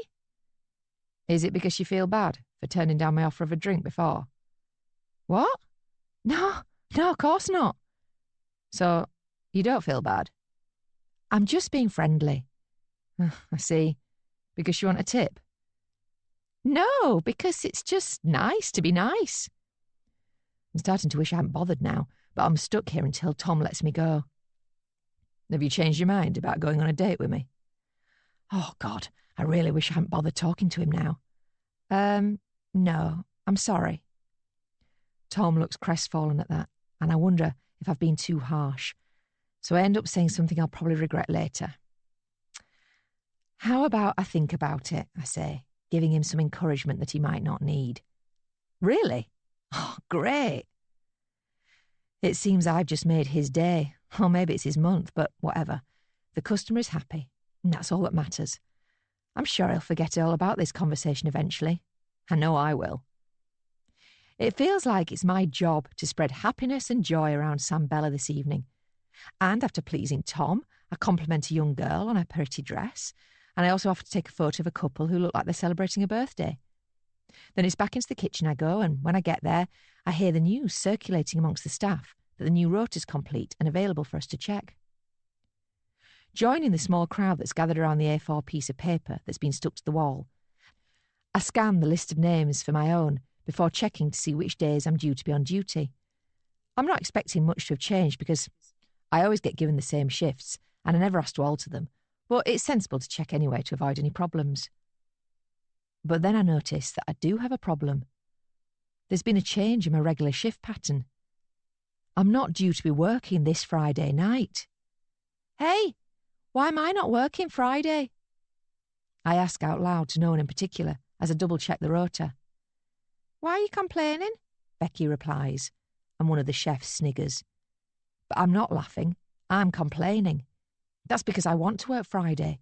I want to be here when the Murphys come in, because that's when Nadine's supposed to tell me what she's going to do. I take my query to Francesco, demanding to know why my shifts have been changed unexpectedly, before asking to be reinstated to Friday night. But he tells me he won't alter the rota, and that he didn't think it would be a problem. Enjoy a Friday night off for a change. You've earned it. But that's not good enough for me. And after failing to get him to see things my way, I decided to try and get one of the other waitresses to swap their shifts with me. I'm counting on someone like Becky jumping at the chance to get out of work and enjoy a Friday night. But to my surprise, she doesn't take that chance. She just tells me that she needs the money and won't swap her shift, as does every other waitress here. One of them even calls me sad for trying to get reinstated to Fridays. But I just shoot her a death stare before leaving the kitchen, confused and annoyed. This is not convenient. I'm going to have to figure out another way of seeing the Murphys on Friday now. But how? Nadine. It's sometimes difficult to make contact with my husband when he is away on business. The number of meetings he goes into means his phone is often switched off. And because he's always on the move, it's not as if I can just contact his secretary at the office and get her to interrupt him. But if ever there was a time when I needed to speak to him, then it's now. After Hannah's visit and the bombshell that somebody saw what we did that night Kieran died, I have to let Max know, and then we both have to make a plan to get ourselves out of this mess. This could go a number of ways, but one way it will not end will be with Hannah getting my husband like she wants, over my dead body, or more preferably over hers. I've left voicemails and sent several texts to Max's phone, so I know he will be in touch as soon as he turns his mobile on and sees how desperate I am to speak with him. I've not been so stupid as to put anything incriminating in the messages, aware that even with the best planning and best of luck, we could be investigated by the police one day. If that happens, then I'd hate for them to have the crucial bit of evidence they need in the form of me saying to Max that somebody saw us move the body. I just said there was a problem at home and left it at that. No detective could say that has anything to do with a potential murder. I've tried several things to calm my nerves while waiting for Max to call. I've run on our treadmill, I've showered, and I've made myself a sandwich. I've also drunk a couple of glasses of wine, when all that earlier stuff failed to work. But I'm still a nervous wreck, and I will be until Max tells me how everything is going to be okay. It's almost 10 o'clock at night when I see my husband trying to get in touch via a video call. I can't connect the call quickly enough, and it's a relief to see Max's face flash up on my phone's screen. He looks tired, and the tie around his shirt collar is hanging loose, a sign that he is finished with business for the day, but is too weary to get changed into more comfortable clothing. "Hey, I've seen all the messages. Is everything okay? I've been stuck in a meeting all day." "No, everything's not okay. We've got a big problem." "What?" "Somebody saw what we did." "What do you mean?" "The body, Max. Somebody saw the body." I see my husband's eyebrows rise as the seriousness of this dawns on him, but then he frowns, his overworked mind trying to now work out another problem before he gets to rest it during sleep. "Who?" "The damn waitress from San Bella. She followed you home after you ran out of the restaurant. She saw everything." "What waitress?" "Hannah. She's obsessed with us, or rather she's obsessed with you." "What the hell are you talking about?" I sigh before running Max through everything that I discussed with that crazy waitress, including how she wants him and will only keep our secret quiet if I give him to her. "This is insane," is his best offering when I've finished, and while that is true, it's not much help. "What are we going to do about it?" I want to know, staring at the confused face on my phone. "I'll have to talk to her. I don't want you going anywhere near her. She's in love with you. Who knows what she'll do? Don't be ridiculous. She isn't in love with me. You didn't hear her. She was serious. She is obsessed. She's been watching us every Friday night all this time. God, why didn't we just go to a different restaurant? Why did we keep going back there every week? Because you like it there. Don't blame this on me. I'm not blaming it on anybody. I'm just trying to figure it out." "What's there to figure out? She says we have to give her our answer on Friday night when we're next at San Bella. But we can't give her what she wants, can we? So what other choice do we have?" Max takes a moment to think about it, as I feel like I'm losing myself to the anger swelling up inside of me. All I want to do is march down to that damn Italian restaurant, drag Hannah out by her hair, and throw her in the same hole Kieran got put into. It might not be the wisest thing to do, but it would certainly satisfy my soul tonight. Thankfully, my husband has another idea. What if we offered her money? What? We could try and pay her off. Give her cash for keeping quiet. She's a waitress. She must need the money. I don't think that'll work. I already tried it. She didn't want money. Maybe she doesn't know how much we could give her. It'd be enough for her to never have to work in that restaurant again, that's for sure. I don't know, I say. But it's not just because I'm doubting if it could work. It's because I'm unsure how happy I feel about potentially making a very wealthy woman out of the person who came into my home and threatened me. In my view, Hannah doesn't deserve to be paid off for spying on us and telling me she wants my man. I'll make her an offer on Friday night, Max tells me. Try and make her see sense. She'd be mad not to go for it. Oh, she's mad all right. There's no doubt about that. Maybe she'll be calmer if it's coming from me. If she likes me as much as you say she does, then I must have a chance of talking her into not making this any worse. And besides, we'll be in a public place. There's not much she will be able to do at San Bella. You're talking like she is some level-headed person, but she isn't. She's lost her mind. All that time we thought she was just being a good hostess, and in reality she was watching our every move and dreaming up silly fantasies in her head about you and her being together. I get that, but we have to try and meet her halfway. We're not exactly innocent here, are we? So we can't act like we are. Yes, I know that. I didn't say we were. Let's not get into a fight. I'm so close to making the sale now, and then we'll have everything we ever wanted. We can still make this work. We just need to stay calm and stick together. I know Max is right. This might feel like the end of the world, but it might not have to be. If I can deal with Kieran, I can deal with Hannah. Hopefully she'll take the offer of money, and then it will be over. If not, I really hope Max has a good plan B. Hannah. I came up with a clever way of getting round my problem of not being on shift at San Bella on Friday night. I realised that if I couldn't be there as an employee, then I'd just have to be there as a paying customer instead. That's why I decided to book myself a table at 19:15, and I made sure to ask for table 7, because I know that's the closest one to table 6, where the Murphys will be sitting. There was some surprise on the part of my colleagues when they found out I was choosing to spend my Friday night off at my workplace, but I don't care about their opinions. They've always been small-minded to me, and they've never been able to see the bigger picture. To them, I'm just a lonely, boring woman who seems to lack the ambition or skill set to progress beyond my line of work. But that's not who I am. I'm actually a very smart and very driven person, and I'm hoping that after tonight, I'll also get the exact thing I've wanted for most of my shifts at San Bella. Not a pay rise or a promotion. A person. It's Becky who has the privilege of being my waitress this evening, and she looks at me like I'm a lunatic as she leads me to my table. "Why are you here?" she wants to know. "I can't believe you'd want to pay to be at work." "I'll start with an espresso martini, thank you," I say, not letting her forget who's in charge here. They say the customer is always right, and tonight Becky will have to respect me whether she likes it or not. As I watch the young waitress go over to the bar to place my drink order, I glance across at the table beside me.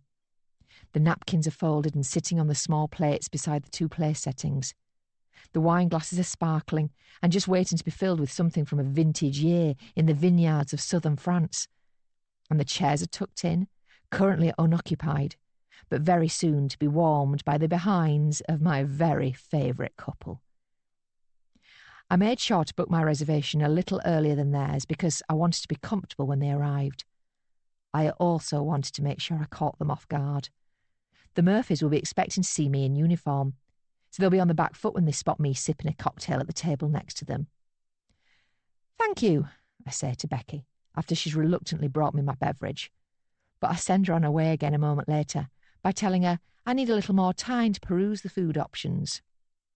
She frowned again when I said that, probably because she must know that I could recite every item on this menu by heart if I had to. But why should I rush? I'm paying for a Friday night out, and I'll take as long as I want to take. I'm halfway through my cocktail when the hands on my watch tell me it's 7:30. But the table beside me is still empty. Are the Murphys going to show? How can they not? The risk would be too great for them to defy me. Becky comes back to my table again to take my food order, but I tell her I'd like one more cocktail first. She rolls her eyes before walking away, and that little gesture has almost certainly confirmed in my mind that I won't be leaving a tip when I'm done. I was going to give her £10, even if I can't really afford it, but not any more. That's what she gets for treating me with disdain. One person who has never treated me that way is the man I can see across the restaurant when I turn around to look behind me. Tom is here by himself again, as he often is, and he gives me a wave when he sees me looking. But I don't return the gesture, because I don't want him to think that he might have a chance at coming to join me at my table. I'd like to keep him over there, out of the way, and while I'm sure he'll be watching me, he won't be able to hear me. "Here you go, your usual table. May I take your coats?" I turn back around when I hear the sound of Francesco's voice, and when I do, I see he's led Max and Nadine to the table next to me. But both of them have ignored the question and are just staring at me, clearly surprised to see I'm off duty this evening. I wait for them to be seated and their coats and jackets taken to the cloakroom before I speak. And by the time I do, Becky has furnished me with my second drink, giving me the chance to raise my glass to Max and welcome him once again to San Bella. "Nice night for some good food, don't you agree?" I ask. But neither Max nor Nadine answer me. They also don't seem to be showing much interest in looking at the menu. With that in mind, I suppose it would be best to get the business out of the way before the food.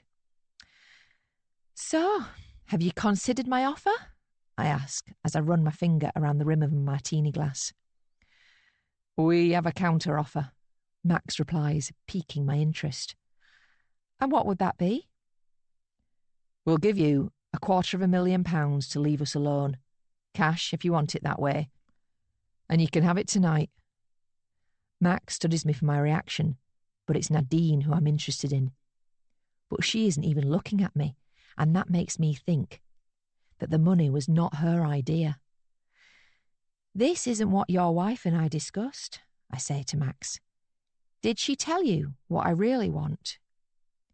I keep running my finger around the edge of my glass, a part of me hoping that it might look a little seductive to the man at the next table. His eyes do follow my finger a few times, but he mainly does a good job of keeping his gaze on my face. What does he think of the effort I've made? The dress, the heels, the hair. I look a hell of a lot better than I do in my uniform, and I wonder if seeing me this way might be making Max reconsider. "Yes, she told me," he confirms. "But I'm afraid that's out of the question." "And why is that?" "Because I love my wife and I won't leave her." "You love her, even though she killed a man?" "Keep your voice down. He was an intruder." "Was he?" That's when Nadine brings herself to look at me, no doubt afraid that I'm about to let Max know that she actually knew the man she murdered. But I won't divulge that information yet. It'll be good to keep it in reserve for if and when I really do need it. "He broke in and he threatened her. It was self-defence," Max assures me, and I wonder if he'd be able to be so calm and convincing if he was talking to a policeman. "OK, that's not important right now," I say, batting the air. "What is important is that I've told you what I want, and that is all I want. I'm not interested in your money. I only want you, Max." "But he doesn't want you," Nadine snarls, looking like she enjoyed that. "Nadine, please," Max says, obviously reminding her to stay calm, and I figure that was something they discussed on their way here this evening. Then the man of the table speaks to me again. $500,000. The offer's going up, and while it's not surprising to me, it's clearly bothering Nadine. But Max is a big boy, and he must know what he's doing. "I've told you, I don't want your money." "Why not? You could start a new life with it, get away from this place, do whatever you want to do." "Money doesn't make me happy. Being in love does that. And I'm in love with you, Max. Can't you see that?" "But I'm married. Can't you see that?" He flashes his wedding ring at me, as if I'd never caught sight of it before, but it'll take more than that to put me off. I appreciate that we've got to know each other under strange circumstances, but I'm willing to bet that if things were different, and if we actually spent time together, you could learn to love me even more than your wife. Oh, get your own man, Nadine cries a little too loudly for the people at the tables around us not to hear. I had my own man, but he left me. It's just how things go. True love is a lie. In reality, people just take what they want. So that's what I'm doing here. I knew this was a waste of time, Nadine says, and she looks like she's ready to leave, barely 5 minutes after she got here. I told you, she's crazy. Nadine's insult washes over me harmlessly, because it's only Max's opinion that I care about. Could he love me? Could he leave his wife for me? Could he give me what I want in order to avoid losing everything? $1 million. That's as high as I can go, he says, showing me he's still on a completely different page to the one I'm on. Max, what are you doing? Nadine cries. We're not giving her that much. She isn't happy about it either, and at least we agree on something. Do I have to remind you that I could ruin you both with one simple phone call to the police? I say calmly, as the restaurant hums around us, and the waitresses have no idea their colleague is engaged in such a serious conversation between tables 6 and 7. But what would you gain from telling the police about us? Max wants to know. They'd ask you why you didn't come forward sooner, and then we'd tell them about the blackmail. You'll be in almost as much trouble as us then. Nadine smirks at me, assuming that her husband has just scored a point for them. But that's not what's happened, and I'm about to let them know it.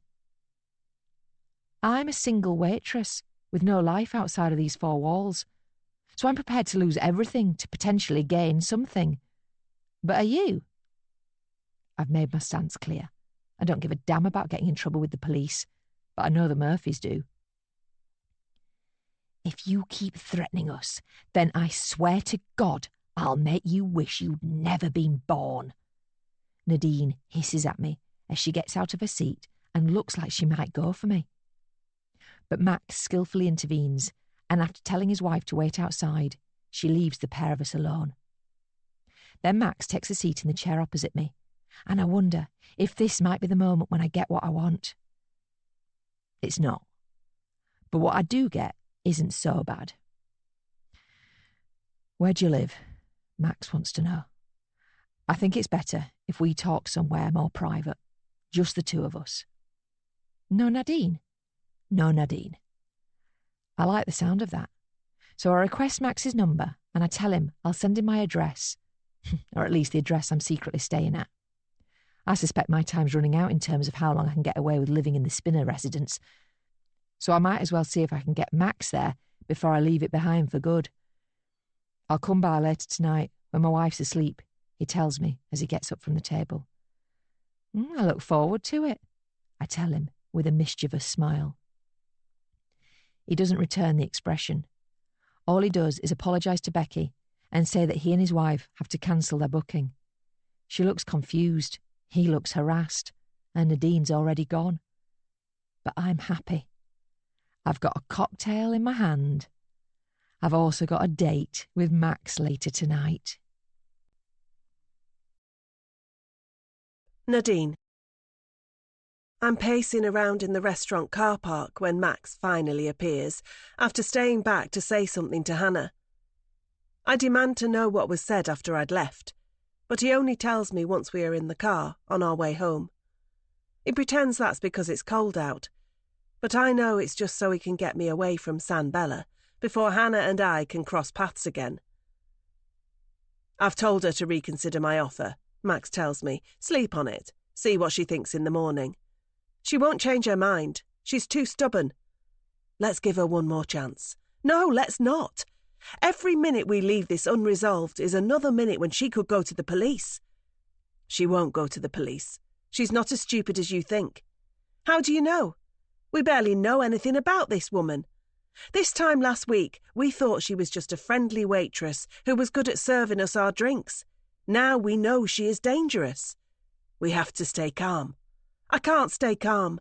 Not with this hanging over us. We have to do something. Like what? We have to end this. Get rid of her. We could do it. We've got away with it once. What do you say? Max hits the brakes then, and my seatbelt is the only thing that stops me from going into the dashboard. What are you doing? I cry, as I try and relieve the pressure of the fabric across my chest. What am I doing? What are you doing? Are you seriously saying we should try and get away with hiding a second body? Because if you are, then I'd say it's not Hannah who's the crazy one. It's you.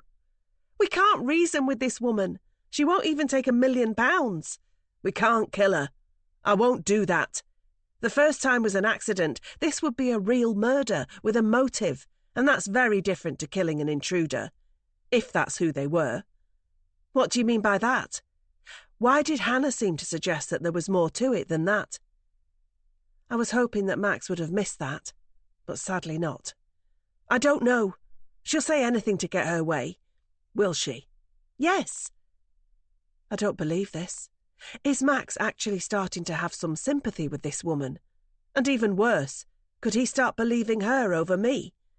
This has to stop, before it gets any worse for us. I say we ask her to come to our house and pretend like we're going to give her what she wants. But then we kill her. It's the only way to make sure our secret stays safe. I refuse to believe that murder is the only way. But what if it is? Max doesn't answer that for a while, and we sit in silence in our car that is just sitting in the middle of the road where my husband deemed it fit to slam on the brakes. We need to move, I remind him, checking in the rearview mirror to make sure there are no vehicles approaching us from behind. And that stirs him into action. We spend the rest of the journey saying very little. I've made my case, and it seems he has made his, but so far we haven't got anywhere. I make us some food when we get in. I'd already been anticipating I might have to cook, because I had a feeling our night at San Bella would not go well. But Max barely touches the cheap supermarket pizza I give him, and I don't get more than halfway through my own before I decide to call it a night. Max is clearly trying to distract himself from the bigger problems at hand, because he asks me if I have seen his gym card, and then spends 10 minutes looking around the house for it. I don't know why he's bothered, because he never actually goes to the gym, but I guess the search takes his mind off things. But it proves to be fruitless, and he gives up, muttering something about how his cards are always falling out of his wallet. What are we going to do about her? I ask Max, as we both get into bed and turn off the lights. I'll decide in the morning, he tells me. And then he rolls over without giving me a kiss, making me fear that I'm the one annoying him the most right now, and not Hannah, the psycho stalker. I go seeking some reassurance from him by snuggling up alongside him and putting my arm over his waist before giving his shoulder a small kiss. He doesn't tell me to leave him alone, which is good, but he doesn't exactly warm to my touch either, and closing the distance between us physically hasn't quite done the job emotionally. I'm so sorry about all of this, I tell him in a whisper. This is all my fault. I shouldn't have killed that man. If I had just let him do whatever he wanted to do, then I would have been the victim here, and Hannah wouldn't have anything on us. I'm hoping my play for a little sympathy is going to do the trick in making Max feel bad for me again, and it does when I feel him rolling over to face me in the bed. Don't be silly. I'm glad you fought back. I'm glad you defended yourself and our home. I know, but this wouldn't be happening if I had just left it. I feel so bad for making you bury that body. I can't imagine what you went through in those woods. Max doesn't say anything to that, and it feels like the weight of the silence is proof enough that he harbours memories from his trip into the woods that he will never be able to forget. Let's just go to sleep, and we'll decide what to do in the morning, he tells me, repeating what he said as we got into bed a short while ago. Then he gives me a kiss, which goes some way to helping me relax enough to try and get some sleep this evening. Sure enough, I eventually drift off about an hour after we turned out the lights, and when I sleep, I dream of nothing. Nothing good, nothing bad, just the black, inky darkness of my mind preparing itself for another busy day tomorrow.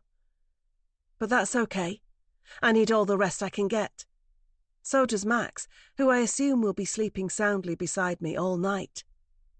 But I was wrong.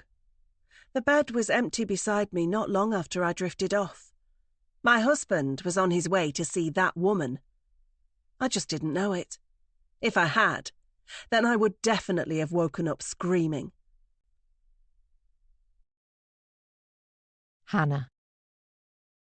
Hearing that Max wanted to come and visit me in private certainly caused my heart to flutter. Now the time's drawing nearer and I can't keep still. I'm pacing around the kitchen in this empty house with soft, slow music playing on my phone, hoping that will set the mood a little when my man gets here. I've also dressed for the occasion, wearing nothing but my dressing gown, which I hope will make Max curious as to what could be underneath it. I've been waiting for this moment for a long time. Me, Max, and nobody else. I'm sure he's coming here just to talk, but we'll see about that. It's gone midnight by the time I hear the knock on the door, and while it's late, I'd feared it might have been even later when he called by.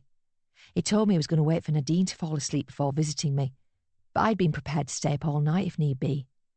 But he's here now, and as I open the door and get a good look at him, I see that he is alone, as promised. His eyes flicker down at my dressing gown, but he tries to pretend like he's all business and clears his throat before asking if he can come inside. I nod my head and let him in. And after closing the door, I can't help but smile to myself. This is actually happening. Max is here. I am so close to getting what I want. Look, I respect you and your position, but I fear this is getting out of hand, and we need to come to some sort of arrangement quickly for all our sakes. Max is wasting no time trying to find a resolution, but after waiting so long for him to turn up here, he can wait for me now. How about a drink, I ask him, as I walk into the kitchen, my loosely fastened dressing gown flowing behind me and revealing a little more of my bare legs. No, I can't stay long. Nadine might wake up. She can't know I came here. She won't know. She won't look for you here. I only gave my address to you, not her. I wink at the nervous man as he joins me in the kitchen, where the music is now audible, and he can also see the bottle of red wine sitting on the breakfast bar. I picked it up from a corner shop on my way home, and while I'm already a little tipsy from the cocktails I had at San Bella, I'm in the mood for more drinks tonight. Only this time, I have some company. I don't have any glasses, so we'll have to drink out of the bottle, I say, as I unscrew the cap and put the rim of the glass to my lips. I make sure to maintain eye contact with Max as I drink, wondering if his imagination is running wild at the sight of me with such a suggestive shape in my mouth. But if it is, then he doesn't comment on it. Instead, he notes how sparse the interior of this place is. Have you just moved in? No, I've been here for a while, actually. I just don't have much stuff. Didn't realise waitresses were so well paid. It's only a house. A pretty big one. I shrug before holding out the bottle for him to take, but he doesn't. Is this why you've turned down my offer of money? You already have enough of it? Max obviously thinks that me being in this house is evidence that I am far better off financially than my job would suggest. Of course, he has no idea how and why I'm really here. If he did, I'm sure he'd be running for the front door. But that's the last thing I want him to do. So I must maintain the illusion if it helps keep him here. I inherited this place, I tell him, as I lean back against the breakfast bar and widen my arms behind me, making sure to stretch open my dressing gown a little more as I do. I'm not rich, nor do I aspire to be. I meant what I said at the restaurant. I want love, not money. Max is having a hard time keeping his eyes off my chest, and it seems his solution to that problem is to turn away from me and pretend like he's more interested in looking out of the dark window. If it's love you want, then you're going about it the wrong way. Blackmail, threats, that's not the way to make people like you. I just had to get your attention. How else were you going to notice me? You think I hadn't noticed you? Had you? Of course. You're the best waitress in that place. and the prettiest. You mean that? Sure. I can't tell if Max is being honest or just trying to be nice to knock me off my game, but I'm happy to entertain it for a little while longer because it's lovely to hear. I've been in love with you for a while, I say. I've never been able to take my eyes off you. Can you honestly say that your wife's feelings for you are as strong as mine? Oh, it's different. We've been married a long time. Different doesn't mean better. I wait for Max to look back at me before I put the bottle between my lips again. Maybe if I wasn't married, then perhaps something could happen between us. But it can't. I love Nadine. But I'll give you more attention. I'll give you anything you want. I open my legs a little then, to emphasise my point, and Max can't help but stare at my milky white thighs. I can't do it to Nadine. I'm sorry. We have to find some other way of sorting this out. It seems we're back at square one again, but I'm not at a complete loss yet. That's because Max is still here with me while his wife is sleeping somewhere else. As long as I have that advantage, then I feel like anything can happen, and particularly when I tell him something he doesn't know. She's been lying to you. That man she killed wasn't an intruder. She knew him. What are you talking about? She told me who he was. Do you want me to tell you? Because I'm guessing Nadine has never told you. Max almost looks like he doesn't want to know, but he has to ask. Who? He was somebody she had an affair with years ago. He'd found her and followed her and wanted to get back with her. She didn't want to, so she panicked. That's why she stabbed him. And that's why you are now somebody who participated in a serious crime. You buried the man your wife cheated on you with. I hope I haven't been too blunt in delivering the disturbing news, but I suppose there isn't really a gentle way of telling somebody their partner's been lying to them. Max stares at me for the longest time, no doubt trying to tell if I'm lying to him. But I'm not, and it's a relief when he sees that. I know he believes me because he hasn't laughed off my statement and walked out. How do you know this? Nadine told me when I first confronted her about the body. I felt like there was more to it than him just being a burglar. I've become better at reading people's lies, you see.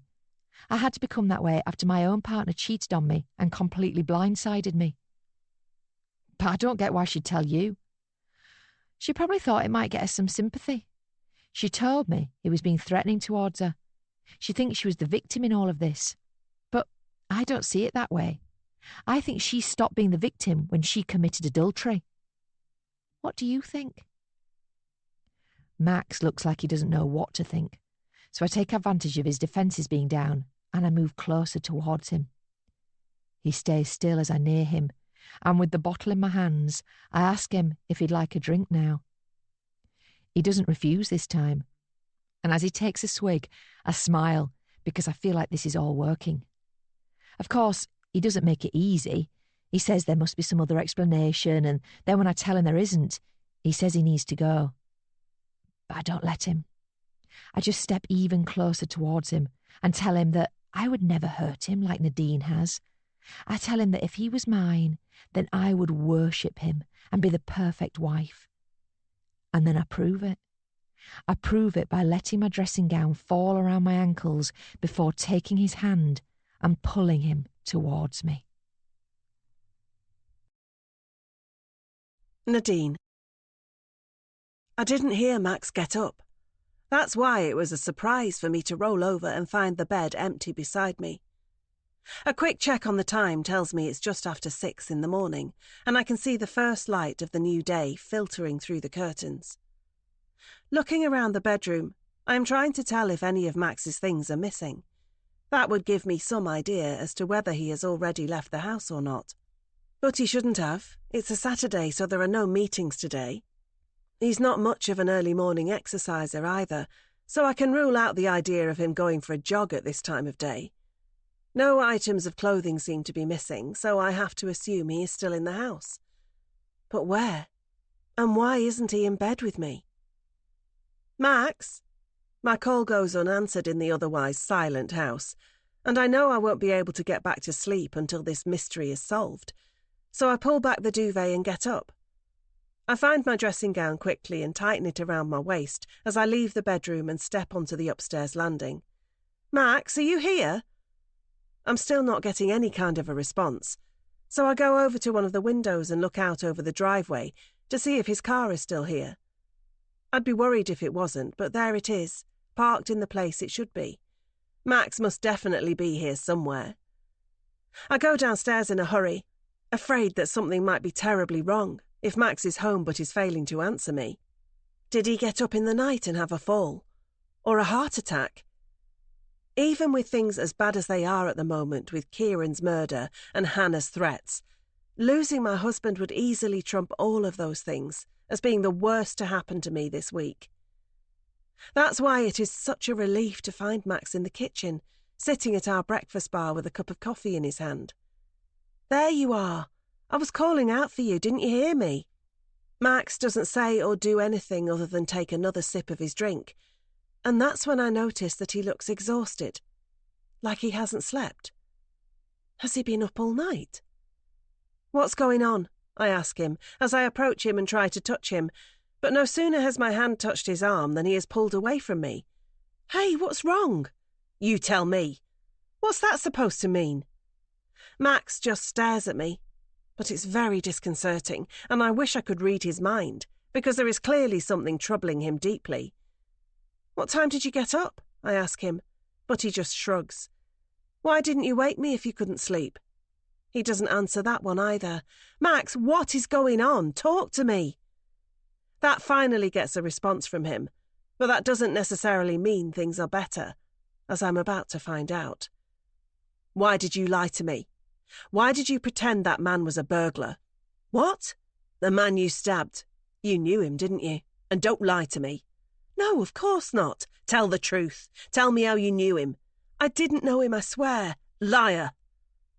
Max gets to his feet, and for a moment it looks like he is about to throw his cup of coffee either at me or the wall behind me.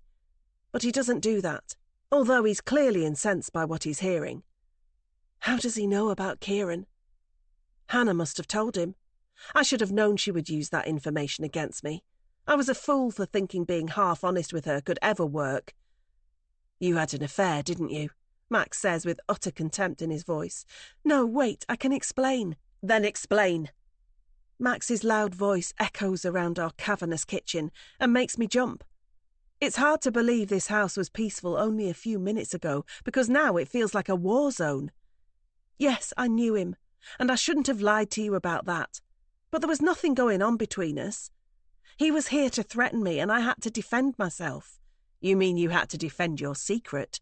You didn't want me finding out about your affair, but I know now. Tell me when it started. It was years ago. And you think that makes it any better? Max's mood is only getting worse, so I just need to bite the bullet and tell him as much of the truth as I can get away with. I confess to the affair then. I tell him when it started and why, before quickly moving on to when it ended, and the fact that I realised I had made a grave mistake and didn't want to lose what I had with him. I'm trying to phrase it all in a way that might make Max see that it was just a genuine and short-lived mistake, and that it should in no way detract from all the happy years we have had together. But that's not really up to me to decide. My husband is the one who has been betrayed, so he can choose how he deals with this.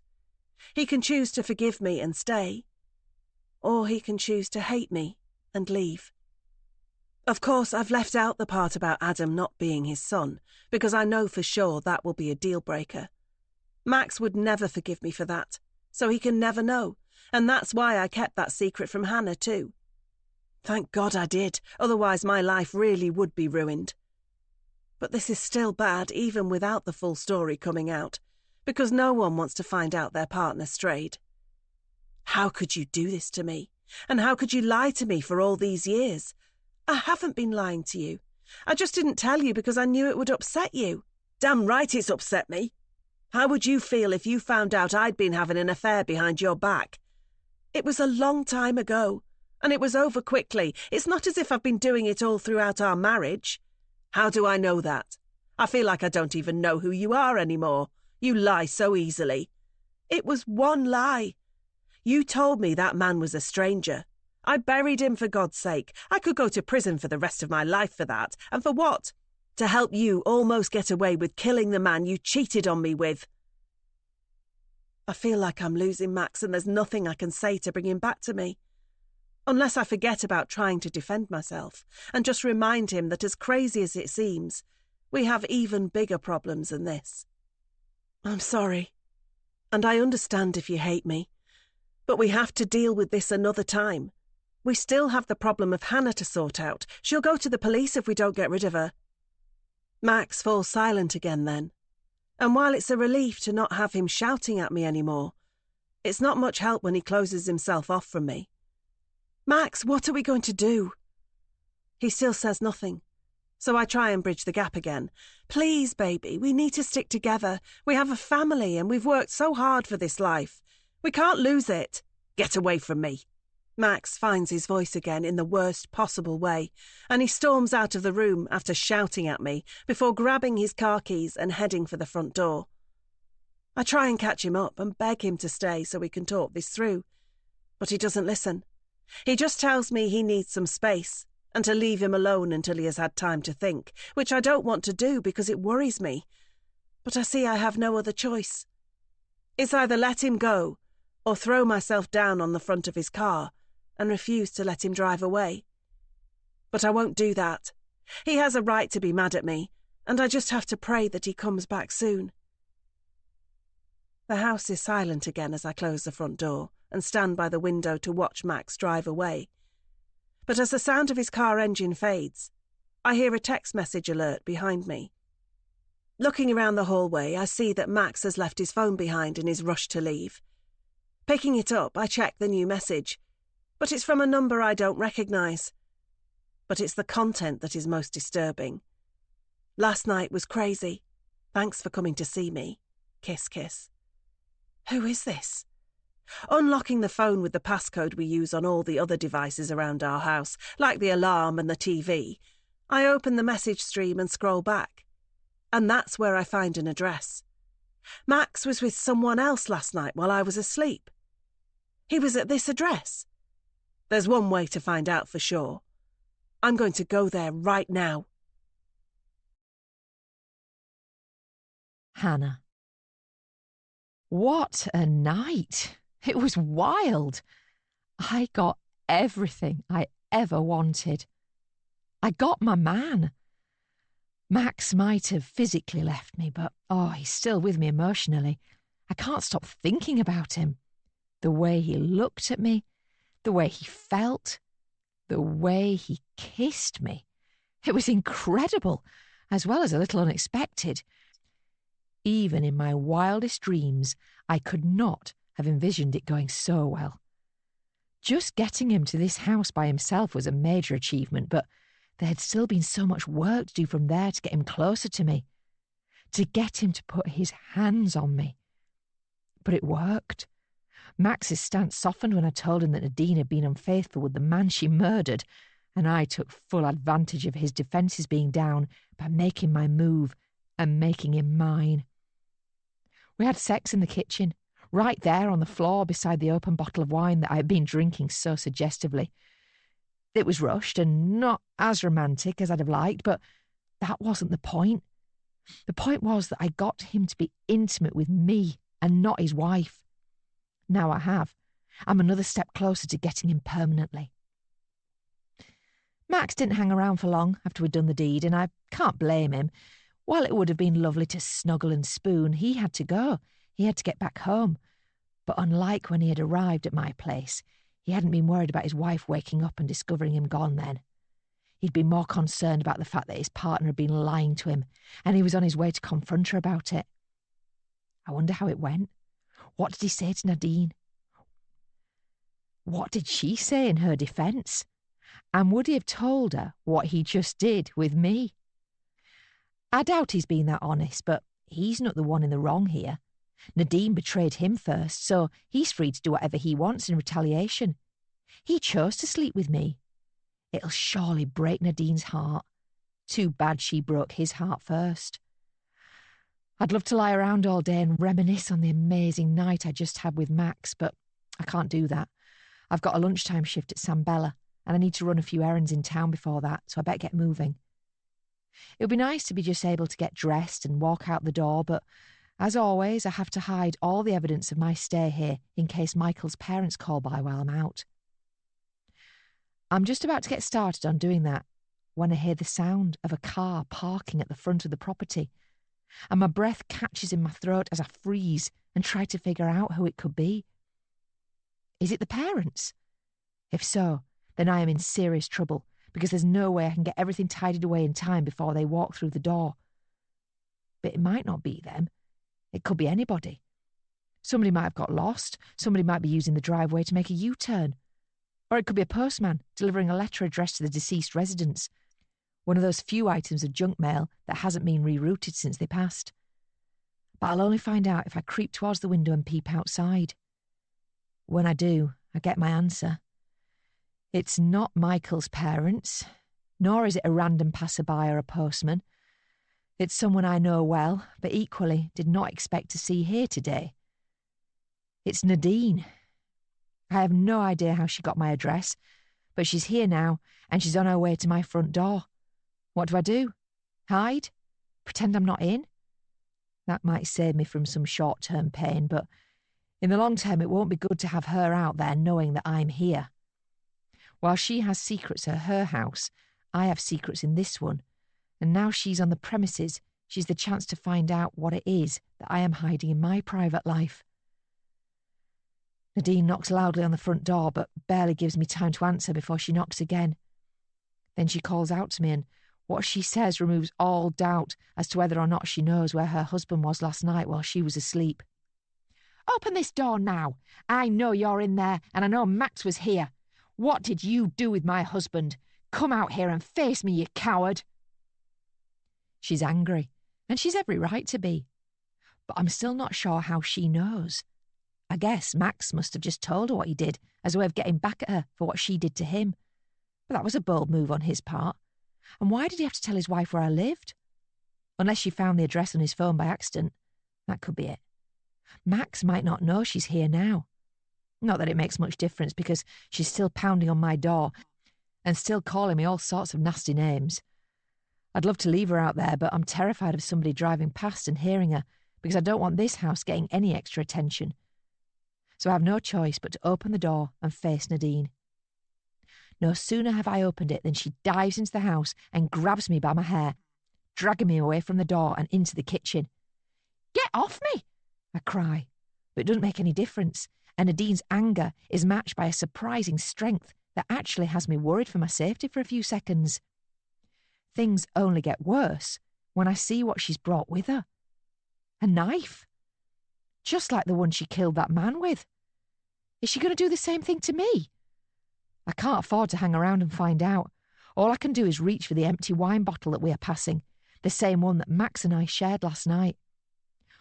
Once I get a hold of it, I swing it towards her, and it smashes against the side of her arm, causing her to cry out as the glass breaks and the shards fall all over the tiled floor. She lets go of my hair, and that allows me to put some distance between us. But she still hasn't let go of the knife, and that's my biggest concern as I look at the blade that's angled towards me. "You sad little woman, yearning after other people's lives, spying on them, stalking them, sleeping with them. Well, this is what you get for meddling with strangers. This is what you get for messing with me." Nadine rushes towards me again with the knife pointed at my chest. But I dive out of the way and rush around to the other side of the breakfast bar, thankful for its bulk because it gives me a small measure of security in this otherwise dangerous kitchen. "You can't get away from me. I'll kill you for what you did. How dare you take my husband? He's mine, not yours. Mine." Nadine lunges for me again. But the breakfast bar comes to my rescue, and I can keep evading my attacker as long as it is between us. But I can't keep running from Nadine all day. She'll catch me eventually. That means I'm going to have to make a run for it, out of the door and as far as I can go. But I don't want to leave here yet, not while so many of my things are lying around, ready to be discovered if Michael's parents drop by. But somehow, I don't think Nadine is going to do me the courtesy of allowing me to tidy up before she tries to kill me again. "I hate you!" the vengeful woman cries as she goes for me one more time, and I decide I have no choice but to make a run for it, heading into the hallway and towards the open front door. But just as I get there, I see another car arriving outside, and this time I know who it belongs to. It's Michael's father. He's here, and he's going to catch me inside. "Wait!" I cry, just before Nadine can get to me.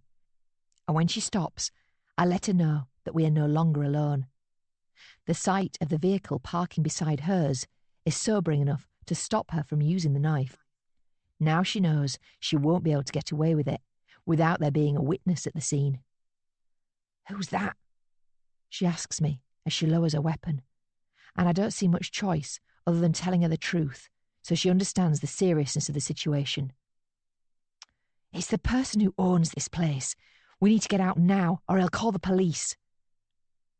I make a run for the back door then, and Nadine follows me, clearly preferring my way rather than the way that ends in having to answer questions to a police officer about why she's here. I try to scoop up as many of my possessions as I can while I go, and I think I get most of them, but there's no chance to tidy up. Michael's dad will see that somebody has been living here secretly, and that means I can never come back here. But the fact the front door is open already means the game is up. I'm homeless now, but at least I'm still alive. Sprinting across the back garden, I head for the trees, while Nadine chases me.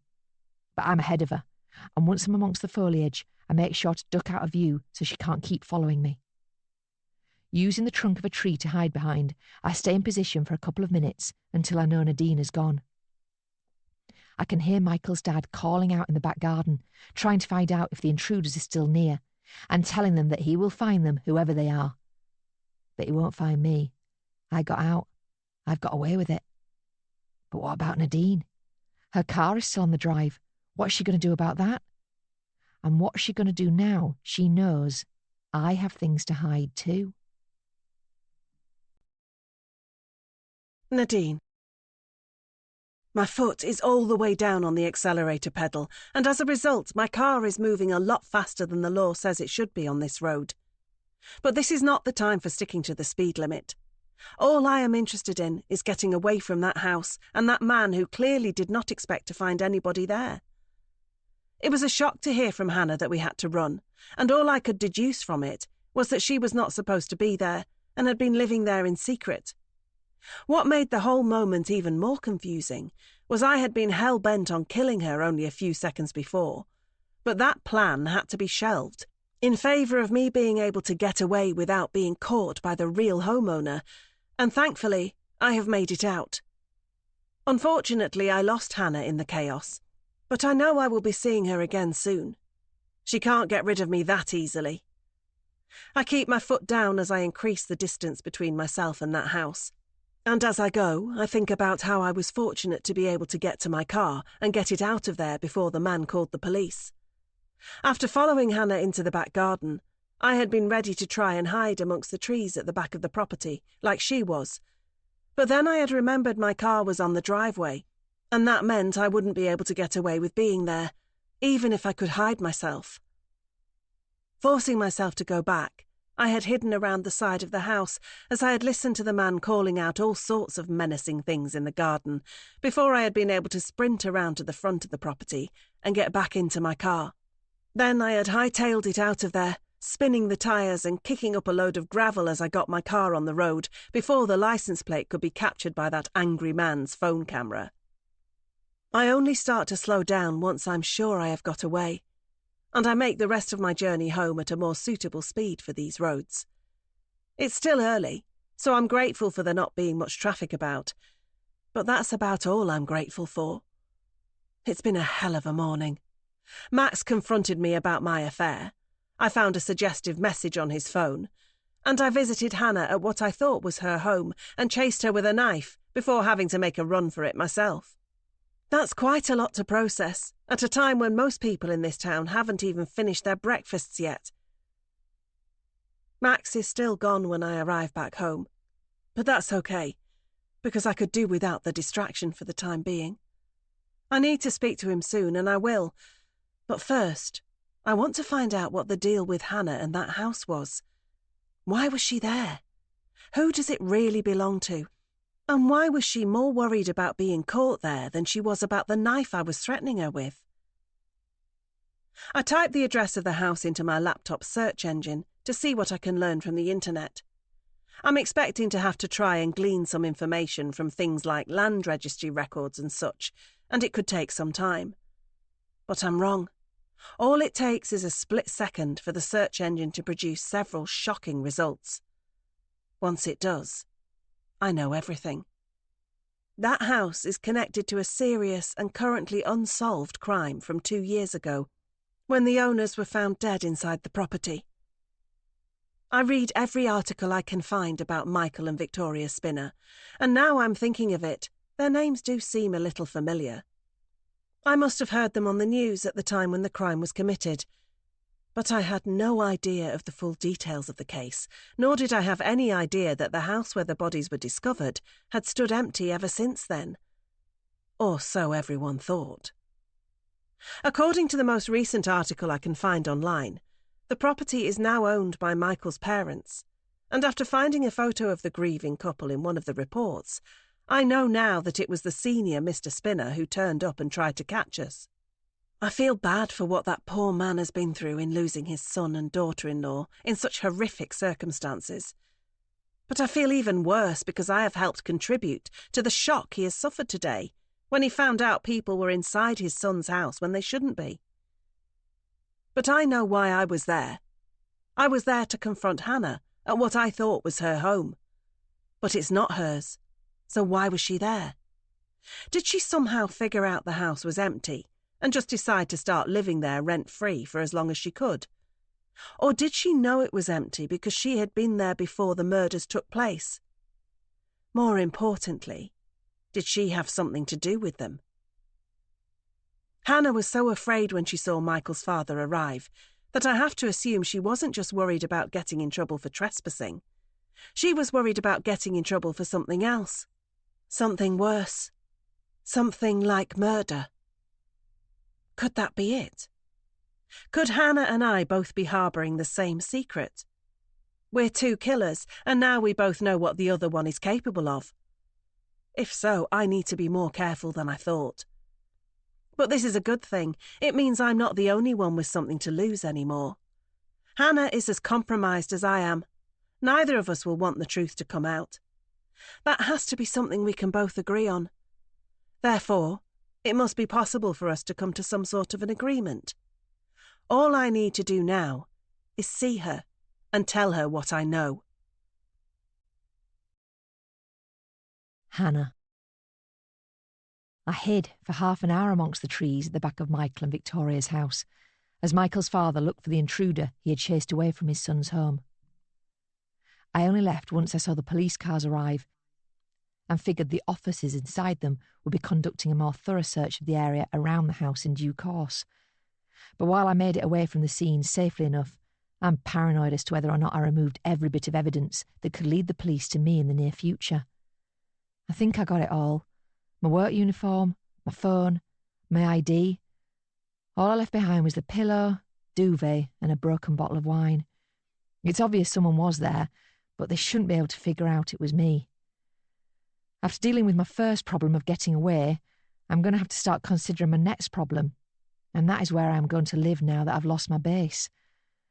I guess a hotel is the most obvious port of call for the time being, but it can't be too expensive because my waitress wage won't stretch that far. It's annoying that I have to find somewhere else, but I guess I was fortunate to be living there for so long for free. I knew it would end at some point. Just wish it hadn't been quite so suddenly and quite so dramatically. It's crazy to think that being chased around by a madwoman with a knife is not the wildest thing that has happened to me this morning. But being caught by Michael's dad and forced to explain my presence in that home would have been far worse.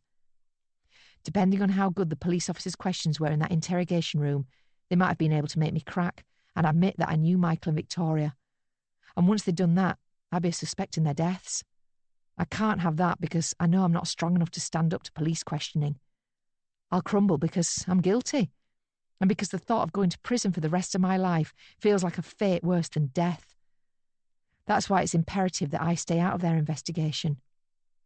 As long as they don't know my name and my face, then they won't start digging around into my background. I've spent most of the morning in a bit of a daze, and that's why I lose track of time and almost turn up late for my early shift at San Bella. While I do make it to the restaurant in time to start setting the tables for the midday opening, I'm hardly in the best of states when I do. My hair is a dishevelled mess, thanks to all the running around.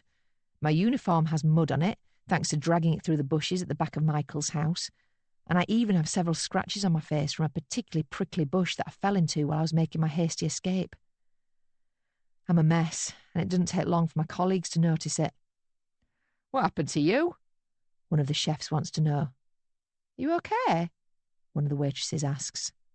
"For God's sake, go and clean yourself up before we open," comes a less caring comment from Francesco. It's only when I lock myself in the staff toilet and look at my reflection in the mirror that I can see the toll the morning has taken on me. I dab at the scratches on my face with a wet tissue before scrunching up my hair and putting it into a ponytail. The makeup I had to beg to borrow from one of the waitresses allows me to cover up a few of the cuts, and a little water from the tap removes some of the dirt from my white shirt. But I still don't look anywhere near as presentable as someone in my job should look, and I'll do well to get away with just a warning from my employer today. I spend most of my shift wondering if Nadine is going to show up and demand to speak to me. But that doesn't happen, and I'm grateful for it. She knows exactly where to find me if she wants me. But the fact that she hasn't come looking for me yet hopefully means that she's calmed down. We need to talk, sensibly. All three of us. Me, her, and Max. A lot's happened between us, and this is far from over yet, but there can still be a way for all of us to get what we want. I'm sure of it. It's also a relief to get through my shift without seeing any police officers turn up and tell me they've a couple of questions to ask me. And by the time I'm clocking off and heading downstairs to the staff changing rooms, I'm feeling confident that I got away with being at that house. I undress quickly and change into the t-shirt and jeans I keep in my locker before bundling my uniform into a small bag and vowing to take it to the nearest dry cleaners before my next shift. With that done, I can focus on leaving here and finding a place to spend the night. But just before I can get out of the restaurant and into the fresh air, I see Francesco coming towards me, and he doesn't look happy. So I wonder if this might be the moment when he gives me that warning about my appearance. I decide to try and preempt it by apologising again and assuring him that I won't turn up in such a scruffy state for any of my future shifts. He accepts that apology and says he can forgive me this time because I've never caused him any problems before.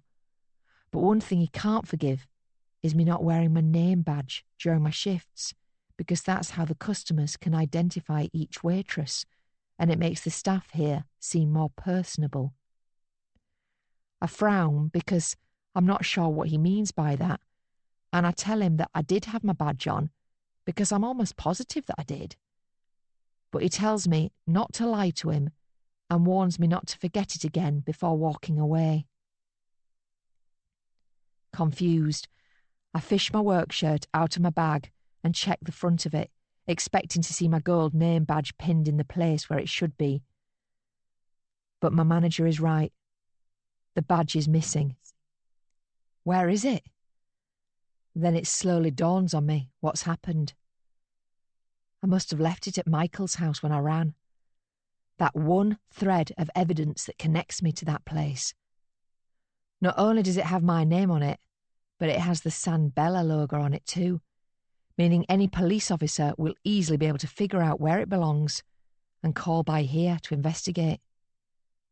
This is bad. This is very bad.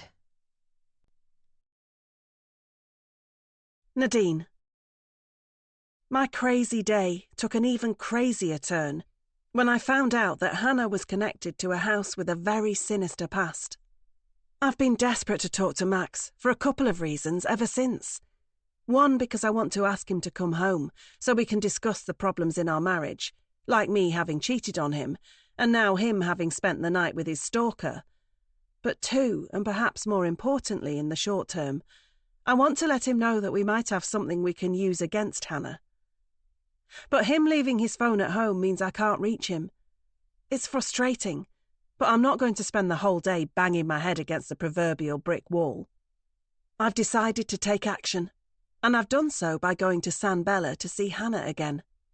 I have no idea what hours she might be working today, but it's early evening, and I expect she will either be just starting a shift or finishing one. That's if she has turned up to work today, of course. After what happened at that house this morning, she might have skipped town. That wouldn't be the worst thing in the world, because having her out of the picture should mean that she will leave Max alone and keep my secret about Kieran to herself. But I won't know for sure unless I go and have a look for myself. I'm about halfway across the car park and headed for the front door when I see Hannah leaving out of a side exit, and just like me, she looks like she is walking with a purpose. She's shocked to see me when I call out to her, but I hold out my hands to show her that I mean her no harm, unlike the last time we were together and there was a knife between us. We have to talk, I tell her, perhaps stating the obvious, but Hannah doesn't seem keen on sticking around. She looks in a rush, almost as hurried as she was this morning when she fled from that house. I have to go. Why? Because I'm busy. Tell me why you were staying in that house, I ask her, unwilling to let her leave my sight again until I get some more answers. That's none of your business. Your business became my business the moment you threatened me and tried to take my husband. So start talking or I will, and I've got plenty to say. For the first time in a while, it seems I might have the upper hand on Hannah, and she doesn't like it. I'm not surprised, because blackmail doesn't work quite so well when the person doing it has as much to hide as their target. I was just sleeping there. I knew the house was empty. How did you know that? I just did. Was it because you knew the previous owners were dead? Hannah doesn't answer that. Tell me. Did you have something to do with their deaths? What? No! I laugh because Hannah is a terrible liar. You killed them, didn't you? Who were they? Just another couple you were obsessed with. Let me guess. You wanted him, but you didn't get your way, and you killed them both. You don't know what you're talking about. No, I think I do. I think you are even worse than me. And that's why I know you won't go to the police about what I did. It's because you have done something even worse. It's why you ran. You couldn't be caught in that house because the police might figure out you killed Michael and Victoria. But now I know the truth. The question is, what am I willing to do with that information? You won't do anything, Hannah says rather confidently. That's because if you do, then you know I'll tell the police what you did, and we'd both be screwed. Hannah might have a point, but at least the balance of power is more equal now. This is much better than when she was holding something over me, and I had nothing to counter with. How about we call a truce then? I'll stay quiet, you do the same, and we'll agree to leave each other alone. How does that sound? What about Max? What about my husband? I love him. No, you just love the idea of having a man who might love you. But it's not happening with him. You're going to have to find somebody else. We slept together. I gathered that. And you're willing to forgive him? Yes. And I hope he will forgive me. Then we can both move on. I want my marriage to work. That's what real love is, not whatever fairy tale you concoct in your head when you're busy watching people from a distance. Hannah still seems a little unsure, but I make it easier for her. Stay away from my husband, and we'll stay away from you. If you do that, then neither of us will ever have to speak to the police, and we'll get away with whatever mistakes we have made in the past. Okay? Hannah takes a few moments to agree, but what choice does she have? Eventually she nods her head, and I can then nod mine. Goodbye, Hannah, I say, stopping short of holding out my hand for her to shake, but making her know that this is the last time we should ever speak. She doesn't say anything to me, just turns and walks away across the car park. I keep my eyes on her until she is out of view, and then go back to my car, feeling like I have accomplished something. I've taken care of the Hannah situation. Now I just need to deal with Max. He's mad at me for what I did with Kieran all those years ago, but he's no angel now after sleeping with Hannah. Therefore, we are equal too, and I'm hoping that simple fact will mean he will come home, apologise, and then allow us to move on. I drive home, hoping that I'll see Max waiting for me there when I arrive. If so, this crazy day might have a happy ending after all. At least for me, anyway. I'm not sure how good things are for Hannah, now that she has lost her place to live, and her only chance at getting with my man. But I'm not going to feel sorry for her. She got herself into this mess by fixating on me and my husband. She could have just done her job, been a good waitress, kept herself to herself. Instead, she had to try and get involved in our lives, and that has led to all of these problems for her now. I still hate her, but I hope she finds some happiness one day. I wouldn't say she deserves it, but her finding some other guy to lust after will at least stop her coming back for Max. I pity whatever poor couple she latches onto next. But there's not much I can do about that. They'll just have to deal with her in their own way, if and when the time comes. As for me, I feel like everything is going to work out for the best. I've got away with adultery. I've got away with murder. And I've got away with dealing with a very dangerous woman who was killed just like me. I'd say I should quit while I'm ahead. I hope Hannah has the sense to do the same. Hannah. I used the tip money I gained from my last shift at San Bella to pay for a night's stay in a hostel in the middle of town. The 2 hotels I tried to book had no vacancies, and this was my last option, so it'll have to do. But as I dropped my bag down on the bed that's surrounded by 5 other beds in this tiny room, it's hard not to feel like I've lost everything. My place to live, my leverage over Nadine, and my one shot of being happy with Max. My body sinks into the hard, lumpy mattress as I try to lie back and have a minute's peace, but there's not much chance of that in here. Sharing a room with other people might be fun if those other people are your friends, but those I'm in such close living quarters with now are no friends of mine. They're strangers, some backpackers passing through on their way to a big city, others just people down on their luck, like I am. I get chatting to one such person, or rather, they start chatting to me, and I don't have much choice but to engage with them. The woman in her 50s on the bed opposite mine tells me her name's Ruth, and that she's not going to be here for long because her son is going to come and get her, and she's going to go and live in his big house across town. I tell her that sounds nice, and I suppose it does, at least until it becomes clear the woman is delusional and is making things up as she goes along. It's barely 5 minutes after she's told me how wonderful her son is that she suddenly gets angry and calls him a terrible name before saying he should never have married that hussy, and she'll refuse to see him again until they divorce. Finding that Ruth isn't the most reliable of narrators, I get confirmation of that after she's left the room to go to the toilet, and another one of my roommates tells me that Ruth has been here for weeks and that her son definitely isn't coming for her. I feel sorry for the woman and whatever's going on in her mind, wondering what series of events set her off so that she'd end up in a place like this, paying £15 for a crap night's sleep in a flea-ridden dorm room. But I've got my own tale of woe, not that I can be so open about sharing it as Ruth is. And there's not too much room for sympathy for others when I'm already feeling so lousy about things myself. I know what I should have done. I should have taken Max's money, the generous offer he made to me. I could have done so much with that money. Got away from this town for a start, began a new life, a new career, potential new friends and possible new lovers. Instead, I stubbornly refused to go, clinging on to some hopeless idea that I could ever end up with a man like Max Murphy. Nadine has it all, but I have the sneaking suspicion that she isn't fully aware of that fact.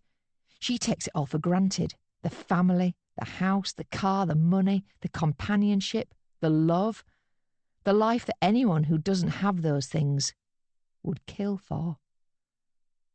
Maybe that's what I have to do. Kill for it? Why not? What else have I got to lose at this point? Things can't get much worse for me than being here in this god-awful room. And as Ruth reappears, I almost feel like looking at her is looking into my future. Is that what I'm destined to be?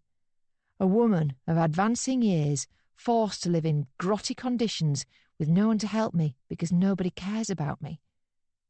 The only thing I have going for myself is my job. But how many elderly waitresses do you see working in fancy restaurants? Managers want a touch of glamour for their paying customers, And there must come a point when I'd start getting fewer and fewer shifts until I got the hint that I wasn't wanted there anymore. At best, I'd end up in one of those small cafes serving bacon rolls and cups of tea to weary builders, but the wages will be terrible and nobody tips in those places. And then there's the manual aspect of the job. Being on my feet all day isn't a problem now, but it surely will be as I age. I'd need something that wasn't as physically demanding. But what? Who wants me? Nobody. What about Max? He still might. He did kiss me after all. It had to mean something. He broke his vows to his wife by being intimate with me, and that must mean he likes me. I doubt he's ever done anything like that before. That would make me special. But special enough for him to leave Nadine for good and whisk me away to a new life, far away from this hostel and Sam Bella and all the people who have pity in their eyes whenever I cross paths with them. I spend the majority of the evening curled up on my bed and staring at the wall beside me, while fantasising about how all of this could still be all right. The sounds of Ruth chunnering away on her bed, as well as the weird moans and groans that come from some of the other occupants of this room, only makes me grow more determined to do something to better myself. The lights here go out just after 9 o'clock, because Ruth has told us she has to be up early so she doesn't miss her son coming to get her. But I don't mind the darkness. I stare into it and it feels comforting. It also makes it easier to visualise what I'm going to do. I've already decided I'm not going to spend the night here after all. There's little chance of sleep in a room like this, but even if there was, I've more important things to be doing. I'm not going to give up on Max, and I'm not going to let Nadine get away with having it all while I have nothing. I'm going to go and pay them a visit, and when I get there, one of two things will happen. Either I get what I want, or none of us will. I hear Ruth tutting as I get off my bed, and I use the light on my camera's phone to help me find my shoes. She's clearly not happy about me disturbing her, but I'll be gone in a moment, and I probably won't be back. Unlike her, I'm doing something about my predicament, rather than waiting for someone else to improve my fortunes for me. The light is bright in the hostel hallway as I step out of my dorm, and I squint my eyes as I go down the stairs and pass through the 24/7 reception, behind which sits the same bearded man who checked me in earlier. He's eating a pot noodle and watching a film on his phone, living the dream. At least he's being compensated for being here. The rest of us idiots have paid for the privilege of being inside this building. But I'm in it no more. I'm out on the street now and heading for the nicer part of town. The part where the houses have 3 bathrooms, and some of the bedrooms are not for beds, but for storing all the excess clothing that won't fit in the other rooms. The part where the cars on the driveways are worth more than most people around here get paid for 3 years of work. And the part where people tuck themselves into bed at night with a sense of comfort, perhaps checking the stock prices on their phone before they drift off and dreaming of how much money they'll make tomorrow, while some in this town sit on street corners and beg for scraps.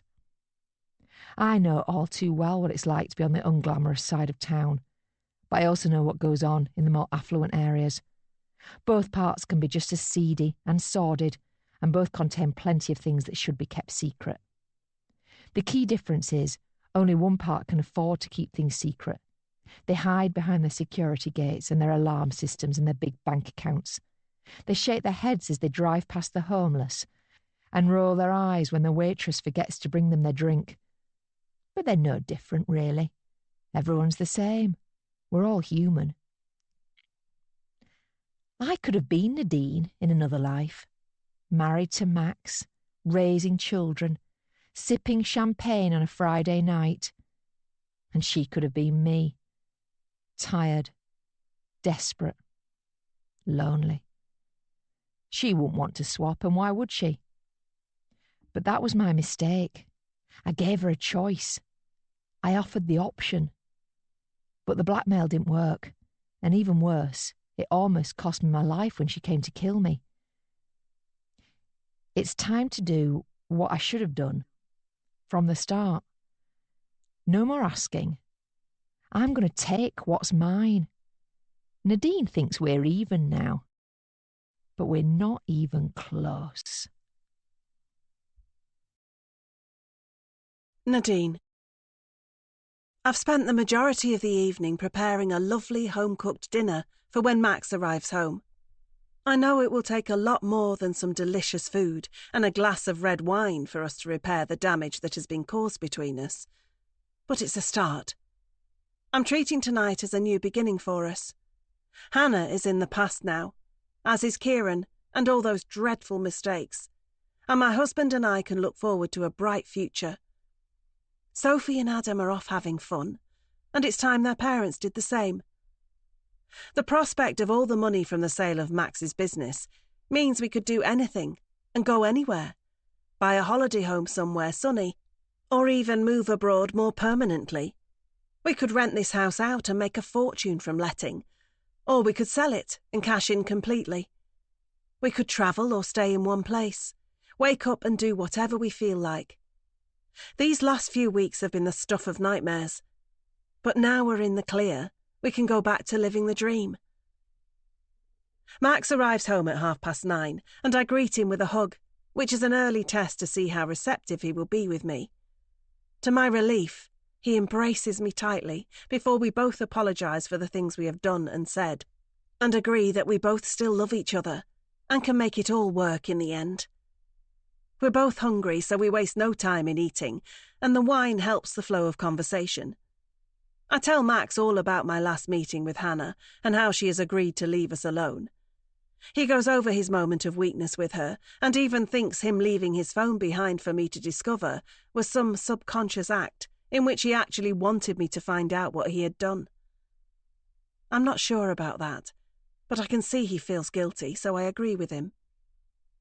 Then there is just the topic of Kieran to touch on.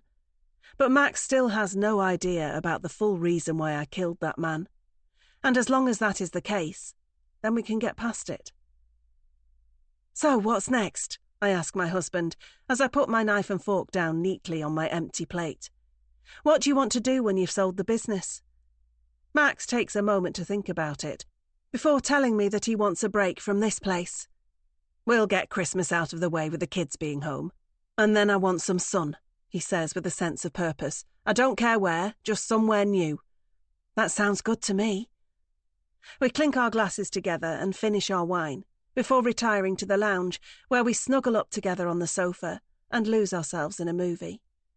I do my best to keep up with the plot, but I do find myself drifting a little as I watch it, mainly because I can't quite believe everything has worked out so well.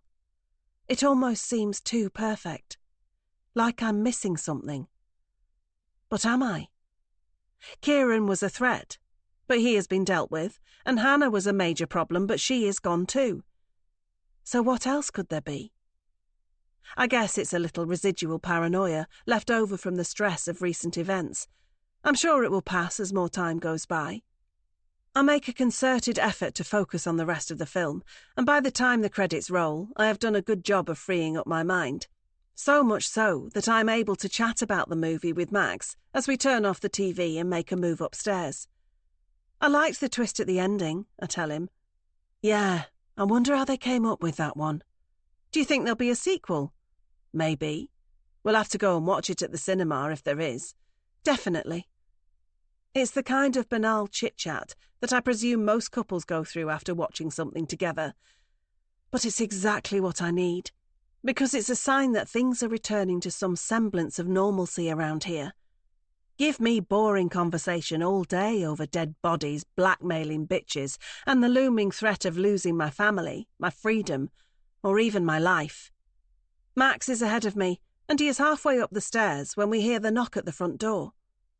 I'm only on the bottom step of the staircase, and I spin around to confirm if I really heard what I thought I did. But there it is again. Another knock. Who would be calling at this time of night? Max asks. I don't know. Could it be Hannah? No, she agreed to stay away. She might have been lying. No, I don't think so. Another knock, louder this time. They must know we're here, Max muses. The cars are on the drive and the lights are still on. I know, but maybe we shouldn't answer it. What if it's the police? Why would it be the police? They might have found out what we did. Don't be stupid, they don't know. Yet another knock. Whoever it is, they are persistent. What should we do? I ask Max, as we both remain on the stairs, staring at the door. I'll answer it, he tells me, not sounding confident at all, but at least making a move in the direction of the visitor. I step aside to allow him to pass, but I stay close to him just in case there could be trouble here, and we should stick together. As he reaches out for the lock on the door, I take a deep breath, praying that this will just be something silly like a delivery driver trying to find the right address to drop off a pizza. It can't be the police, and it can't be Hannah. Can it? Wait, I say to Max, just before he turns the handle. Are we sure we should do this? Hannah. I knock again on the front door and wonder why it's taking so long for those inside to answer. I know Max and Nadine are in the house because their cars are here and I can see lights on inside. They'd have turned them all off if they were in bed, so they must still be up. So why aren't they answering? Do they know it's me? I've been careful to tuck myself out of view from the various windows because I didn't want them to look out and see me before they'd open the door. Therefore, I'm confident they have no idea I've come back to make one last play to get what I want. But perhaps all the uncertainty of these last few weeks has left the Murphys doubting everything, and they're now choosing to cower in their home rather than answer a few simple knocks on the door. Another minute passes, in which it becomes even clearer that I'm not going to get an answer from inside the house. But no bother, I'll just have to find another way in. Caring less about being seen now, I walk past the front window, over which the curtains are drawn. I make my way down the side of the house, hoping I'll have some luck around the back of the property. When I get there, I find another door, but that's locked too. That leaves me little other option but to break my way in forcibly, and I pick up one of the rocks from the decorative garden feature and aim it at the glass on the back door. Throwing it as hard as I can, I watch as the rock goes straight through, sending shattered shards flying in all directions and making an awful din. But it's done the job. With the glass broken, I can reach inside and turn the lock on the door. I wonder what the Murphys made of the sound of the glass being smashed. They might be about to call the police, but I'll find them before they can do that. Max? Nadine? Where are you? My loud cry goes unanswered, and I'm surprised at how much restraint the couple are showing, considering someone's just broken into their home. They'd be well within their rights to confront me and tell me the cops are coming, or just do something that would let me know they're acknowledging my presence. But they aren't doing anything. The house is very, very quiet. It's only the sound of the crunching glass beneath my feet I can hear as I move through the kitchen. But before I leave the room, I take out one of the knives from a drawer. Max? Nadine? I just want to talk. I hold the knife close as I leave the kitchen and step into the brightly lit hallway, and by now I'm assuming the couple are upstairs somewhere. But I'm wrong. They're down here. They're in the hallway with me, on the other side of the front door that I spent so long knocking on. But it's no wonder they haven't been answering me. Max and Nadine were the perfect couple. But now, they're dead. Hannah. The first few hours after discovering Max and Nadine's bodies is still a bit of a blur. All I remember doing is a lot of walking. I walked out of that house. I walked down the quiet country lanes that surrounded it, and I kept on walking all around town until the sun came up over it. But I don't remember the specific route, nor did I know anything of interest along the way. I didn't register the places I passed, or the few people I saw, or even the sound of the birds in the trees as a new day dawned. I was simply too consumed by the shock of finding out that the Murphys were no more. I eventually made it back to the hostel to collect my things and check out. When I did, Ruth was there, sitting on the edge of her bed with her bag packed and telling me all the same things about her son as she'd told me the previous day. She still believed he was coming to pick her up, but by the time I left, she was at reception, having to pay for another night. I was able to agree on a long-term stay in a basic bed and breakfast hotel in town, And while it won't leave me much out of my monthly wage from Sam Bella, at least it's my own room and a base from which I can start to try and build my life back from. As fate would have it, my first shift back at the restaurant after learning of Max and Nadine's deaths is a Friday night. Sam Bella is busy as always, but one table remains unoccupied. It's extremely disconcerting to see table 6 sitting empty by the window, and I make sure not to get too near to it as I work through my shift. It's a relief to see another couple take the table in the end, but I won't be trying to get close to this one. Everything's still too raw, and it'll be a while before I open myself up to anybody else. The police say Max killed Nadine before taking his own life, a murder-suicide. He stabbed her and then hung himself beside the body in the hallway. That's what they believe happened, and it's certainly what it looked like to me when I saw them before the police got there. But could that really be what happened? Or is there more to it than that? Not according to the detectives who've been investigating it. For them, it's an open and shut case. And the reason it seems so obvious is because of what I now know the police found at Michael and Victoria's house after I'd left it. Apparently, they discovered some of Max's things hidden around the home, like one of his shirts, which a DNA test confirmed had been worn by him. What was it doing there? I've no idea. I certainly hadn't put it there. But someone had. Someone who wanted to make it look like Max had been the person using the house, and not me. The police found a note in Max's house on his bedside table in which he had confessed to the killings of Michael and Victoria. He said he'd been having an affair with Victoria when Michael came home and caught them. There was a fight between the two men, and he accidentally killed Michael. Then he panicked and removed Victoria as a witness before leaving the house. The note went on to say that he found out the house was empty, and he'd then been using it as a place to carry out his next affair. And who was that affair with? A waitress from an Italian restaurant, apparently.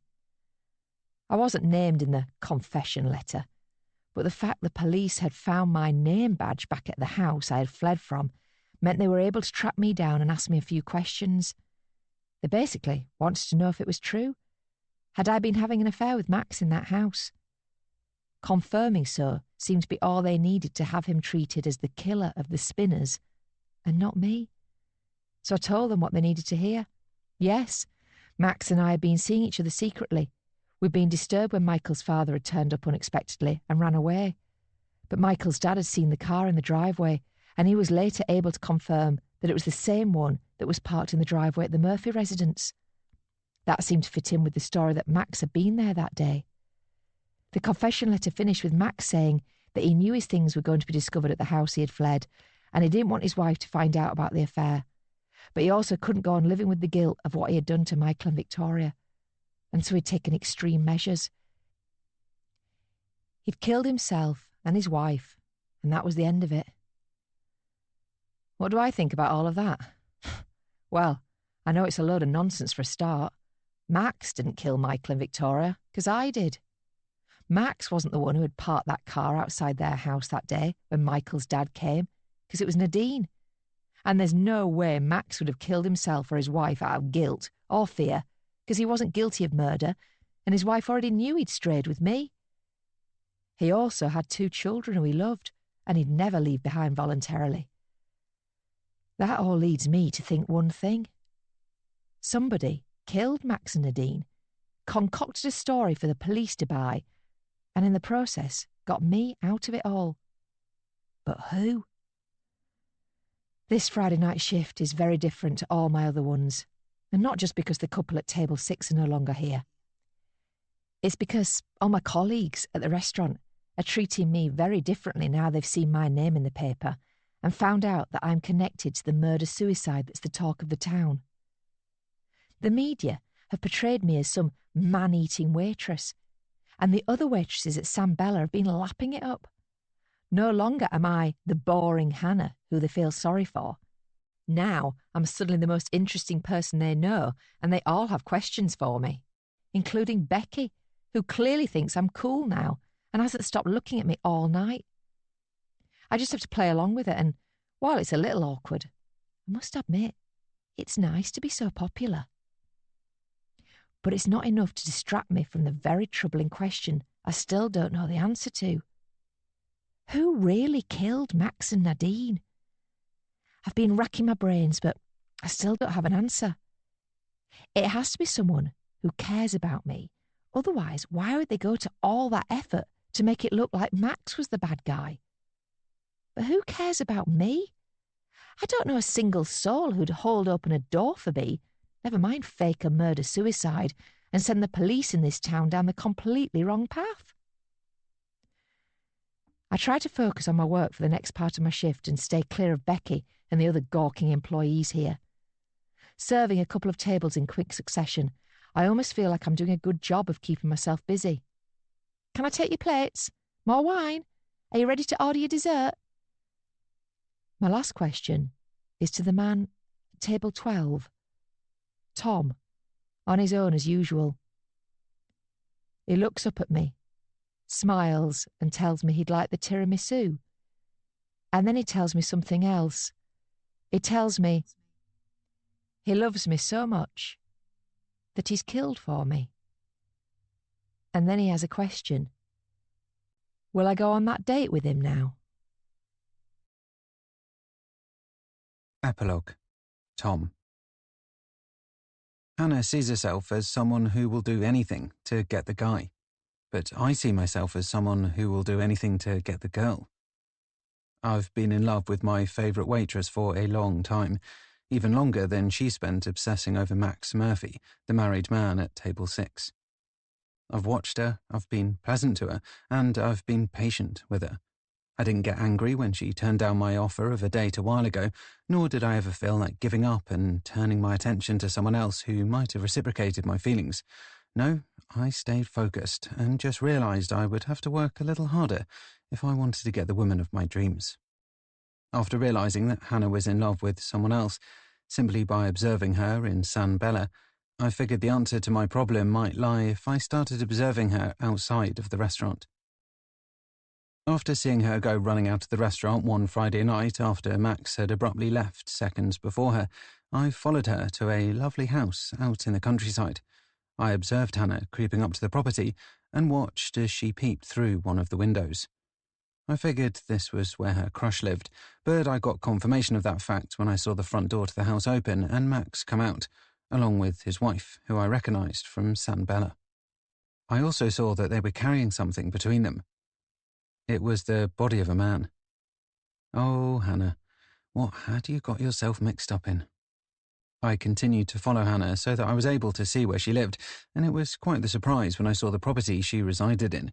It was much nicer than I would have thought a single waitress could have afforded for herself.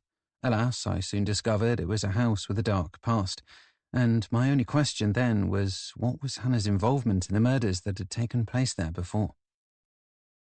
It was through observation of her at her home that I saw Max visit her one evening, and I watched on in dismay through one of the windows as the pair had sex right there on the floor. It made me angry, but I knew Hannah was just desperate for some intimacy. She wasn't at fault. Max was. I had figured that Hannah was staying in that house secretly by virtue of her always hiding her things before she left, so all I had to do to end her affiliation with that home was send an anonymous message to the real homeowners after finding out who the property was registered to online. I tipped off Michael's parents that there was activity at their deceased son's home, and sure enough, the father went to investigate. I watched as Hannah and Nadine, Max's wife, made a run for it, and they were interrupted not a minute too late because I had feared Nadine might have killed Hannah if she had been able to get her hands on her. But I had been ready to step in if need be, and thankfully it never came to that. After watching Michael's father waiting outside for the police to turn up, I snuck into the house and left one of Max's things that I had been able to steal from his jacket in the cloakroom at San Bella, namely his gym card. That was enough to make the police believe that he'd been the one using the house and set in motion my plan to make it look like he was the one who had killed the poor Spinners. I knew their deaths were still unsolved, so I decided to clear the mystery up for the bungling detectives who had failed to find the truth. I went to Max and Nadine's house and killed them both. made it look like a murder-suicide, and typed up a very convincing confession letter to be found when the cops came calling. Hannah had no idea about any of this, of course, but I had a feeling she would be more than happy to play along when the police asked her a few questions. I'd noticed she had left her name badge behind when she had fled from Michael's house, but I knew I could make it look like she had just been his mistress and nothing more. The fact she played that role when questioned tells me she had a hell of a lot more to hide than she was letting on, but I don't care. I know she has her secrets, just like I have mine. More importantly, I know she is someone who will do anything for love. I am the same, and that's why I believe we belong together. But I see that Hannah might require a little more convincing yet. She's looking at me like she's horrified at what I have done for her, but I give her time to calm down, and as it sinks in how much the pair of us are alike, she starts to soften. That's how I got her to agree to go for a meal with me next week. A real date. A table for two. Now we're going to be the perfect couple in the restaurant that everyone else is looking at. You've been listening to The Couple at Table 6 by Daniel Hurst, narrated by Deirdre Whelan and Harriet Dunlop. Published by Clipper Audiobooks, an imprint of WF House Limited. This work is copyrighted 2022 Daniel Hurst. This recording is copyrighted 2022 WF House Limited.